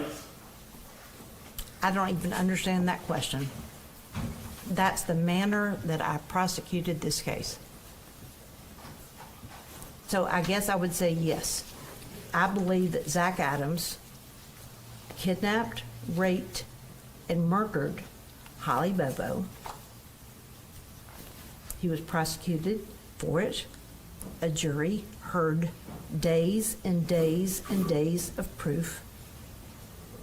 And they found him guilty. Not me.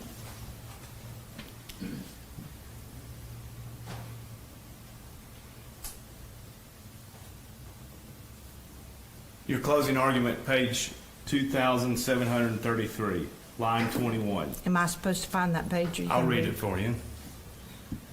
There was some discussions about the measurements of the ammunition.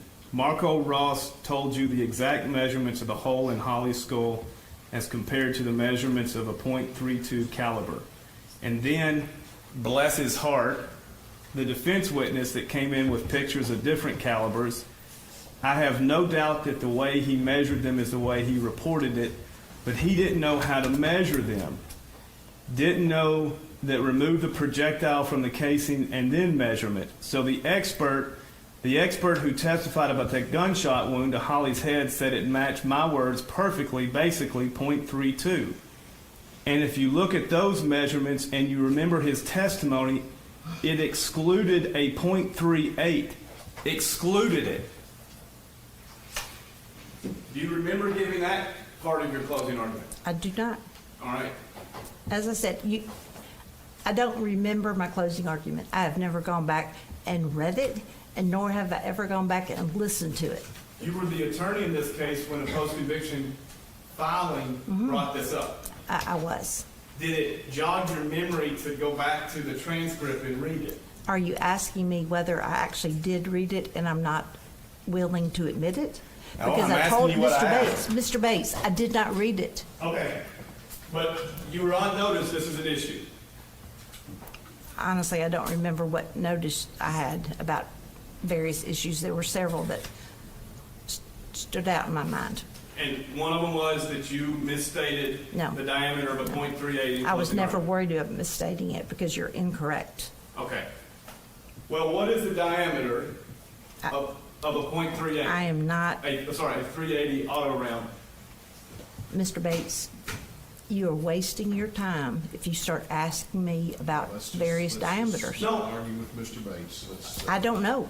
Okay.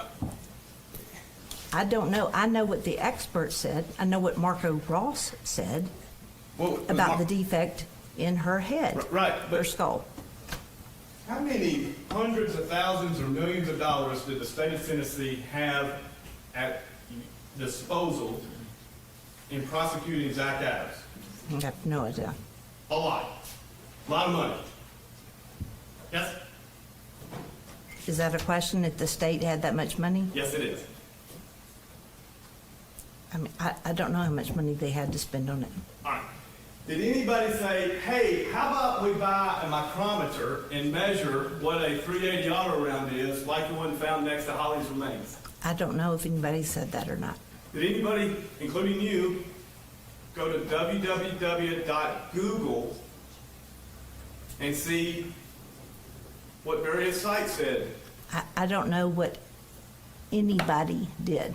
Well, then how did you say .38, which is the exact caliber of the bullet found by Miss Holly's remains, was excluded? Okay.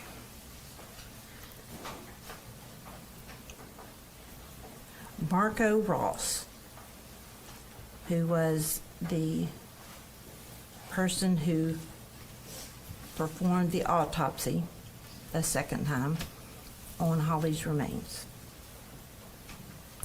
Unlike me, he measured, he knew and testified to the measurements of the defect. And he said, any caliber of gun, this level could have made the defect. Any caliber of gun larger than that could not have. Are you familiar that a 380 round is not in size .38? No, I'm not. I said a minute ago, I am not a ballistics expert.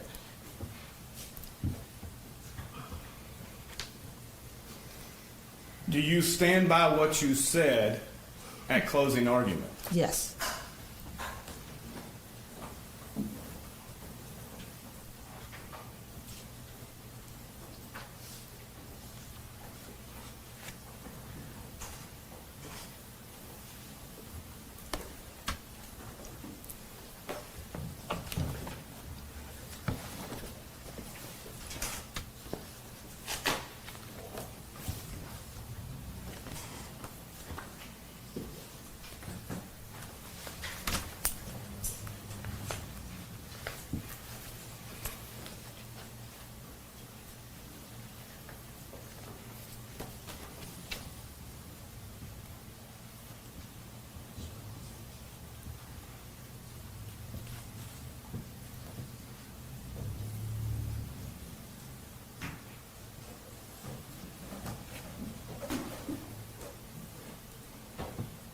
Were you in charge of the reward money getting to various witnesses? No. Did you have any part of that? No. Do you have any awareness of that? No.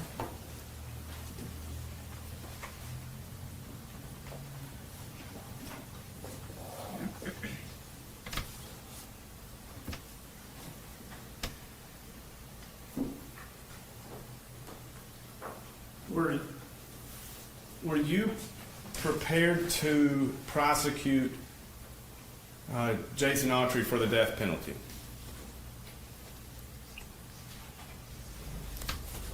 Well, you mean instead of Zach or like that day, or like how At that? any time, were you prepared to prosecute Jason? We were Autry prepared to go forward. And prosecute him for the death? We were. Not, you don't prosecute someone for the death penalty. You prosecute someone for murder in the first degree. The jury has three choices: death penalty, life without parole, and life. And you filed aggravating statements, correct? Do you mean- Aggravating circumstances to justify. Is that aggravating factors? Yes, sir. Just like I don't remember, of course we filed one. I don't remember filing it or what date it was filed on.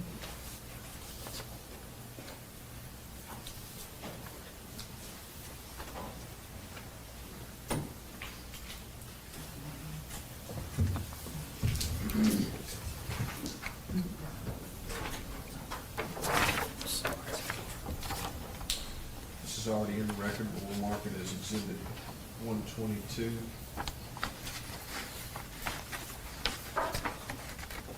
You recognize that filing? I certainly recognize my signature at the end of the filing. I haven't read the filing. It says June the 3rd, 2015, which makes sense. Okay. So if you could just take a moment and read it, please. While she's doing that, let me correct that. This is not in this record. This is the notice of aggravating circumstances in State versus Jason Autry's case. So it's exhibit 122, this matter.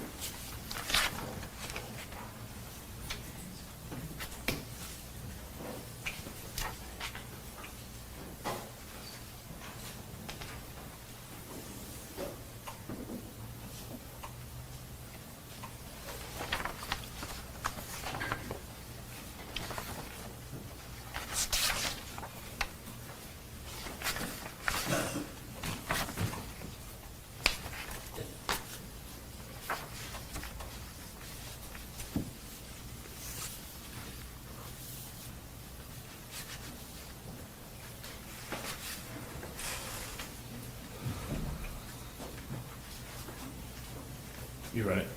I have. What evidence did you have to justify these of Jason Autry? And I'm objecting the relevance of the aggravated circumstances notice filed against a co-defendant. All right, the objection is relevance, Mr. Bates. Yes, Your Honor.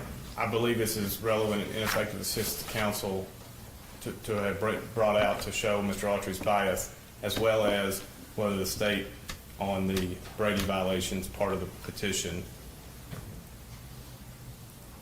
and other parts of the evidence in I this. think it fits under the IAC claim, so I'll let you present this. Mr. Bates. So what was your question? What evidence did you have that Mr. Autry, Okay. For So instance- number two, Mr. Autry had one or more felonies. And I don't have it with me. I assume you have his record. We had his record. Number five, the murder was especially heinous, atrocious, or cruel, and that involved torture or serious physical abuse beyond that necessary to produce death. let's stop there. What evidence did you have that Mr. Autry committed this crime? You're familiar with, the premise that if you, criminal responsibility, you know that, correct? Just answer the question. Well, I am. criminal but- responsibility for one thing. So if he didn't do it himself, we had, Take out criminal responsibility. I know, because you asked me what I had. That's what I Okay. had. Not gonna take it out. So what evidence did you have that Mr. Autry was criminally responsible for somebody else's actions? Because they were together. Everybody said they were together. Their names were mentioned immediately. Their names were mentioned with all due respect to TBI. Because I have a great deal of respect for the officers who, in the end, worked this case. But they went in a direction and ignored what was right in front of their face. And if you go back and you had, you're asking me about Autry. The person I tried was Zach Adams. We had Zach Adams confessing in detail to several people. making short confessions to half a dozen others. We had a lot of proof. Jason Autry. You had statements that later. And I began this with they were together. Okay. Okay? Whoever ended up doing one thing or the other, they were criminally responsible for each other's actions. That's what the law says. That's not Jennifer Nichols. So fair to say you had no evidence, in your opinion, when you filed this, that Jason Autry is the one. I'm gonna object. That's not what she's saying. I'll let him ask the question. She can clarify this. You have no evidence when you filed this in June 3rd, 2015, that Jason Autry was the one who raped Miss Bobo, who murdered Miss Bobo. No, I'm not ever going to agree with that. Okay, then tell me what evidence Okay. it was. You know what? We have a fundamental problem because there are 250,000 pages. I can assure you that you asked me earlier about the process we followed, we had to present to the DA what we had for every single aggravator that we were using. We just did. You didn't just go in there and check one, okay?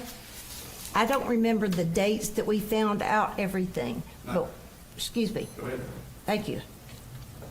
But we knew Holly had been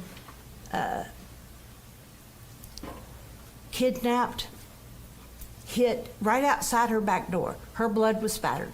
We knew they got her out of there. We knew that they traveled up and down. We knew where they went. She was killed. Her remains have been found. She has unfortunately, a bullet to the back of her head. Even though we didn't believe everything that Dylan said, we had Dylan admitting that they raped her. And we did believe that. We thought he minimized his responsibility, that nobody can make you rape somebody. But I mean, we had a lot of proof. So I will say this, Autry's case was probably the weakest of the three because he didn't talk. You know, at the time, he wasn't telling people different things.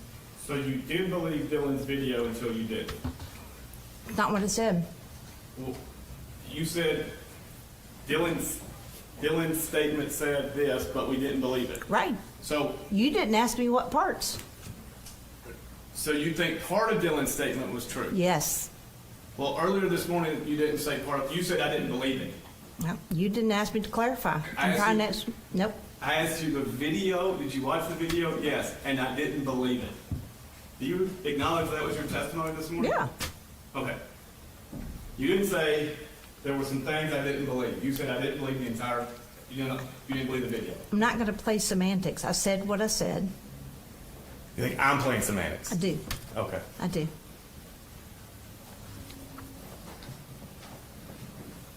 Do you remember,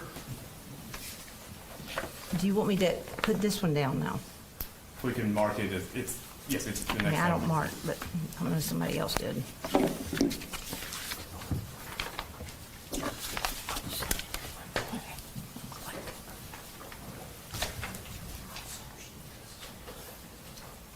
File 3142, exhibit 121.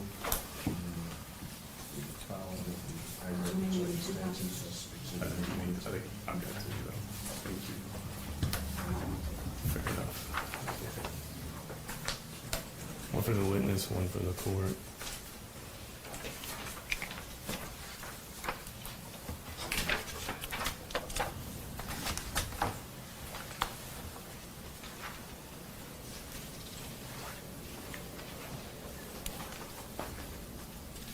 You recognize this document? No. Okay, you can review it. While she's reviewing, this should be in this record. This is the state's response to Zachary Adams, motion number 42. We'll be marking up exhibit 123.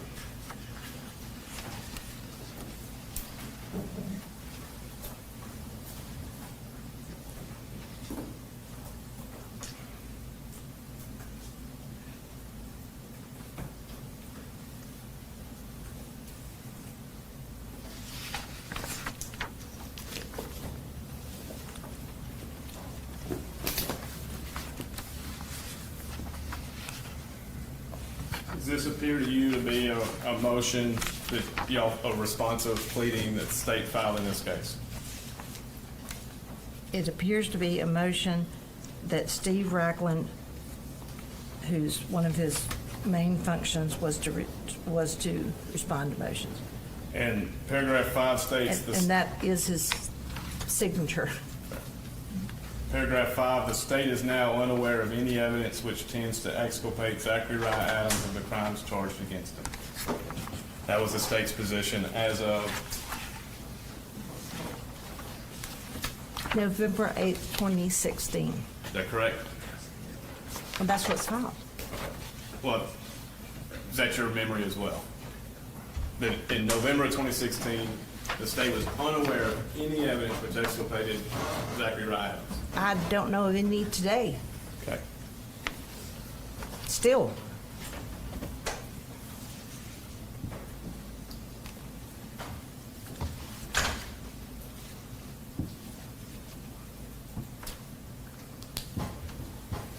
At some point, do you remember any discussions about Dylan Adams testifying in the state of Tennessee?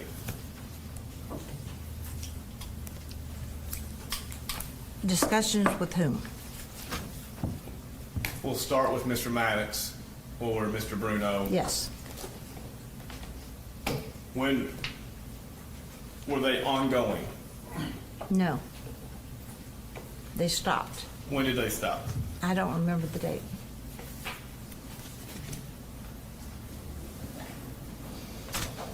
Was it before or after Mr. Autry provided his proffer? Before. How soon after that? I don't remember. It probably was a good while because, and the discussions did not go very far. With Dylan's attorneys? Correct? Then you had discussions with Mr. Autry's attorney. I did not have discussions with them. We put it out to all that we would talk to any of the three of them that were interested. 2 were interested, 2 defendants. Mr. Zach Adams' attorney was never interested. Again, it's difficult to guess, but if, and you're not supposed to guess, Dylan Adams was not ever going to come off of the statement that he gave. Did not appear that way to us. It did not comport with the proof that we had. So to try him first and to put on a statement or to that you didn't believe and that you were trying to, I guess, fill in other holes, didn't appear to be the smart thing to do. And I've already said Autry's was the weakest of the 3. So we prepared for trial for Zach Adams. And once we made the decision, that's who we were going to try first. And Dylan Adams was not offering anything that we found to be reasonable. We got ready for trial. We were going to trial without Autry. When do you remember discussions with Mr. Autry's attorneys regarding? I didn't have a discussion. We put it out there that we would listen to anything. I'll tell you this, I remember, not the day, but I got a phone call from Michael Scholl. I was walking around the lake at Shelby Farms. I remember who I was with, and the phone rang. It was Mr. Scholl. I answered the phone, and he said what he said. You want me to repeat it? You can. Okay. It's hearsay, but I mean, that's what I'm saying. You want me to say what he said? Sure. Okay. And he told me, and he called me before anybody else knew, that Autry wanted to talk, All right. and he was interested in a proffer. And when was this? I just said I don't remember. Was it? It was close in time to the proffer. I'm not ever going to be able to give you a date. How close in time? I 2 weeks? 3 months? No. Don't know. Certainly wasn't months. Okay. We had a trial coming up. I Okay. said close in time. And- It would have taken a few days to arrange that and get ready and get everybody in the same room.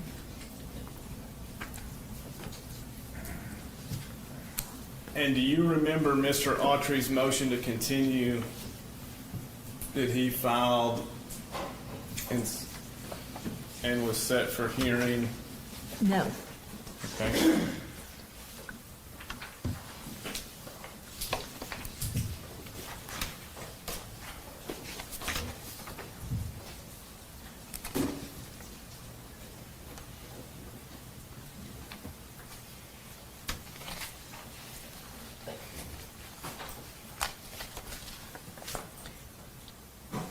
There are markings on here. Are you wanting me to pay attention to the particular markings or the brackets? No, Your Honor, no. And Your Honor, I apologize. This was a copy I probably had and made copies of markings. I can white it out and submit. It's not bothering me. I just didn't know if you were directing my attention to this. So it's a long motion. Are you wanting me to read the whole motion? Well, if you could just review it quickly to see if you have any memory of Mr. Scholl's motion to continue. It is a 11 or 12 page motion. I won't be able to review it quickly. I told you I don't remember this being filed. I know that there were requests for extensions. So it looks like Mr. Scholl filed this on August the 12th of 2016.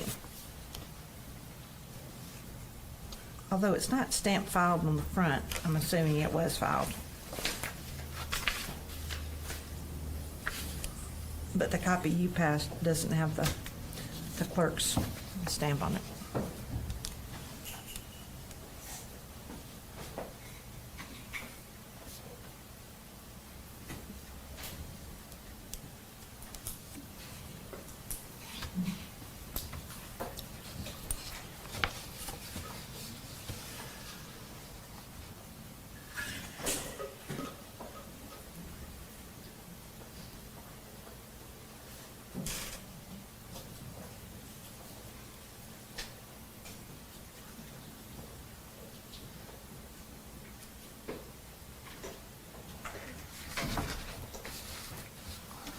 You're familiar with Mr. Scholl?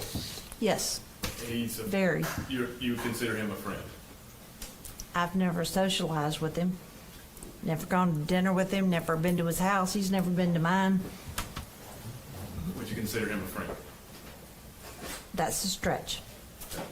I consider him to be somebody I respect as an attorney. He was known for being a very good attorney.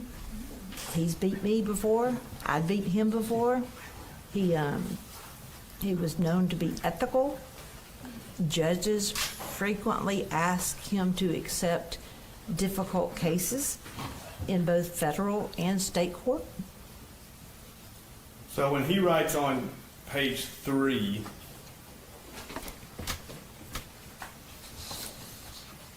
lead counsel has to travel 200 miles one way to visit the client. Sometimes contact visits are not allowed, which makes the visit worthless. Hang on, I'm getting to page 3. Okay. Further, because of availability, all experts are at least 200 miles from the client. When a contact visit is made available, counsel is forced to sit in a room with the client, which is approximately 4 feet by 4 feet. An officer sits outside the door. There's no table, no place to write or spread out documents. Further, because of the nature of the facility, counsel is not permitted to take a computer. Therefore, he's unable to review many pieces of evidence with the client. When the counsel gives the client discovery, it is often seized by the authorities, much of which is not returned. You have no reason to doubt the truthfulness of that statement, correct? I have no idea what he's talking about. But you trust what Mr. Scholl puts in pleadings? Of course. All right. I mean, as an officer of the court, he wouldn't lie to the judge. So, what, do you remember Mr. Scholl telling you, hey, I don't have a copy of the cell phone records in November of 2016? And you sending those cell records via Joe Walker to Memphis to give Mr. Scholl another copy? That's not quite how I remember. Okay, well, how do you remember? Well, I think the phone records were there, and he may have had trouble opening them, or he couldn't do something with them that he was wanting to do.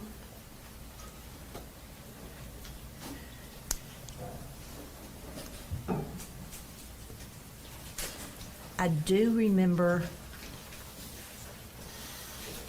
there being phone records delivered.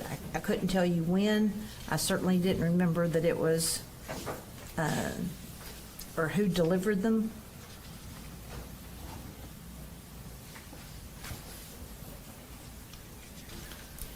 And you said what date? November 2016. A couple of weeks before the proffer, a month and a half. That was after Mr. Hagerman had gotten on the case, and we pretty quickly had divvied up work. I was not going to be the phone person. So I would defer to Mr. Hagerman. Ms. I mean, that was his Okay. his area. There was too much for one person to do. No reason then why the TBI said it was authorized by you? Everything in the case would have been authorized by me. Any reason to doubt Mr. Scholl's statement in August of 2016, it is imperative that he be granted a continuance of the upcoming trial date so as to receive adequate, competent, and effective representation, and for such further relief as the court deems necessary. Is that in this motion? Page 12. Okay, so your question about that is what? Any reason to question Mr. Scholl's truthfulness in presenting that to the court? It says, hey, by April 3rd, 2017, I can't be prepared on this case. Mr. Bates, just like in this post-conviction where people have asked for resets, it is very common for defense lawyers and prosecutors to seek to push a case back. I'm not sure anybody ever feels like they have enough time. It looks like he'd been on this a year.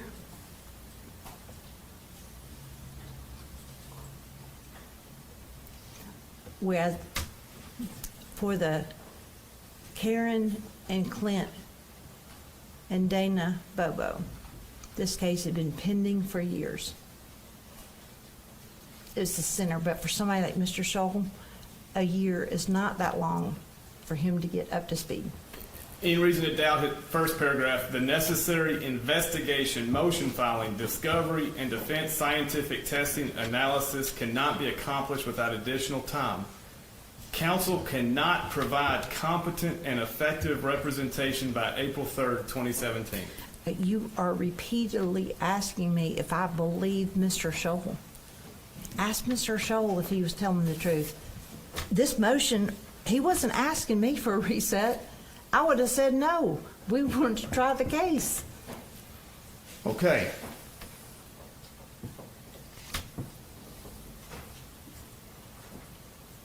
The TBI team at the time of trial, I think I'm correct, the main players were Brent Booth, Joe Walker, Kathy Ferguson. Well, there were a lot more that considered themselves to be and were main players. Okay, And I can't name them all for well, you. fair enough. But it's people who's invested a lot of time. But in terms of the day-to-day contact that I had, those would have been the three people that I spoke to the most. Y'all had a good working relationship. Yes? Yes, They had worked on the case from virtually the beginning. I don't know when. I believe Brent Booth made the scene within a couple of hours. I don't know when Special Agent Wheeler got on the case, and it's my recollection that Kathy Ferguson got on, if not on the first day, soon. Did you trust their analysis and their work product?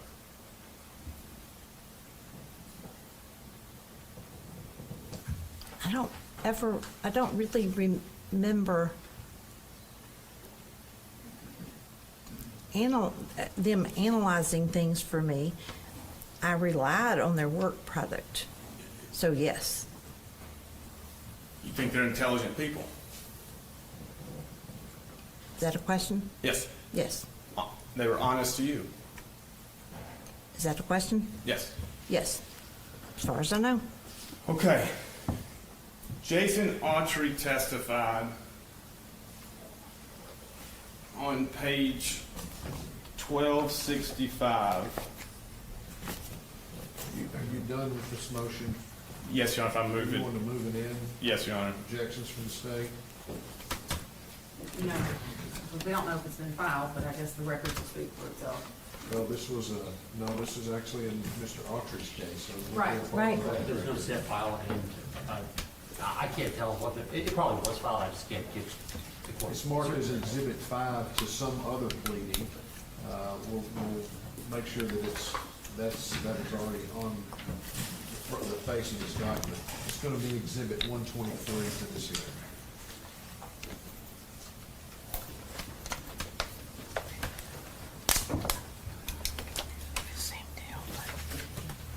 And it is the motion to continue the trial set April the 3rd, 2017, in the state of Tennessee versus Jason Lee Autry. Go ahead, Inspector. Page. I'll start at 1264. Read slow if you're gonna read to me. I'll read it to you. Okay, And Mr. Autry's on the stand. okay. Line 15, page 1264. You made a statement, looks like we got away with this shit. Answer, that's correct. May I ask you, is this my questions or is it Ms. Thompson's questions? Just so I can, Your questions. okay. And it, yes. You asked, what did he say? The court, I believe this was the end of the offer of proof. The court said, all right, ladies and gentlemen, as I told you the other day, this is not being offered for the truth, what he said. It's offered as follow-up response.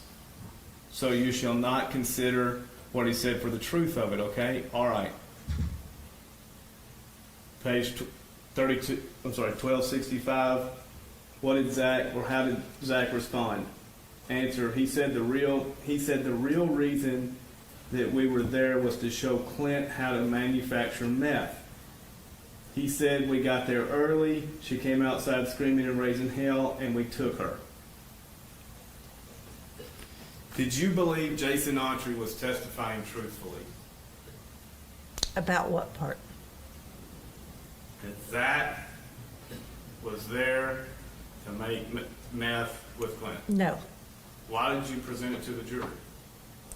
because it was part of what was said And had I not let it all go out there, as that's what it said, you'd be asking me, did you parse the statement to hide something from the jury?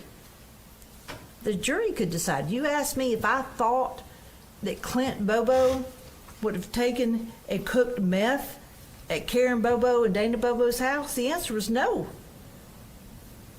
I did not think Clint was going to cook meth in his backyard at the Bobo's house.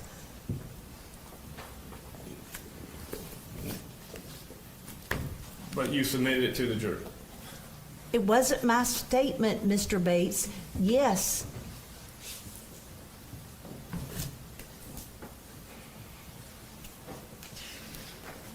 "11 days ago, who's the first person you phoned on 11 days ago? Don't know. You don't recall? No. How many people did you call 11 Don't days know. ago? How many people did you text 11 days ago? Don't know. Can you start from when you woke up to when you went to sleep and remember exactly where you were every part of every minute of every day on 11 days ago? No. When's the last time you went to an ATM machine?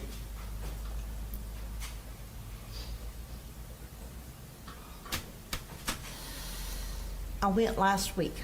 You know the date? I can figure it out by looking at my bank records.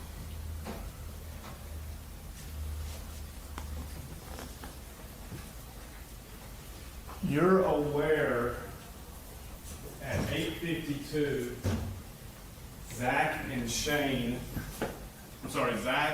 Jason had a phone call, correct?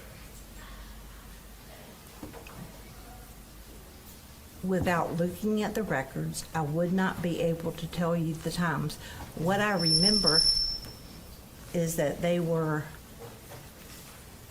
Zach Adams was calling a lot of people, including them, Shane.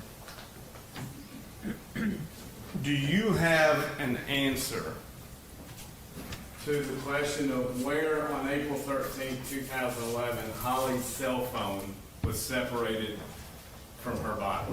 Of course not. I have a theory. What's your theory? My theory is it was separated from her body before they headed to the river. Okay. You told the My jury. theory, that's based on where the phone was found and where the SIM card was found, and the fact that they stopped, they being the gurus that track phones, quit picking up anything. Okay.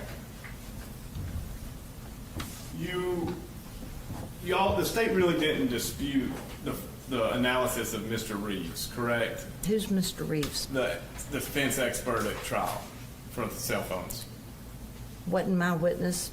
What I remember about that is that Mr. Reeves did not dispute Mike Frizzell and the TBI. So I kind of look at it reverse of that. In fact, Mr. Reeves agreed with TBI's findings. I would say he was, he may have, I don't even want to use the word tweak because that makes it sound like he changed, and he didn't. But he did not agree with the main points that Mr. Hackerman was trying to make with the phone records. And if the witness can be passed Exhibit 25.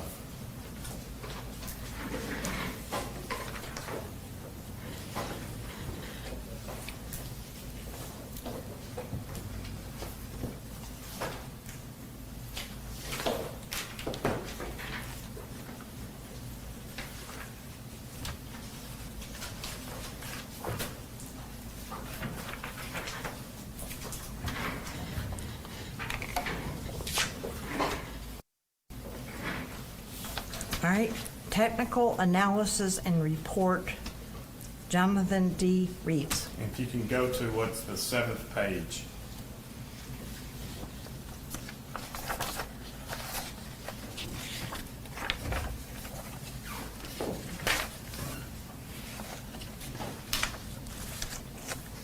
With a lot of red and blue writing. Is that what you're looking at? I don't see them numbered, I just want to make I sure. don't think. This page? I may approach Your Honor. You may, let's clarify which page you're looking at. I tried to count.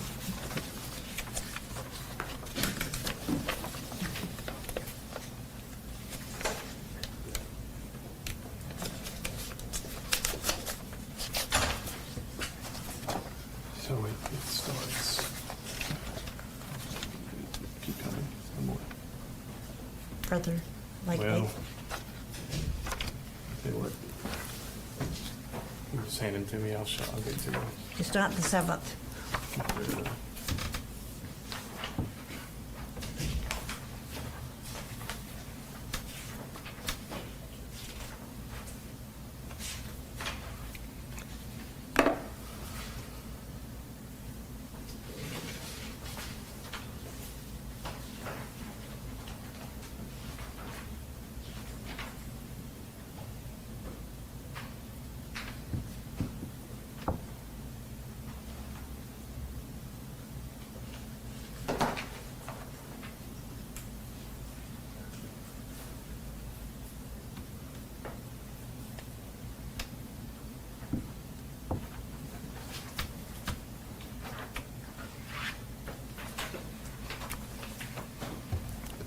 I'll hand you this page, and if I do the one before, it'll be just the page before.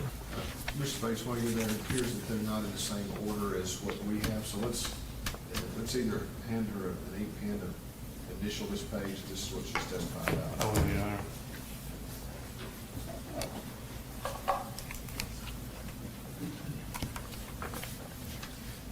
Clarify, And sir, you just want me to initial it? just top right corner initially, please, that you're testifying about this page.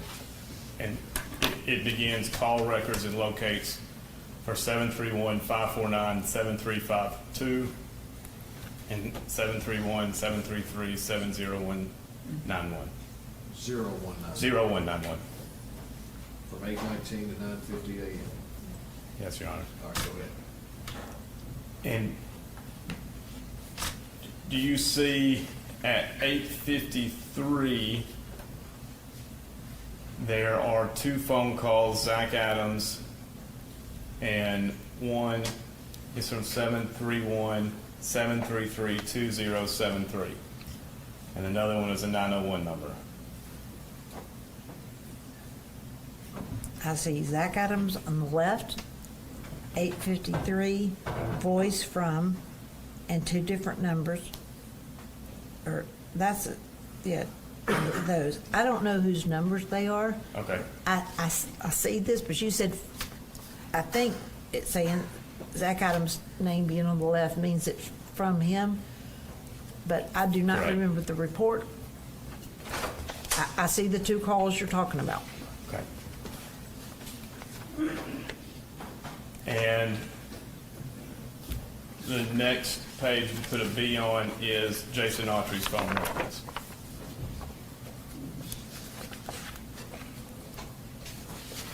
So you went, so the next page that says call records and locates for 731-733-0191, that page, The one previous with all right? 549-7352. All right, I'm looking at a page that says call records and locates for 731-549-7352 and 731-733-2073 from 8:17 a.m. to 9:42 a.m. Is that the right page? Yes, ma'am. All right, I'll initial that one.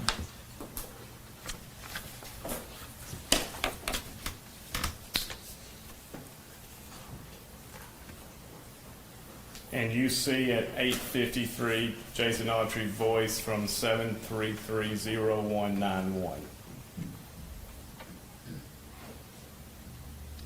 J. Autry, 853 a.m. voice from 1731173-30191. Correct. I see that. All right. So you agree it shows the 8:52, 8:53 phone call between these two people? Well, I didn't go back and compare. Okay, you can if you Yeah, want. no, it's okay. I Okay. mean, the record is what it is. Now, hey. Do you want me this to, was- am I gonna look at something else on here? You can put it back in the binder, or you can keep it just in case. Okay. That's okay. And you agree that Zach Adams is at 31523 and 31522, these two cell towers. I cannot agree with you because I don't know. Okay. You agree the proof showed they were pinging off these two towers?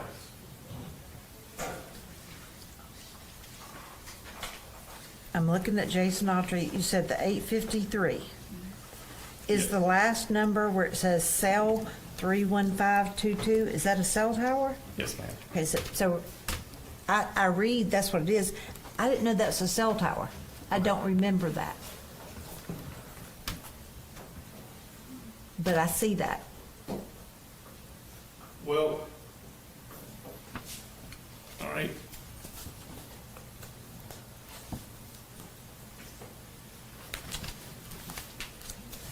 Do you remember the transcript that Autry talks with Zach and then comes to Shane's house? And that's where he sees everyone. Do I remember the transcript that says Do you that? remember the trial? Are you talking about when he went to Shane's house and the burn barrel was there and Shane was wearing a gun and Holly was wrapped up in a blanket and That was The his truck? that was his testimony. I remember that. All right.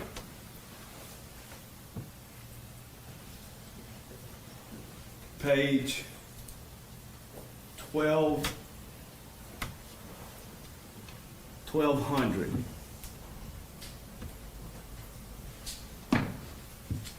And this, did it strike you when Mr. Autry was telling with pretty good detail the times he made a phone call 6 hours, 6 years beforehand? How odd that was? No. Sort of like I remember some things 8 years ago, like that, not having read the transcript or reviewed any of the testimony, but I remember bits and pieces. And I remember phone calls in my life that were really important from a long time ago.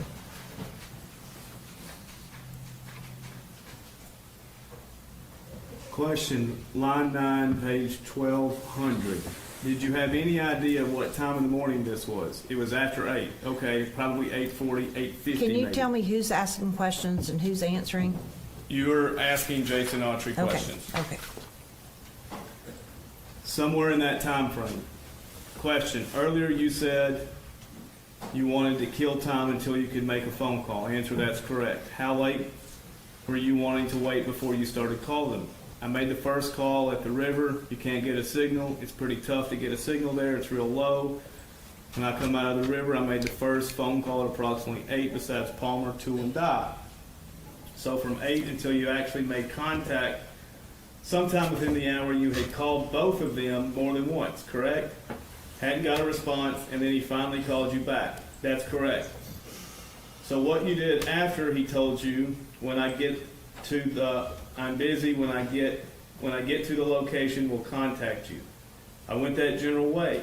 I knew that I headed in that direction. Question, okay, I'm sorry. Nobody here but you knows in what direction you're talking about. I went in that direction. Well, I left Benton County, headed towards Decatur County down Birdsong Road. And why the Birdsong Road area? It was the easiest access from where I was to get there, plus it would be a delay. I mean, it was just the easiest access to get there from where I was, other than going down the main road. Did you talk to him again? I did. Who? Mr. Adams. He called you, or did you call him? I believe he called me. What did he say? He said, we're at Cousins. What did that mean? That means that we're at 30 Yellow Springs Road, Shane Austin's house. Your cousin, he called him Cuz too. But that's your cousin? Correct. So did you get there? I did. How far away were you? How long did it take you to get there? Probably 20 to 30 minutes.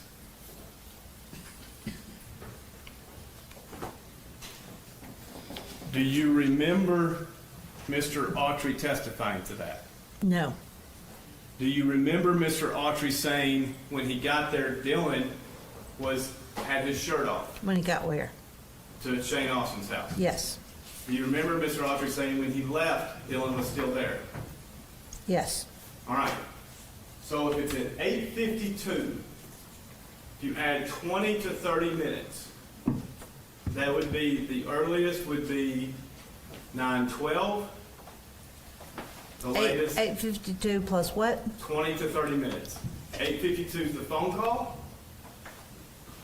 20 minutes to get there, 20 minutes to get where? to Shane Austin's house. Okay. I mean, I'm going with you, but I'm not doing the math. Okay. So, Did you ever do the math? I'm sure I did. Okay. Then if it is recall. at 9:12 to 9:22 and everybody's at Shane's house, can you explain why Holly Bobo's cell phone was still traveling south to its final ping at 9:25 by Gooch Creek? No. You just can't explain it. No. You have to give those times that they gave and explanations and how long you have to credit memories and about what time different things were happening. I don't. You have no answer for why you told the jury Dylan was dispatched to get rid of a cell phone if it's inconsistent with Jason Autry's testimony. You have no answer right now. Correct? I always got an answer. What is it? What's the question? How did you tell the jury Dylan was driving to get rid of Holly's cell phone if the proof shows Dylan's at Shane Austin's house? Because I don't believe what you just said. And I'm sure that's not what my theory was. I just read to you what your witness You read said. to me a lot of things. And I gotta tell you, after about 2 lines, you lost me. You read and read. Jason Autry says it took 20 to 30 minutes to get where he was from the last phone call with Zach. Okay. To get to Now, Shane is this the Austin's Jason house. Autry that you believe or you don't believe? You tell me. No. You put him on to the jury. Yeah.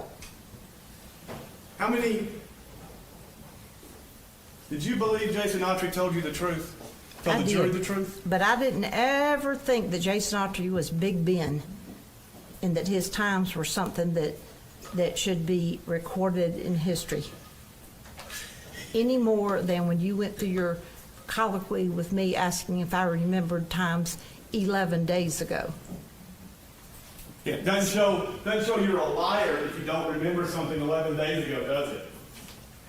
Doesn't show you're falsifying an alibi, does it? Well, I'm not sure how I could lie when I didn't remember it. If I'd made up something and answered it, maybe I'd be lying, but I didn't. I don't understand the analysis or the analogy between that and what I said versus Jason Autry and what he said. Who in TBI told you they believe Jason Autry raped Holly Bobo? Who in TBI? Yes. The first time I heard it was from Dylan. After the proffer. Who told you that Jason Autry's proffer was not true? What? After the proffer, who employed currently at the time by TBI told you they did not believe Jason Autry's proffer and that he also raped Holly Bobo? I do not remember that. I can tell you, if you put all the players around a table today, the people who tried the case, the people who investigated the case, there would be differences in their theories, which is why we endeavored to put it all out there for the jury. Is that why you filed a motion for protective order to prevent coming from in evidence the opinions of TBI officers? Opinions of TBI officers would be irrelevant. I know you know what opinion testimony is admissible and what opinion testimony is not. I do not remember filing a protective order. Maybe I did it if I got wind that that was something that the defense sought to introduce.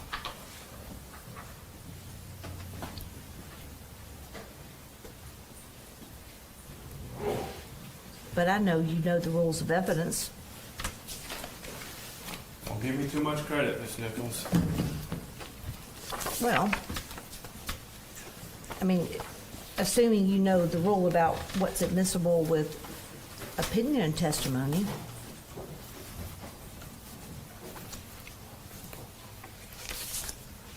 Is this a motion you filed? I got two. Are they the same? Is it two copies of the?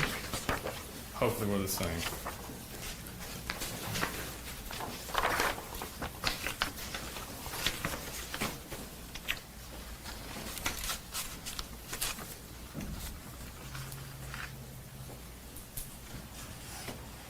This looks like a motion filed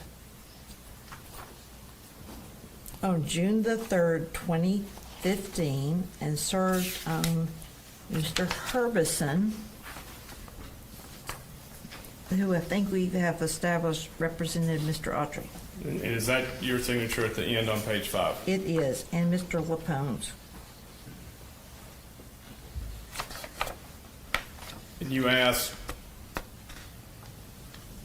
that would prevent discovery,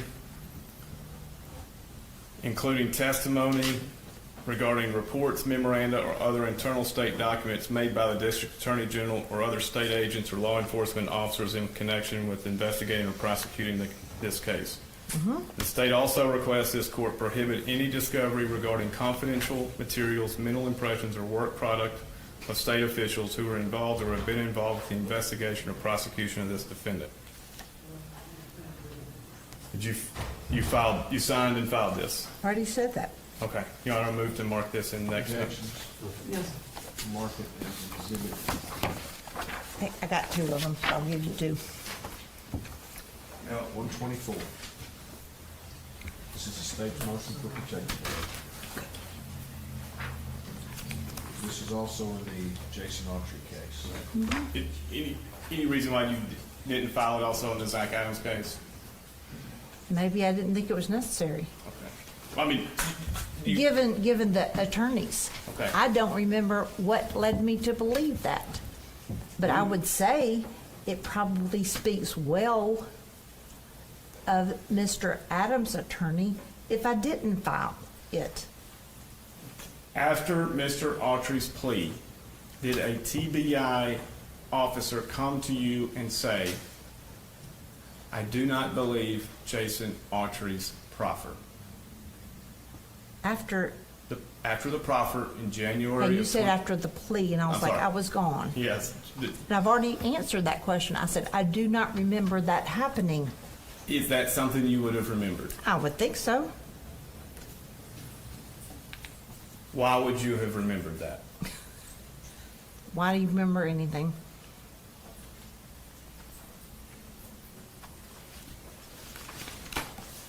You agree that reconstructing April 13th, 2011 is important to determine if a crime took place?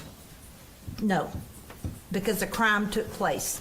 You don't need to reconstruct April the 13th, 2011 to determine if a crime took place. Absolutely not.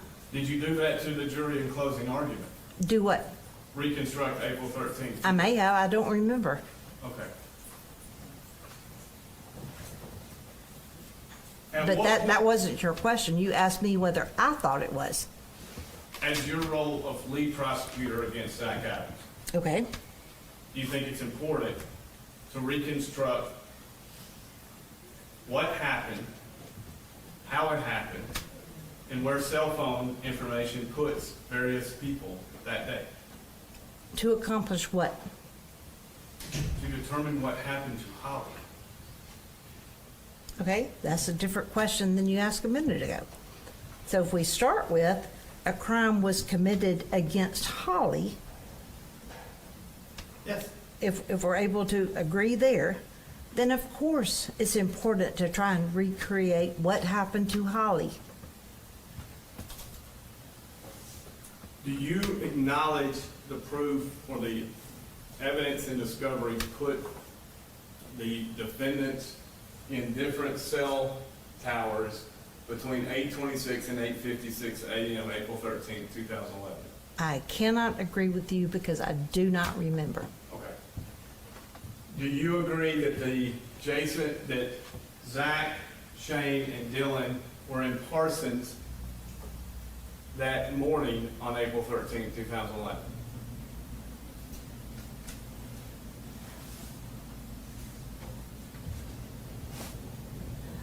Together? Are you asking, Yes, you ma'am. put three Yes, people ma'am. in one question.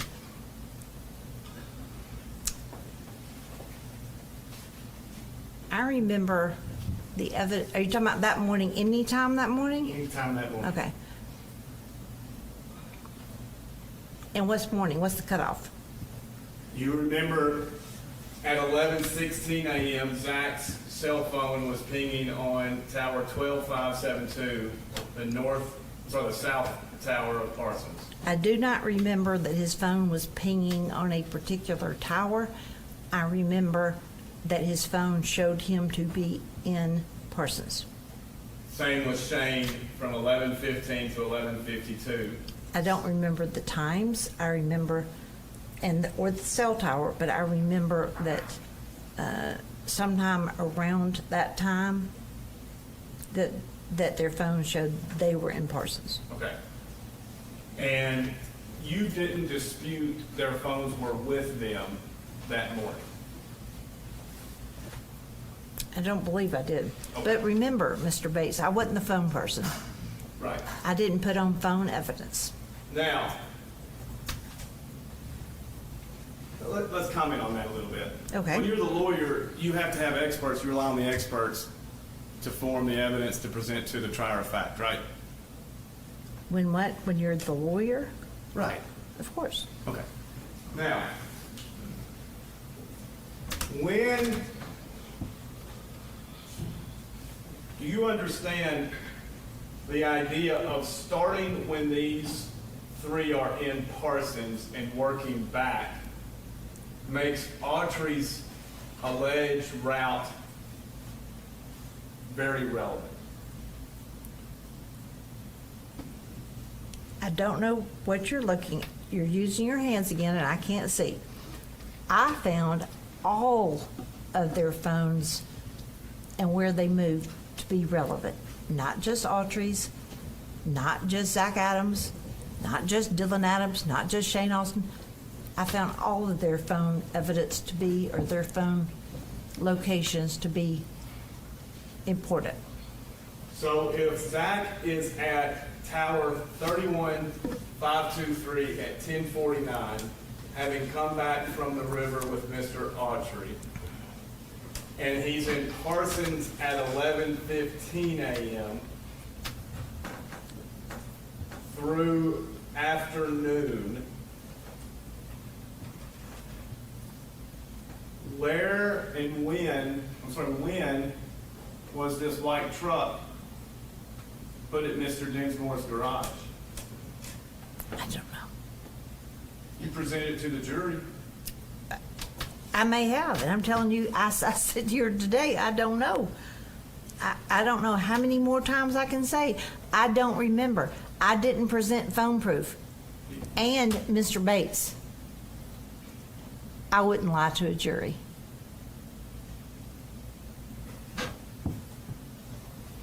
You agree that the clockwise travel of Holly and her phone showed no personal effects, no notes, no lunch boxes, no student records, no nothing, up until where her cell phone was stagnant for 30 minutes.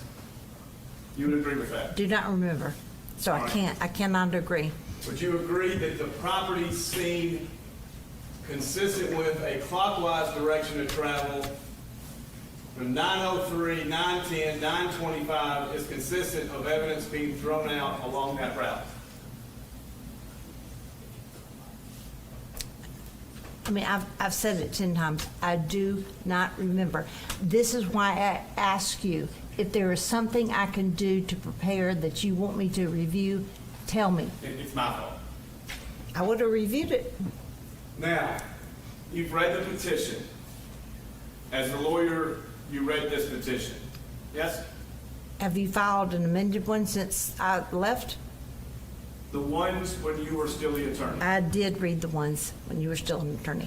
I don't know if that's what we're going on because you haven't asked me anything about Jennifer Thompson. I thought we were here about her representation. Now, at what point did you realize there was an ATM device held in Alabama that you felt necessary to go and obtain? Okay. At what point? Yes, ma'am. I was still the attorney on the post-conviction when I got a call from TBI that your investigator, Ms. Spirko, had served a subpoena to some bank personnel seeking this device. I don't remember when, but I remember being advised that the bank personnel had, finding her to be sketchy, called TBI and said, what do we do?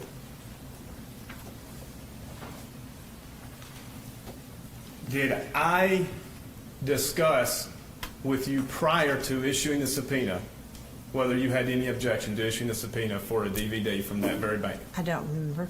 If you say we did, we did. Okay. It was different. Her subpoena wanted the device, not, and so that's two different things. I remember discussing with you the, like, potential footage versus a machine. A DVD was the first thing. You remember that?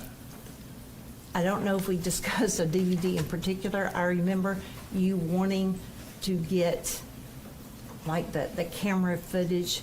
That's what I remember. And Don't then- remember a DVD. And you would agree, well, first of all, at that time, well, now let's hit a pause. It's May 2024. Well, I hadn't confirmed that. I don't remember the date. Okay. Or the time.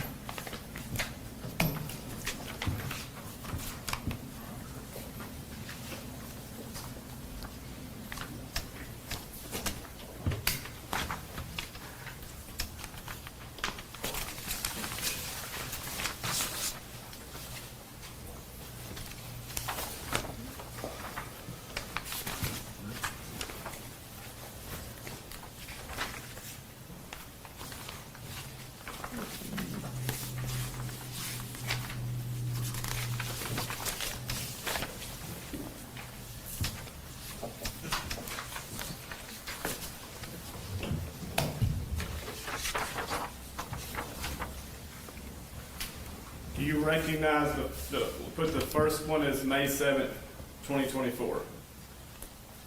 I'm sorry, I don't recognize. I've never seen this as far as I know, but, so what do you want me to look at? It says Decatur County, CB&S Bank Director, Security Mike Mayfield, ASAP. That one? It's the one DVD labeled 4/13/2011.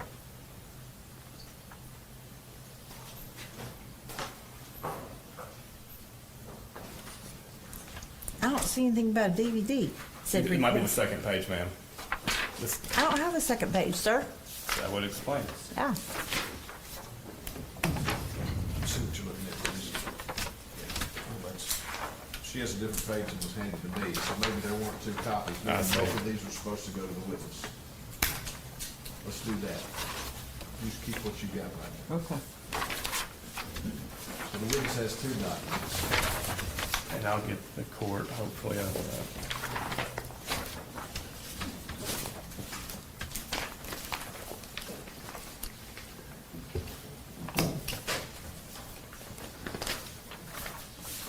First one labeled May 7th, second one labeled May 13th. Those two.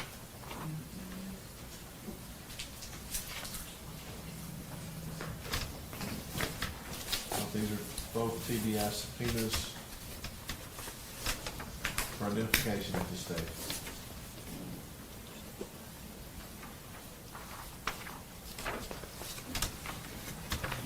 Is it your opinion you've never seen these? I do not recall ever being shown. Okay. Do you? Was I aware that a subpoena had been issued? Yes. But I've never, as far as I know, ever seen this document. There'd be no reason for me to see this. And this was a subpoena, the first subpoena was from Mr. Adams in the court file, the clerk issued to Mr. Mayfield for the DVD that you received a copy of, and prior to agreed, you had no objection to it. I'm sorry, that's I a, didn't understand the I question. didn't understand anything you said. I understand. You don't understand what took place between us last May regarding evidence. You and I? Yes.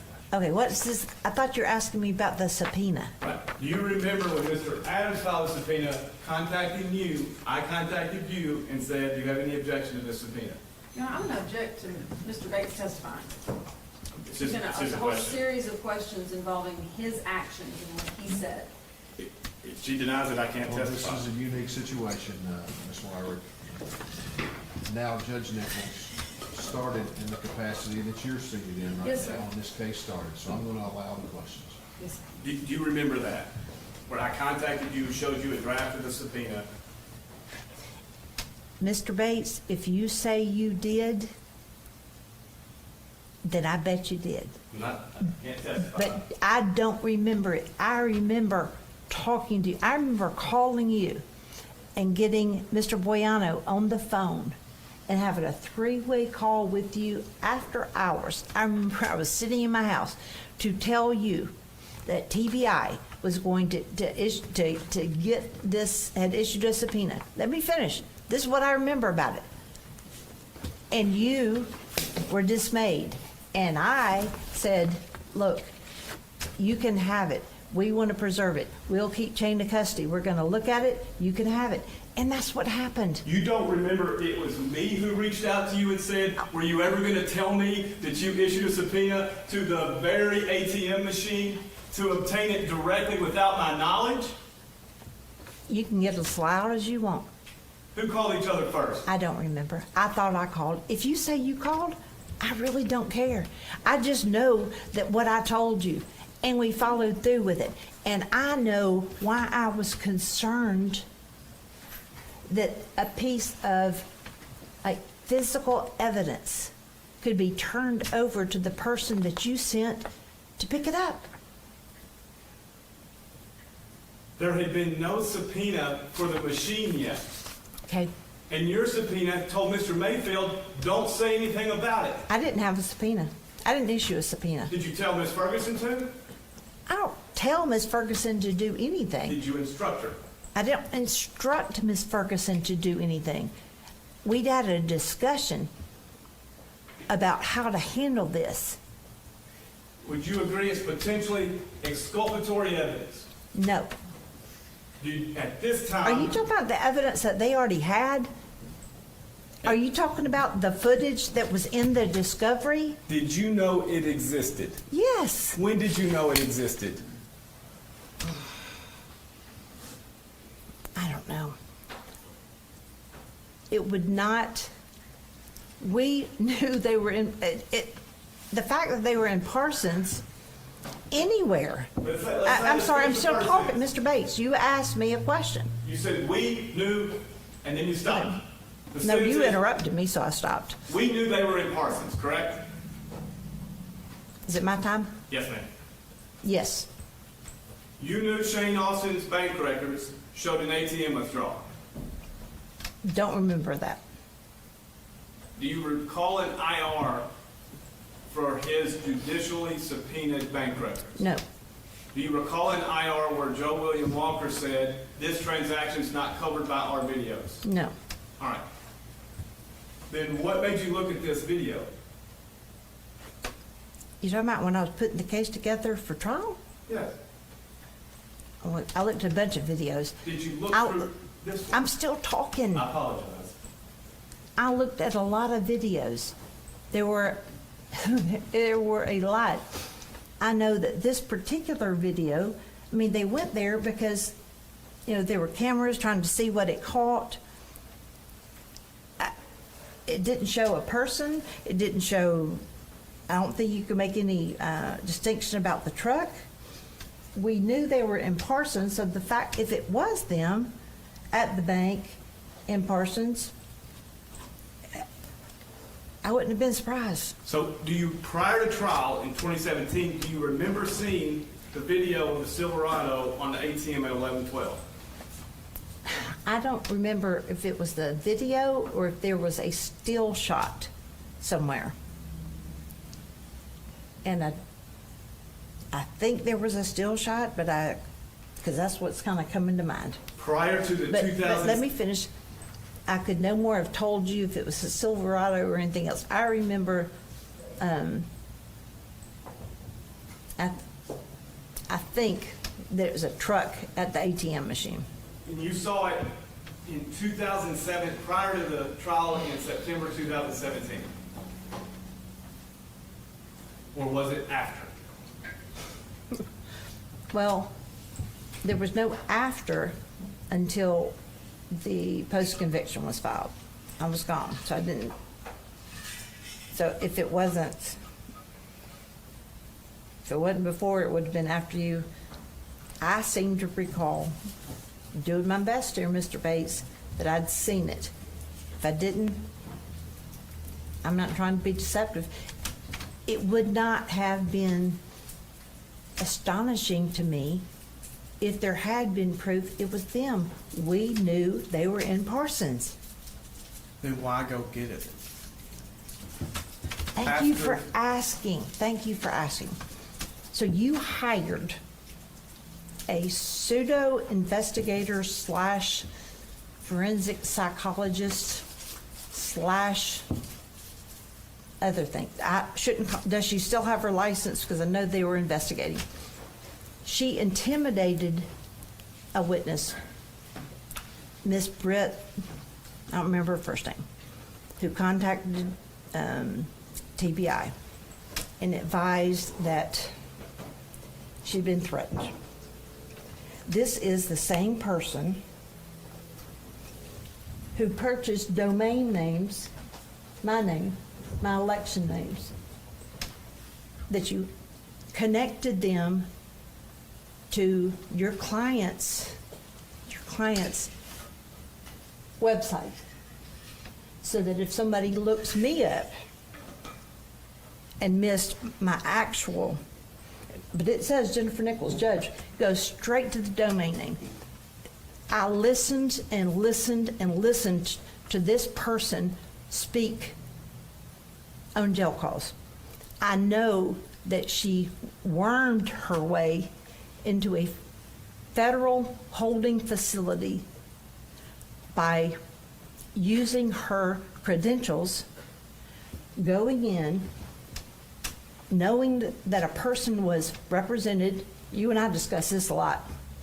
Recording him in a recantation that she tried, or you tried, to get admitted after she knew he was high.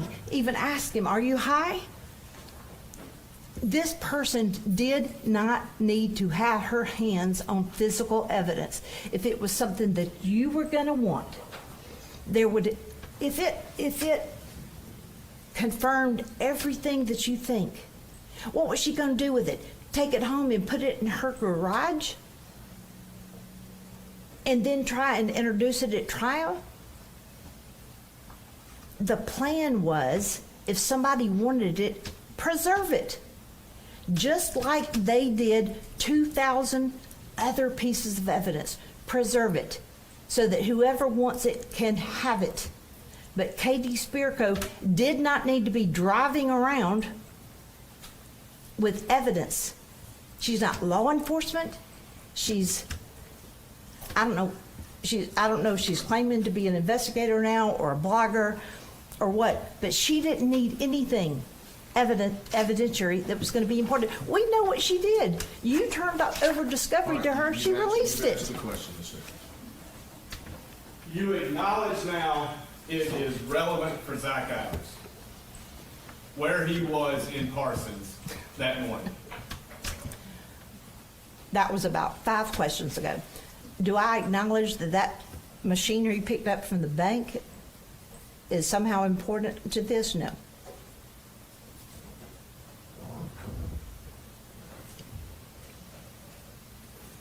It didn't change a thing. Do you remember who you watched the video from the ATM with? No. Do you know how to get there, like from the file path? No. Do you remember where you were when you watched it? No.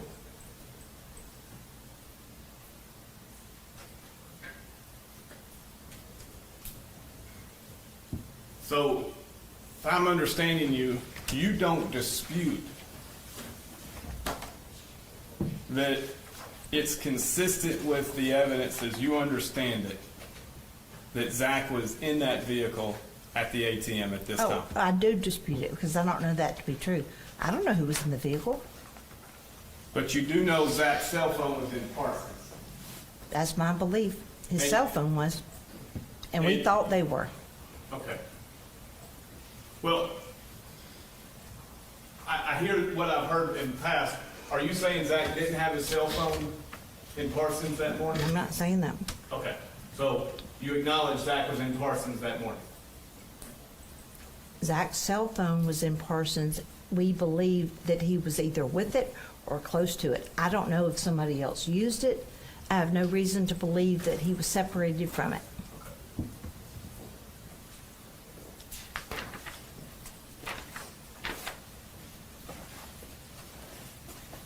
Mr. Bates, I'm the done. witness has 2 documents that she had never seen before. These are the TBI subpoenas. Yes, Your Honor. They were part of the motion for sanctions at the beginning of the case. Objections to them being entered? Yes, you can identify that. Okay. Then they're part of the record already, if they didn't be referenced in some other fashion. So we'll pass those back to Mr. Bates, please.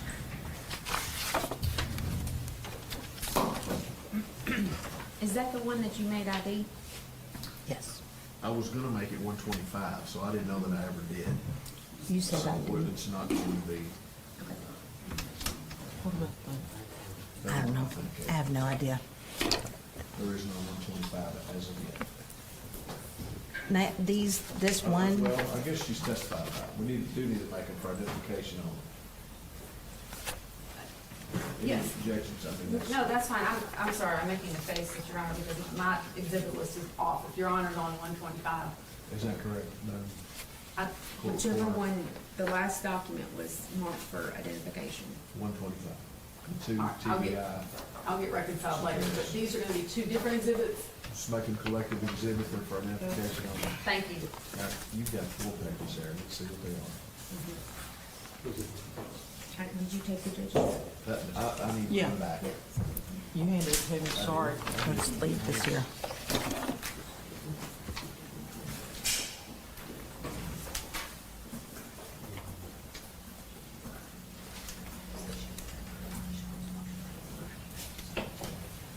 That's my direction.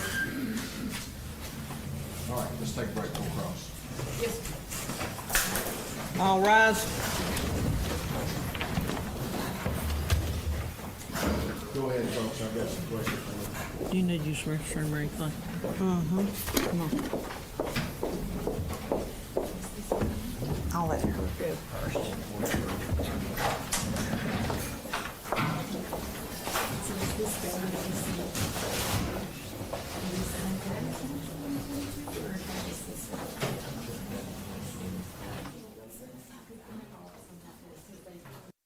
Regarding the statements. One nineteen? A letter. One twenty? IR 1929. 1929? What's 121? IR 3142. What's 122? Aggravating circumstances. 123? Zachary Adams motion number 42. 120? Well, judge put, added B to that one, motion to continue trial, and that's under Autry. That's where I got. Yes, because Okay. we missed. Done. Back on track, thank you. State's motion for protective order. Got it. 25, which is subpoenas for ID. Thank you. Thank you.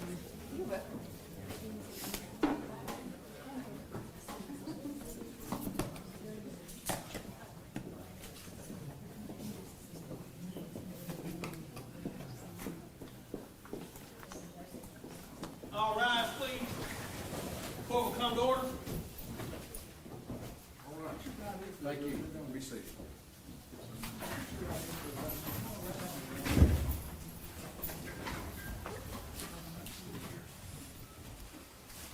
Do you still have the transcript from, pass that back? We pass this back. Mr. Bates, let's refer to the transcript. No, sir.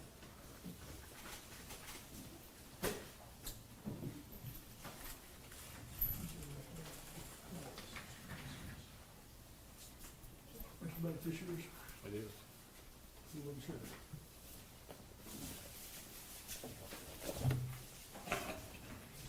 Yes, sir. Thank you. Judge Nichols, when did you start in the district attorney's office in Shelby County? 1991. And in your course of years there, you presided over several units within the district attorney's office. You headed the gang unit, correct? I did. You headed the special victims unit, correct? I did. In your time in Shelby County, how many jury trials did you handle?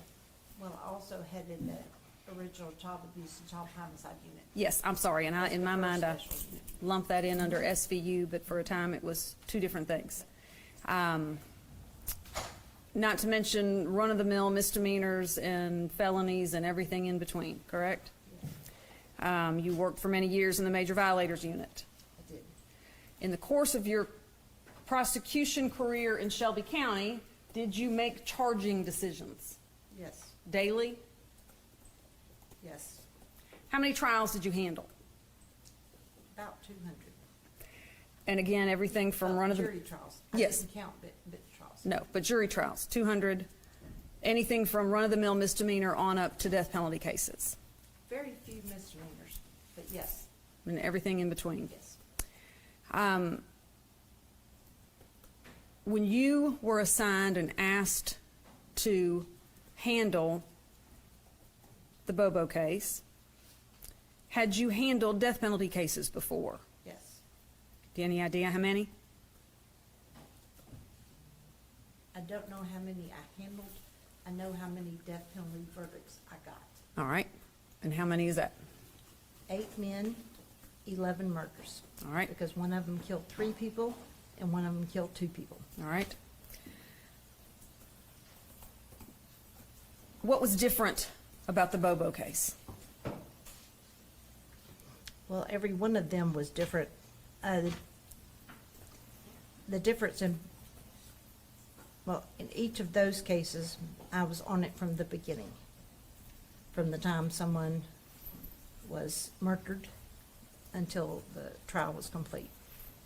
When you assigned me this case, we were 4 years down the road. We were on our second elected district attorney. The case at that time was being handled by General Stowe, who had never had a trial, much less a murder trial. All right, Very intelligent person, but had never had a trial.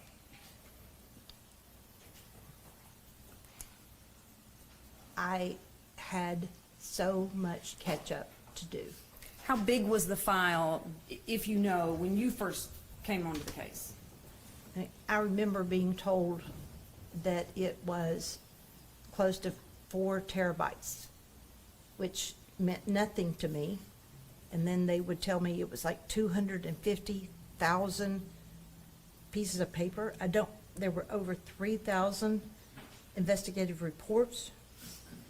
at that time, we started printing them. I had 30 5-inch, those big ones, 5-inch binders. And I'm not sure we got through them. So paper-wise, you know, it was certainly more to get through. That was different. As you worked through the case and worked with your prosecution team and the defense team, at some point, a decision was made to give the defense attorneys everything. Every document, everything that the state of Tennessee had. I made that decision. All right. Do you remember when you made that decision, or at what Early. point? I don't remember the time. Early. And was part of that decision made because of the exculpatory information surrounding Terry Britt, or the some other dude did it, the investigation into Terry Britt could be viewed as, was that part of what contributed to that decision? Of course. The other part was coming on when I did, several years down the road, I could not verify what had been turned over and what had not. So we went back to the beginning. Shook the slate clean. Literally went to the beginning. And a person was hired to download and copy so that I knew that the defense had everything that the state had. And in this case, was it unusual that they had a mirror image of what you had? In other words, you didn't change the formats or change what anything looked like. You just gave them everything you had, and as things came in, they got a duplicate copy of it, correct? That's correct. Was it unusual for defense attorneys to ask for copies of things that they'd already been given and then ask for another copy of it? Only one attorney did that, All right. And who was that? Jennifer Thompson. Okay. But if another attorney, well, like Mr. Scholl with the phone records, asking for those. Right. He'd He been- had them, wanted a different form or something. All right. And when those requests were made, they were granted. Of course. I thought you meant like routinely asked. I'm Other sorry. people asked. That was something that was more than one time. All right. Well, let's talk about the routinely. When you came on the case, was Ms. Thompson on the case? Yes. All right. When you Because came she was, because she filed a motion seeking to vacate my appointment. Okay. All And right. that was soon after the appointment. All right. And she had been hired by the defendant and then later appointed by Judge McGinley. Is that correct? Yes. And then at some point, she brings on Jim Simmons and Jerry Gonzalez and a team of experts. How many court appearances would you say you made on this case? I have no idea. Was she at every one of them? Yes. In between those court appearances, did you have interaction with her? Yes, some. All right. Did you set up discovery reviews? Yes. Talk a little bit about that. More than one? There was, yes, there was discovery kept. The vast amount of it was at TBI headquarters in Nashville. There was a fair amount at the TBI office in Jackson. And then there were multiple, it was either 4 cars and a truck, or 4 trucks and a car, and 2 boats that were also at different locations. And I arranged discovery review days for each of those. And the process was all of the evidence would be pulled out. In the case of the discovery, the evidence at TBI headquarters in Nashville, they had to use an entire bay, rows and rows and rows of bags. And TBI had an agent that would take the first bag. Their job was to open it. The items were displayed out of the bag. The lawyers had the opportunity to touch, smell, feel, photograph every piece of evidence. Which lawyers were there? Well, the one in Nashville, they were all there. And that was All, all being lawyers for all three defendants were okay, there. all right, so Ms. Thompson And was there. that was the biggest one. With the exception of Ms. Thompson, they generally sat behind and watched the evidence being pulled out. And one or two times they would get up. Ms. Thompson stood at the table, took her time, which she should have, and looked at every single piece of evidence as it was opened, photographed many of them, and then the evidence would be passed to the next special agent who would repackage it, seal it, and sign it. And then that one went back, and they went to the next bag. And that process that Ms. Thompson followed, did she continue that until every bit of evidence had been viewed to her satisfaction? Yes. Did any of the other defense attorneys perform that thorough review? No. How long did that take? I don't remember how many days. I know that a couple of other defense attorneys passed, just decided they weren't going to come to the, one of them at least. They were frustrated at how slow it was going. It was slow, but no one rushed. Every bag was opened. Everything in every bag, which was sometimes multiple other bags, were opened and displayed. Would you say that by the time the trial rolled around, or when did you first realize how familiar Ms. Thompson was with this voluminous case file? I don't remember when I first knew that. It became clear early with the paper discovery that she was going through the IRs with a fine-tooth comb, and if something was mentioned in the IR, such as another interview or a piece of evidence or a phone call that was somewhere, she picked up on every single one of them.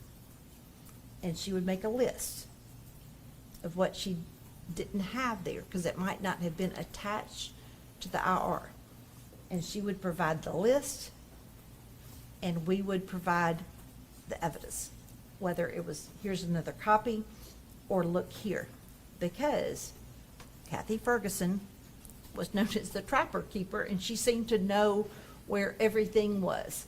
So we got the list, and sometimes it would be long, sometimes it would be short, but there were multiple lists. And she's the only one out of all the lawyers that was going through it like that. Did she show up at every court appearance? Yes. Was she engaged in the hearings that were conducted in front of the judge? Yes. Did she file substantive motions? She did. Were they heard by the judge? Every time. Do you recall any situation in which she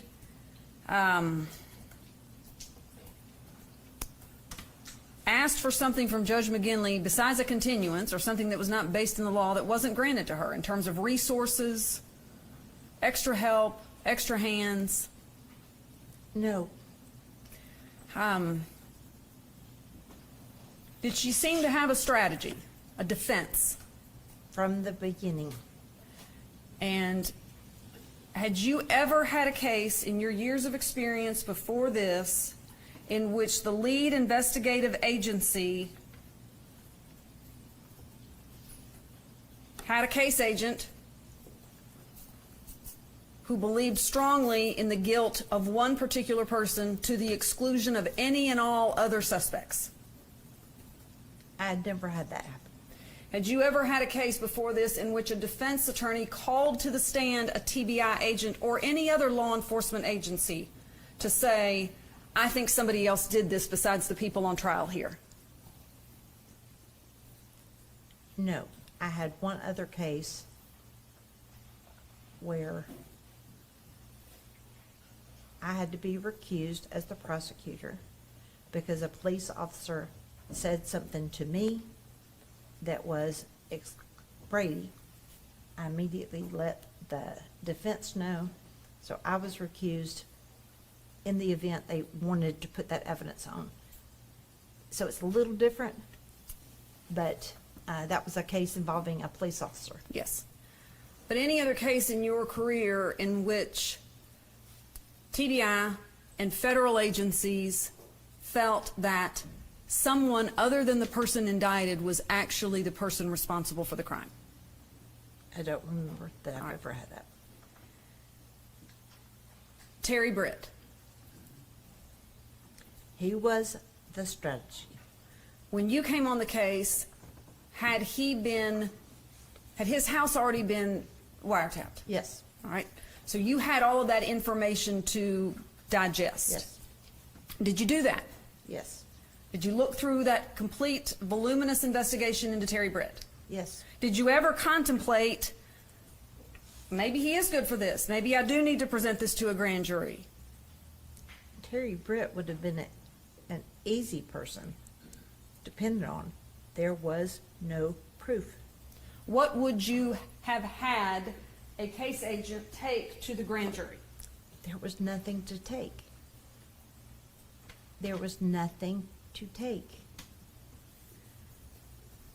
How long, well, let me ask you this. Were there negotiations between the state and the defense about settlement in these cases for these defendants? For Zach Adams, for Dylan Adams, for Jason Autry?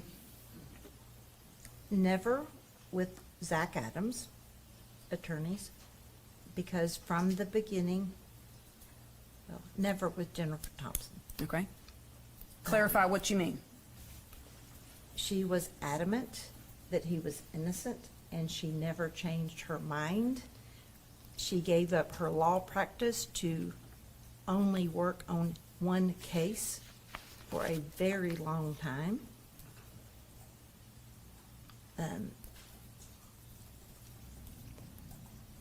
She was relentless. Is that a word to Yes, use? yes.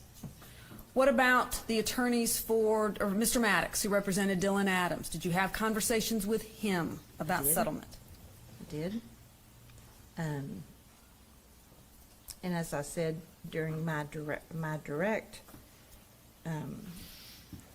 it didn't go very far because the statement he gave was going to be his statement, and there were too many holes and things that didn't match what we knew. Mm-hmm. And so those talks stopped. With respect to Mr. Autry,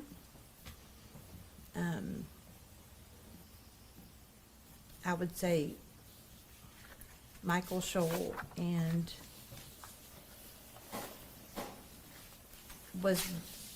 he and Bruno and Max, they all had a lot of experience. He kept it closer to the vest, whether any discussions, whether we were going to talk. He came on it,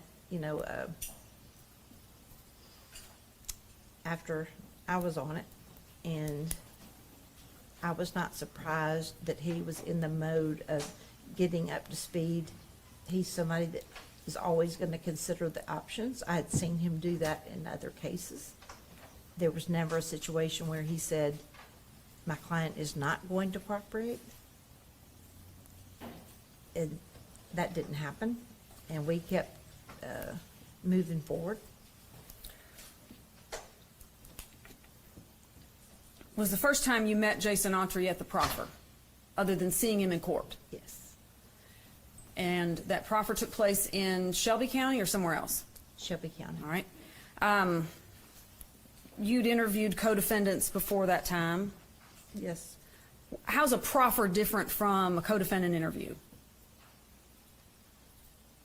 Well, in a proffer, the state has evidence. You're notified that somebody wants to talk to you. Their attorney is not, at least in my experience, not leading it. It's basically, like push a button. Who asked the questions?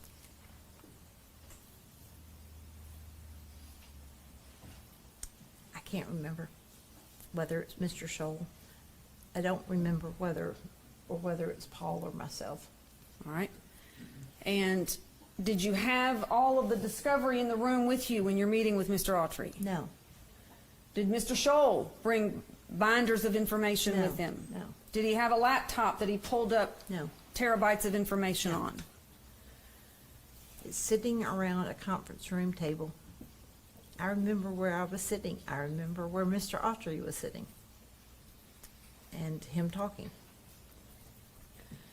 And one reason I don't generally take notes or didn't in proffers is because you're watching them, you're listening. They need to know that you are laser focused. By that time, you know, you've got a handle on the facts.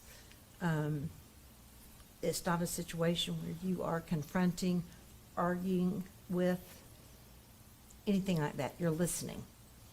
And the best way to do that is to keep eyes up and engaged. And you're assessing that individual's credibility? Yes. How are they going to play in front of a jury? Yes. What is this going to look like? Yes. How long did that proffer take, the first interaction? I don't remember. It was not short. Neither was it abnormally long. I mean, it would be a guess. If I gave you a time, I'd be totally guessing. Had you ever had a situation in your years of experience in which a co-defendant was trying to get on Team America but was not being forthcoming with you? Many. Wanted to be on Team America but just couldn't quite seem to get over that honesty hurdle? Many. How do you assess those individuals? How do you narrow in and figure that out? Well, you've got your evidence, but on top of that, you're listening to them. You're looking at them. I mean, just like you judge the credibility of anybody who testifies or anybody before you. I mean, we all do it every day, all day. You listen to somebody, they are judging your credibility as they speak, and you're doing that to the person that's offering a proffer. And if you had gotten any sense in that proffer that Jason Autry was regurgitating information or selling you some party line or, I don't know, repeating things that he read in a news article, you could walk away, right? And have many times. Many times before. You were prepared to go to trial on Zach Adams. Yes.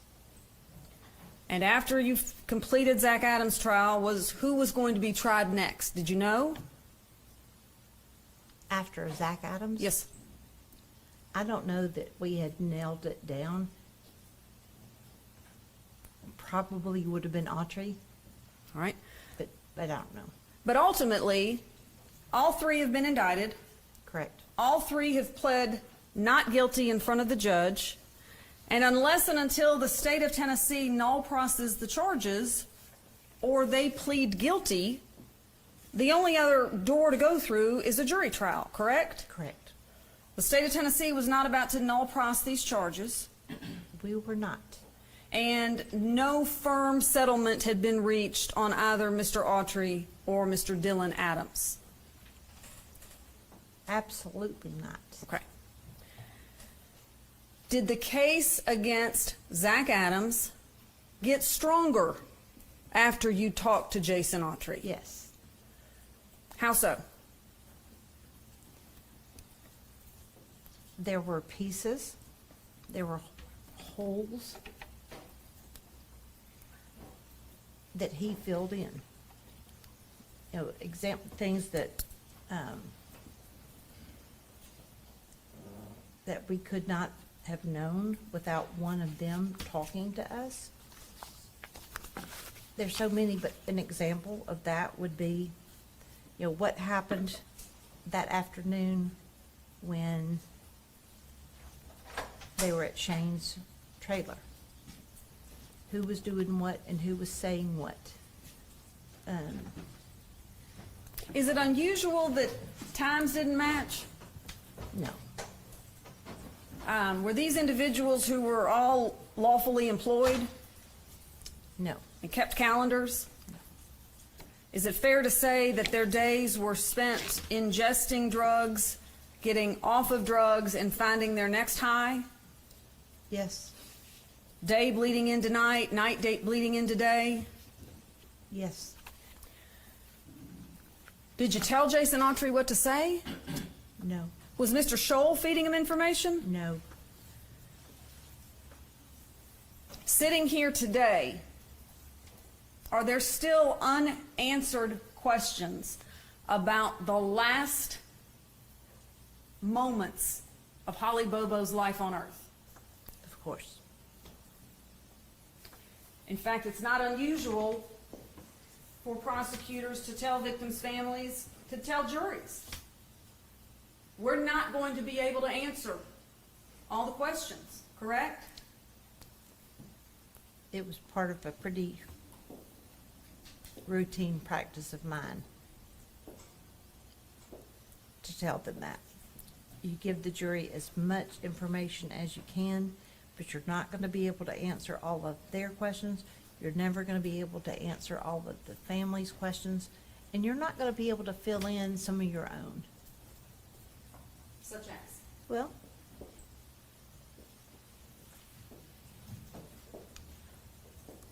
I remember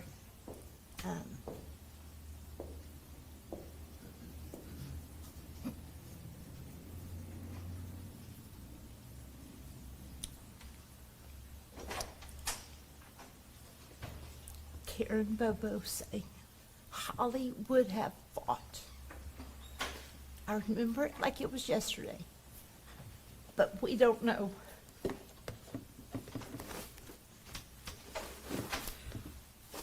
We don't. But we know Zach Adams was seen days following with scratches on his arms that he lied about. Right. Right. And her mama said she would have fought.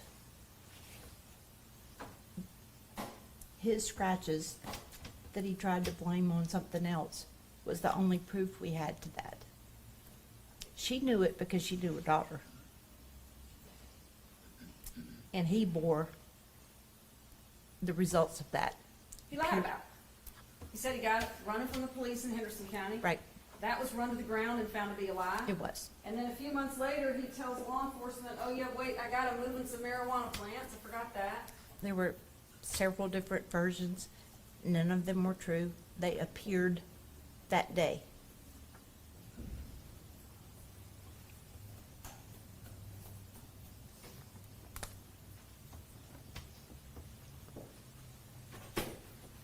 Sitting here today, do we know in all of these hundreds of thousands of pages of information that has been gathered, the countless videos that have been collected and viewed and reviewed, was there any witness that testified or came forward and said, I saw Zach Adams at this place at between 8 and 10 o'clock in the morning on April 13th, 2011. There is no way he could have been raping, murdering, and kidnapping Holly Bobo because I saw him. Anybody? Well, they tried to alibi themselves in the beginning, The co-defendants. the co-defendants, but, so co-defendants said that about one another. Right. Let's talk about that. As prosecutors, and you've testified to this, we work with law enforcement, but we don't direct law enforcement. They don't work for us. We work together, but we report to two different heads of agencies, and we have different standards and processes and procedures, correct? Yes. It's not unusual or improper for a law enforcement officer to maybe tell a half-truth to somebody that they're trying to get information out of, right? It's not improper or illegal for them to tell them a 100% untruth. Flat out lie. Yep, They can do it. yep, We don't talk to witnesses like that. no, We like to get information out of witnesses, correct, correct? correct. Ask open-ended questions and let them talk. size them up and assess them. So when you picked up this file and began reviewing it through the prosecutor lens, was it concerning to you that law enforcement, hook, line, and sinker, I don't know any other way to describe it, what Terry Dykes did, but hook, line, and sinker let 3 co-defendants literally alibi each other, nothing to see here, keep moving? Was that concerning? Of course, by the time I got on it, they had run it down. It was shocking to me that the names that came up almost first, the names that popped up immediately during the investigation, gave an alibi, and nobody checked it. And it wasn't even really a very good alibi, was it? No. They I was couldn't at- even get their story straight.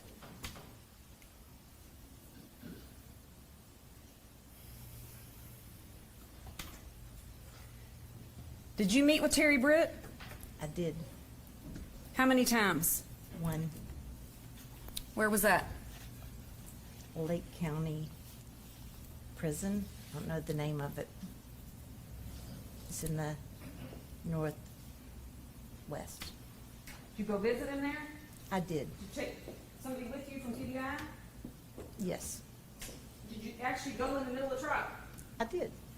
Jennifer Thompson was going to call him as a witness, wasn't she? She was. Did you know that?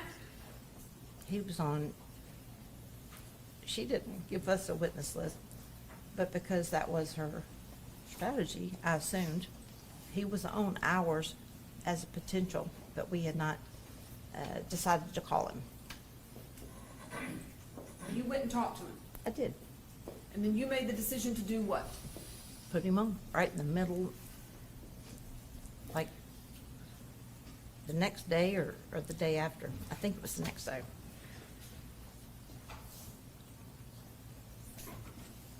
For the sake of this hearing, did you ever get a sense from Mr. Britt that he was being anything but truthful with you? No, but What about his confession to Johnny Walker? there was not a confession to Johnny Walker, despite Mr. Walker trying to couch it that way. What was wrong with what Mr. Walker had done in the name of investigative work? Mr. Dykes had already been told to stand down by his boss, stand down. Truthfully, Mr. Walker had been told to stand down, but Mr. Dykes had really been put off. Mr. Dykes and Mr. Walker agreed that Mr. Walker would go to the place, I don't remember where Terry Britt was being housed, but he was incarcerated somewhere. And Mr. Walker walked in, did not Mirandize him, and proceeded to ask him questions. He reduced that interview to a one-paragraph report. A memo. It was a memo. I think it was six lines or something like that. And in his mind, he's obtained A the confession. $60 million confession That's in the correct. history of Tennessee criminal jurisprudence. That's right. And he puts it in a memo and files it away. Just puts in the file. Had you- I remember it well. Had you, in the course of meeting with Terry Britt in prison, what if you'd gotten some uneasy feelings about him? What if in the course of that interview you had said, you know what, wait a minute, something's not right here? What's your duty? What's your responsibility? Depending on what it was, if it was a feeling as opposed to something he said, if he said it, and I thought it could in any way be exculpatory to the 3 defendants charged, immediately tell them. just like you did with every other bit of evidence that they had in this case. I did. Had they talked with him, do you know? Not that I know of. Okay.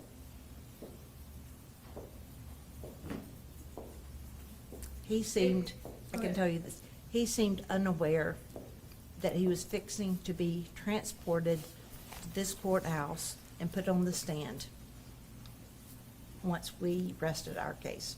He seemed unaware. He testified in front of the jury. He did. They heard it all. They did. They heard over 60-plus witnesses, correct? How many I'm sorry. You good? Yep. Over 60-some witnesses. How many witnesses did the defense call? You remember? More than a handful. I can't tell you. 10? I'm guessing. And the judge instructed the jury on credibility, on how to assess, on how to do their job, correct? Yes. Take the law, take the evidence, use your common sense, wrap it all together, and come back. They were out 2 days, right? They were out a long time. Deliberating, thinking. Felt like a long time. Yep.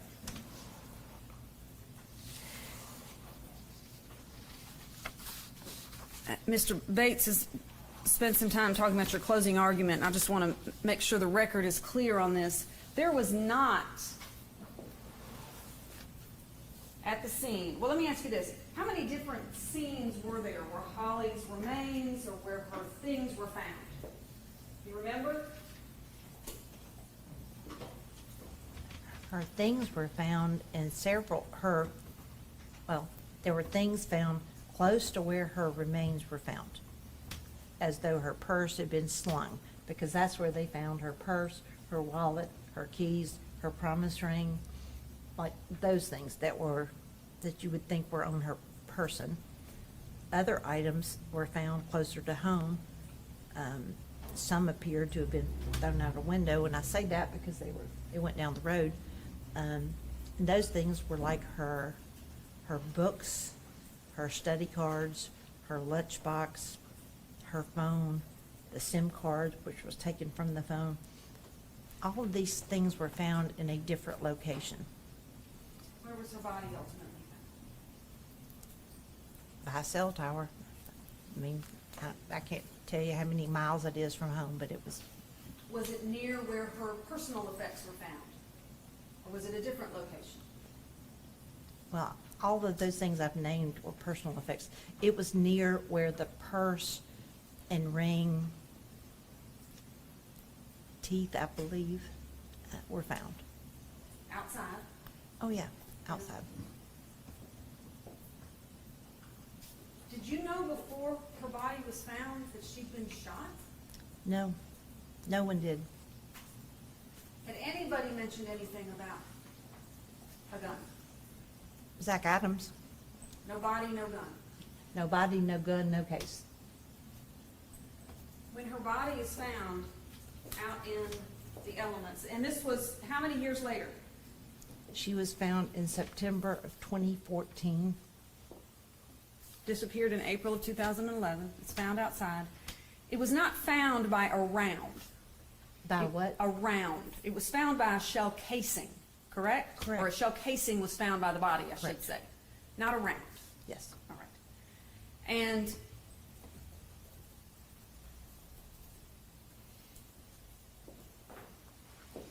any and all evidence that was collected out there, TBI did what forensic testing they could do to it after having been out in the elements for as long as it had been, correct? They did.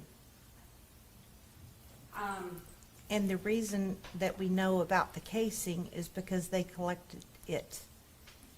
This, Along with many other things. yes, this is an area that was known to be frequented by hunters. I don't think anyone was surprised to find a casing in that area. It was in the woods, the deep woods. You had to hike down there to get to it.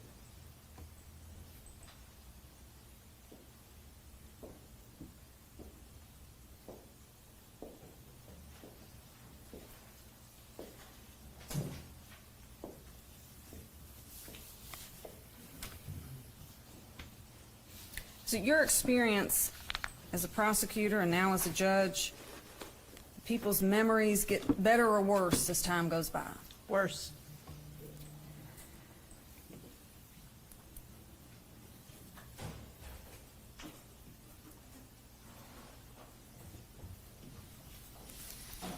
As a prosecutor going into a trial, you don't always know how it's going to turn out. No. Even the strongest of cases sometimes don't result in the verdict we were hoping for. Correct. But there are, at the same time, we don't just try any case. Far from it. We don't just submit any case to a grand jury. No. Talk a little bit about those standards and the process that you followed as a prosecutor before deciding to charge someone with murder in the first degree, and then the additional step of seeking enhanced sentencing.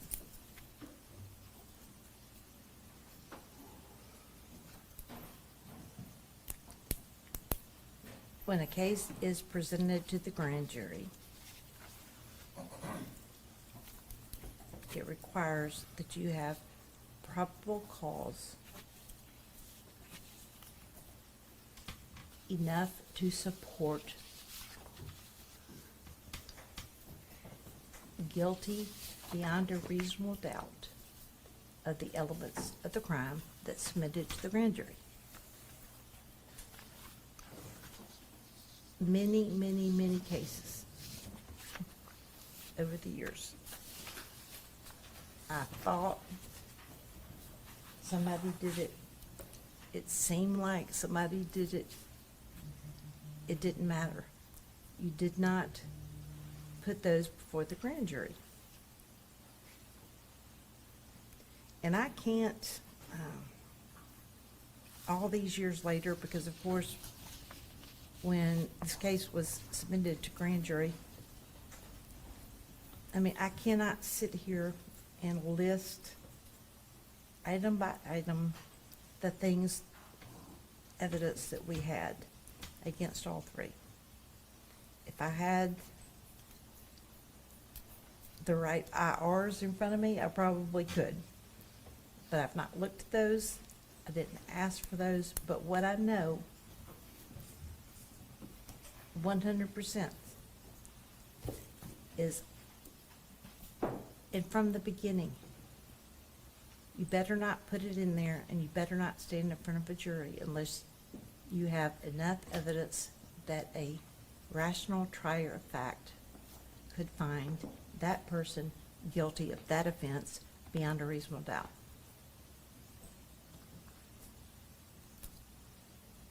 Doesn't mean we always have all the answers to all the questions, does it? No. Honestly, if you had all of the answers,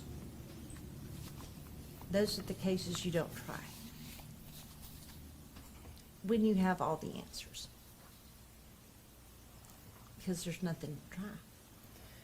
Was it unusual in this case that, and you spoke to this a little bit earlier, things don't always add up.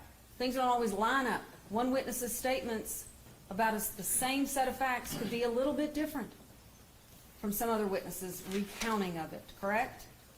Yes, and I'm glad you brought it up, because when people match too closely,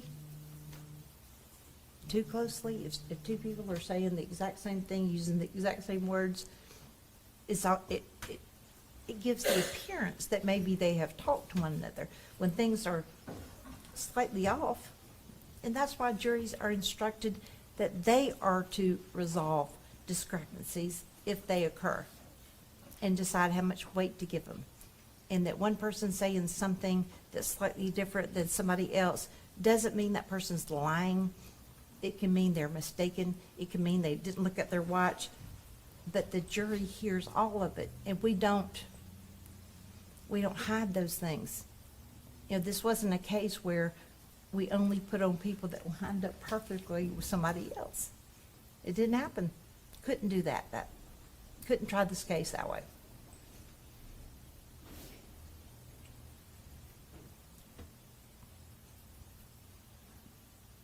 Did Jennifer Thompson do an effective job at trial? Jennifer Thompson knew this case better than any other person involved. I'm ashamed to say she knew it better than me, but she did. And I know that because she would reference a particular IR that I was clueless about and be talking about something minute that she had picked up that helped her case.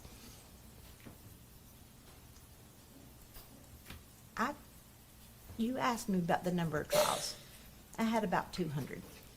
But I tried over 50 of those were murders.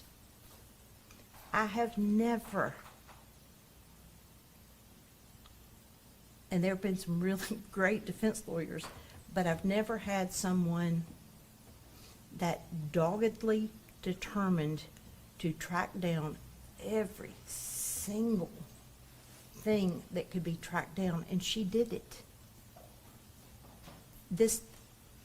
None of the lawyers who were witnesses to the evidence review day, we weren't surprised at how long it took, because that's the way she had been the entire time on this case. So to answer your question, yes, she was effective. She had a strategy. She stuck to it. A strategy doesn't have to be a good one, but hers was. Hers was, because she had Terry Dicus, the original case agent, who had zeroed in on Terry Britt. So there was that ally. And there were a couple of other people, there was like a little trio of them, who never looked at anyone else. Just decided it was Britt and stopped there. And it's interesting because when this trial was over, one of the first texts I got was Dicus saying he was so glad that his testimony didn't derail and keep the Bobos from getting the closure they needed. Your Honor, I move to exclude that as hearsay. I think it's relevant. This is hearsay. Yes, sir. But I think it's relevant given the questioning and the accusations of prosecutorial misconduct and ineffective assistance of counsel and everything else that Mr. Bates has been putting proof on for the last 6 months. Mr. Bates wants to read it. So it's asserted for the truth of the matter. No, it's not. It's asserted for Mr. Dicus saying that. It's asserted for the truth of what Mr. Dicus said. No, it's not. That he's- It's not being offered for the truth of the matter, asserted, Your Honor. So in other words, it's fine. Hold on one second. Sorry. All right, let me ask you this, Mr. Bates. For what purpose is it being asserted? For the truth. And you're saying it's not. I'm So saying it's not. for what purpose is it being asserted? For her frame of mind, information that she received and what she did. Nichols' frame of mind? Yes, he sent it to her. He sent the text message to her. No. Her state of mind. And If it were true, then it wouldn't be relevant. So it has to be true to be relevant here. Yes.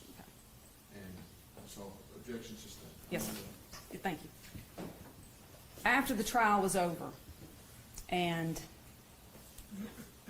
second phase is about to begin, talk to the court about what happened. Were you approached by Ms. Thompson, Mr. Simmons? Were you gearing up for the death penalty phase? What happened? The verdict came in. Our trial team went out to dinner together, knowing the next morning we would begin the penalty phase.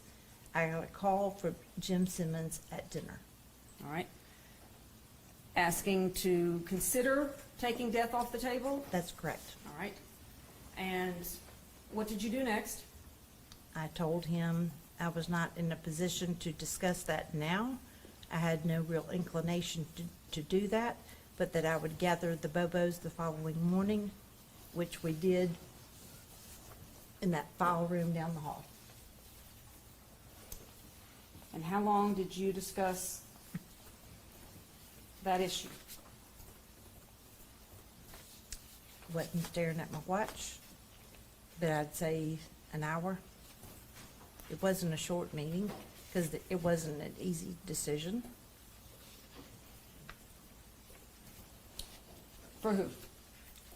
For me to even consider it, and certainly for the Bobos.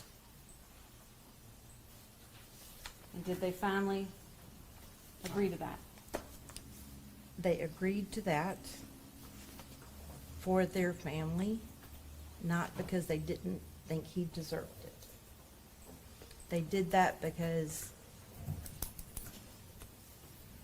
their son would outlive them, and they didn't want this still being on him 20 and 30 years later.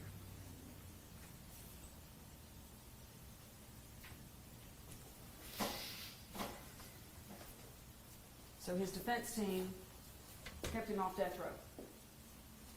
They did. And in fact, Ms. Thompson asked you if she could thank the family, correct? The verdicts were in. I walked back between the two, the center aisle. I remember hugging, well, we prayed. A lot of us prayed. And then I was talking to Karen Bobo. Ms. Thompson approached close, looked at me and said, "May I speak to her?" And I looked at her being Karen Bobo, who nodded. And then Ms. Thompson thanked her for saving the life of her client. That's all I have, Your Honor. Space. You mentioned Matt Stowe was not a experienced trial attorney. Is that correct? That's what I was told. Do you have any knowledge of how it came to be that he recused himself from this case? I'm not the person to ask because I wasn't present when that was done. He would be the better person to answer that. I know there was friction between him and local law enforcement and state law enforcement. I think. You aware if anyone in TBI tried to get him removed from the case? No, You said I that don't know about that. you provided open file discovery for, and am I correct, you knew there was exculpatory information, so it's just easier to say, here's everything. I don't agree with that. What did you testify to just now about why you did open file discovery?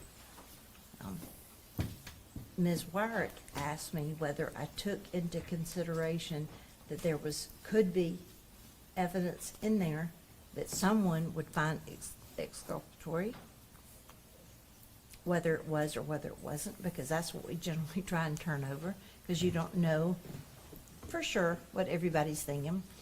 But what I added, she was asking a leading question, of course, that was something we considered, but the thing that concerned me the most when I came on is because discovery had been like coming out from the state, and I didn't know what they had and what they didn't have. So I developed a system. I made them all bring hard drives and additional hard drives, and I would put in a letter to each of them, here is this, and it contains this.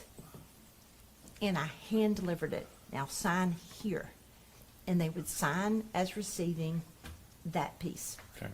And I followed that and was not happy when anybody else turned over something and also didn't do that. But when Ms. Thompson would present her list of things that she couldn't find or didn't know where the attachment was, those things would just be given to her without that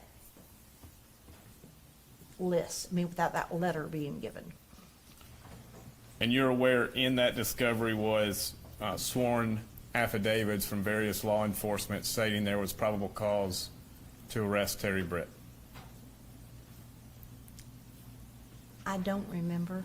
It would not surprise me because Terry Dykes was very focused on him. Hansel McAdams, prior prosecutor, district attorney general. So he was off before I came on the case. Right. Did you see his letter to Judge McGinley saying there's probable cause to prosecute Terry Britt? I don't. I don't think that's what's in the record. I think it's probable cause for a search warrant. Yeah, I was Not like, for I arrest, don't not for remember. prosecution, search warrant. Mr. Bates, I believe that's an accurate reflection. It was maybe an affidavit or letter. Or a search Letter warrant. about a search warrant. Sir? Was it a letter? Perhaps, but it was all relative to a search warrant, not for arrest or prosecution. To answer your question though, Mr. Bates. Let's let Ms. clarify this Oh, first. I was like, no, what, where?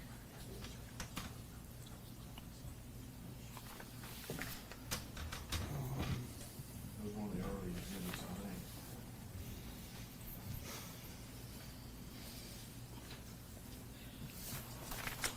But, Mr. Bates, let's let her answer the question. Sure. If we need to go back to it, we will. Do you remember a letter from the prior district attorney general regarding probable cause regarding Mr. Britt? Well, that's a different question. Your question was probable cause to charge or arrest Mr. Britt. No, I don't. And as for any other letter from Hansel McAdams, I do not remember seeing it.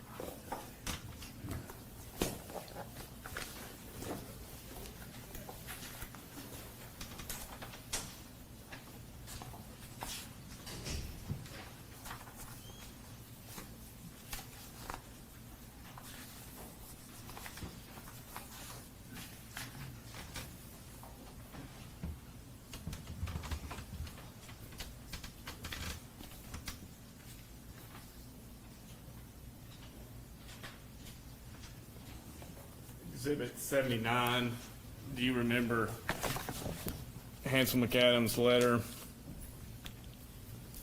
I've carefully reviewed the information concerning the kidnapping and murder of Holly Bobo. I concur there's probable cause to believe that Terry Britt and Janet Britt committed these crimes. Yeah, I already answered. I don't. Okay. And again, for the record, that was a letter from Hansel McAdams ending the wiretap. So again, it has to do with the search and the wiretap, not. I don't know what that was. The record speaks. Yes, yes, thank you.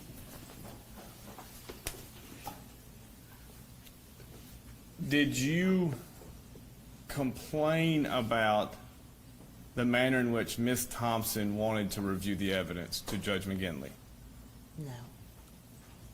I don't remember that. You don't remember a motion hearing where Where I complained to the judge? Ms. Thompson complained of how it was happening, and you said, well, the other attorneys are fine with it? Well, the scenario you just laid out is completely different than your question. You said, did I complain to the judge? Yeah. I didn't complain to the judge. And in response, you attacked what Ms. Thompson was asking for. That's a strong word, attacked. If that- Criticized. If it's in the record and there were court reporters at all, I have no recollection, but if I said it, it's recorded. Do you recall complaining about Ms. Thompson recording Me? meetings? Oh, yeah. Okay. Yes. What unethical or illegal act was she doing by recording conversations she's a part of?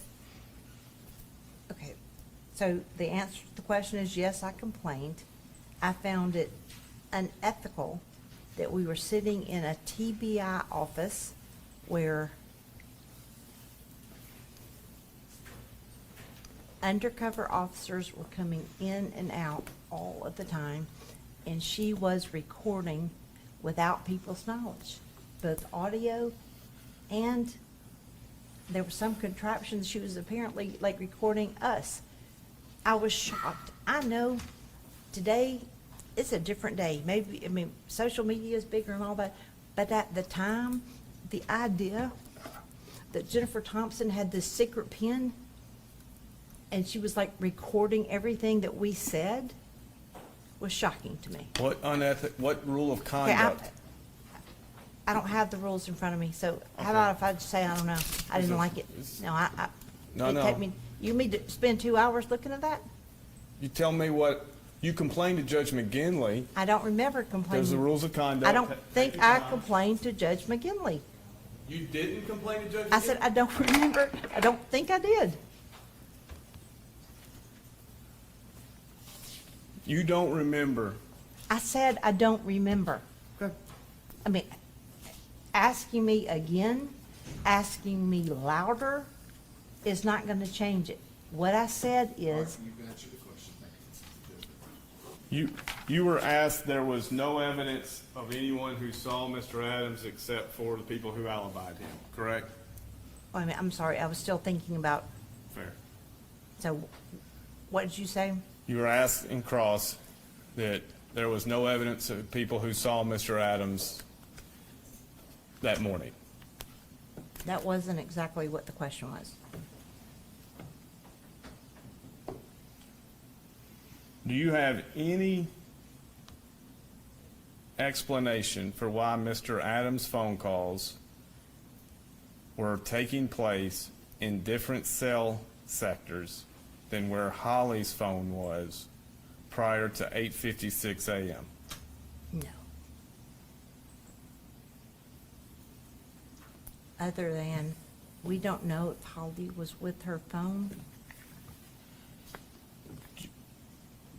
You stated in your motion, in one of your motions, that you were not aware of any exculpatory evidence. I don't remember reading one of my motions. You talking about the motion that Mr. Ragland filed and signed? Was, correct, state's Okay. motions. Do you disagree there was exculpatory evidence in the file? No, because I don't know what they find to be exculpatory. We never do.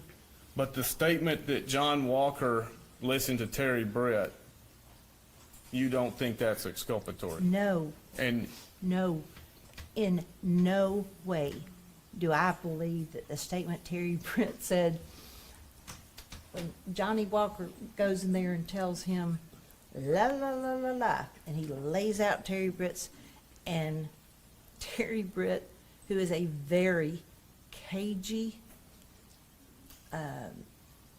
not unintelligent person, says to him, you got it all figured out, don't you? And goes from there. It was not a confession. And Mr. Bates, you and everyone else knows it's not, because of what he didn't think it was a confession.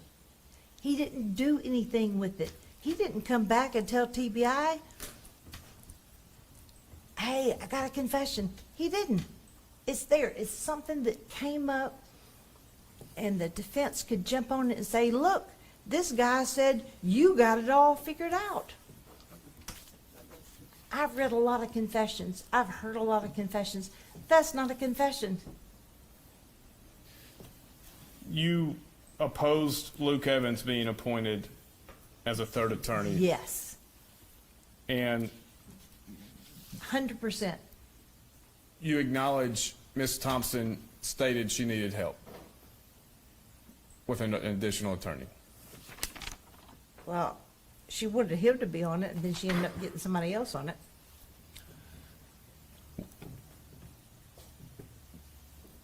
You said that where the remains were found, there were hunters back there. What, What are you reading? When did I say that? in cross-examination by Ms. Wyrick, I said that area was known to be an area where people hunted. Yes. and a 410, are you aware that it is a shotgun? Do what? No, I don't know anything about that. Okay, do you know of what animal anyone hunts with a .380 pistol? No. My dad shot a squirrel off our deck with a .380, he says, if that's any indication. You said that if stories of witnesses match up, it sometimes gives the appearance they talk to one another. No, I didn't say it just like that. I said if they matched word for word, I mean, every single thing matched. I was using my hands. It's like going back and forth. You said that it could give the appearance. Okay. I didn't just say matched, because people that see the same thing, you know, may say the same thing in different ways. Some phrases I've heard, the worst of it. I don't know what you're talking about. It was right there under their nose. You remember talking of this phrase I about the, literally don't know what you're talking about. Okay. Is that a question? You said something interesting, I think, we'll see. That based on your experience as a prosecutor, witnesses' memory gets worse over time, I think I was thinking about my own today. okay? Well, what do you make of your witnesses who denied certain things as soon as they were asked about it? Like Victor Densmore. Okay. And then his testimony changed over time to match what other witnesses were going to say. So you want to know what I think about it? About it. So I'm asking you, Yeah. is that the question? Yeah, What do I does that think? concern you? Okay, well, your question was, what do I think about it? Yeah. So what I thought about it is what I already told you. It appeared to me to be a person who, one, would deny criminal activity if he could, based on his own history. An example of that is not owning up to, at least at one point, like buying and selling drugs. I thought he was a person who, by his own admission, was doing a whole lot of drugs during that time period. He said meth, I think it's morphine, I don't know what else. He was doing a lot of drugs. And I think he's a person that when confronted with something, that his memory was jogged. 6 years later. Was it 6 years? Huh. Well, 2017. I mean, Let me guess, you don't remember. Do you recall the informant? can I object to can I object to that? I mean, is that professional? I'm just curious. It's smooth along, Ms. Bates. Do you recall the informants and how their testimony matched up with shared phrases? I don't even know what you're talking about. Shared phrases and an informant. You'll have to give me more. You don't. You don't recall the informants from jail and how some of their phraseology. Okay, are you talking about your client and the statements he made? Oh, yeah, I remember that very well. You want to know what I think about that? Well, according to your analysis, it could give the appearance it was shared information. Could be, could be. Okay. But you know why it wasn't? Because they were in different locations, didn't know one another. There was one instance where he was bragging about, you gotta kill a bitch to get a $2 million bond. That was overheard by a couple of people. And both of them reported it. They didn't know one another, but they reported it. So that didn't surprise me. And the interesting part is they still phrased it a little differently. The report that he sent a message to Obion County to his brother. Tell my brother I'm gonna bury him next to her. That even had different language, but it was overheard by the one he was talking to and another person. Does that help?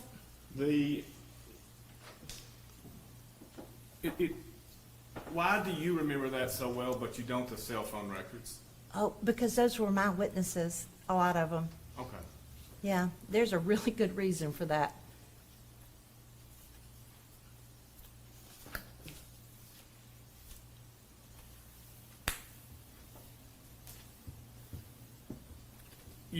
acknowledge Ms. Thompson had, you feel like she knew the case well? There's no question. Did she present that the 380 rounds diameter was under .36? Remember, Did she present those three in Parsons at 11/16? I don't know what you're talking about. What three? Did What she three of present- what? Shane, Dylan, and Zach. 3 people. I thought you were talking about casings or Okay. guns or something. Apologize. Did she present that? Ask again. Now Did that I she know. present the importance of the three in Parsons, Shane, Dylan, and Zach, in Parsons at 11/16?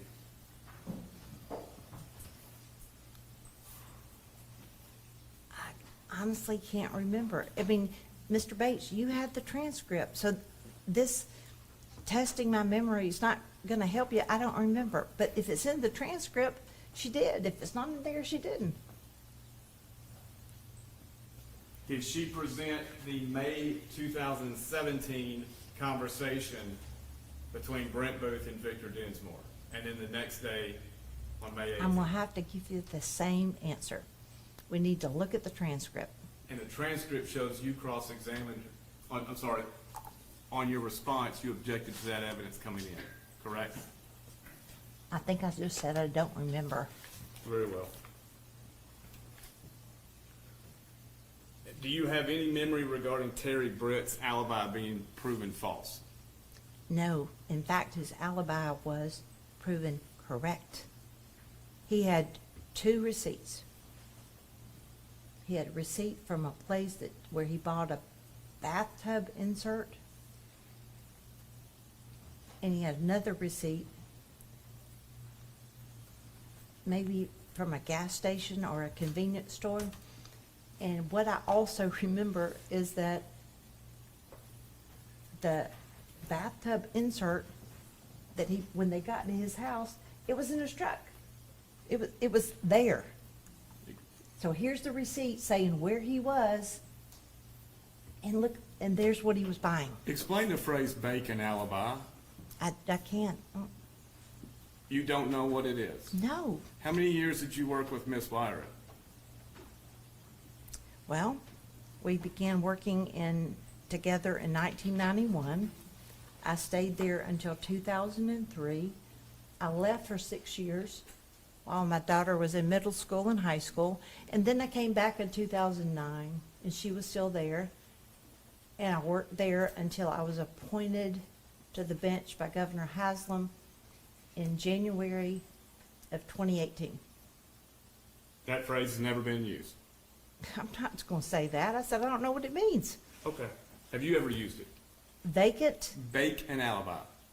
Bake? Bake an alibi. No. Bake? Yes. I thought you said vacant the first Bake. time, but I No. don't know either one. All right.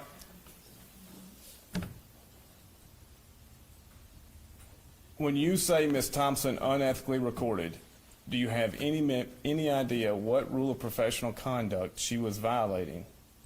No. All right. I may have my green book back. Just being dishonest with us. Being dishonest. Yeah. How is that dishonest? Because we were in a meeting where I think,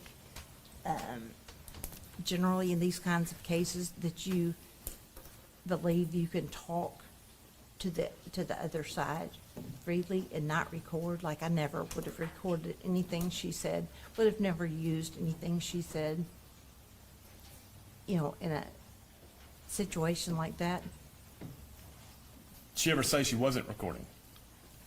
No, she didn't walk in and say, "I'm not recording." She did turn off her magic pen, though. She said. Those are my questions. Ms. Lowry? No, sir. Step down, freely.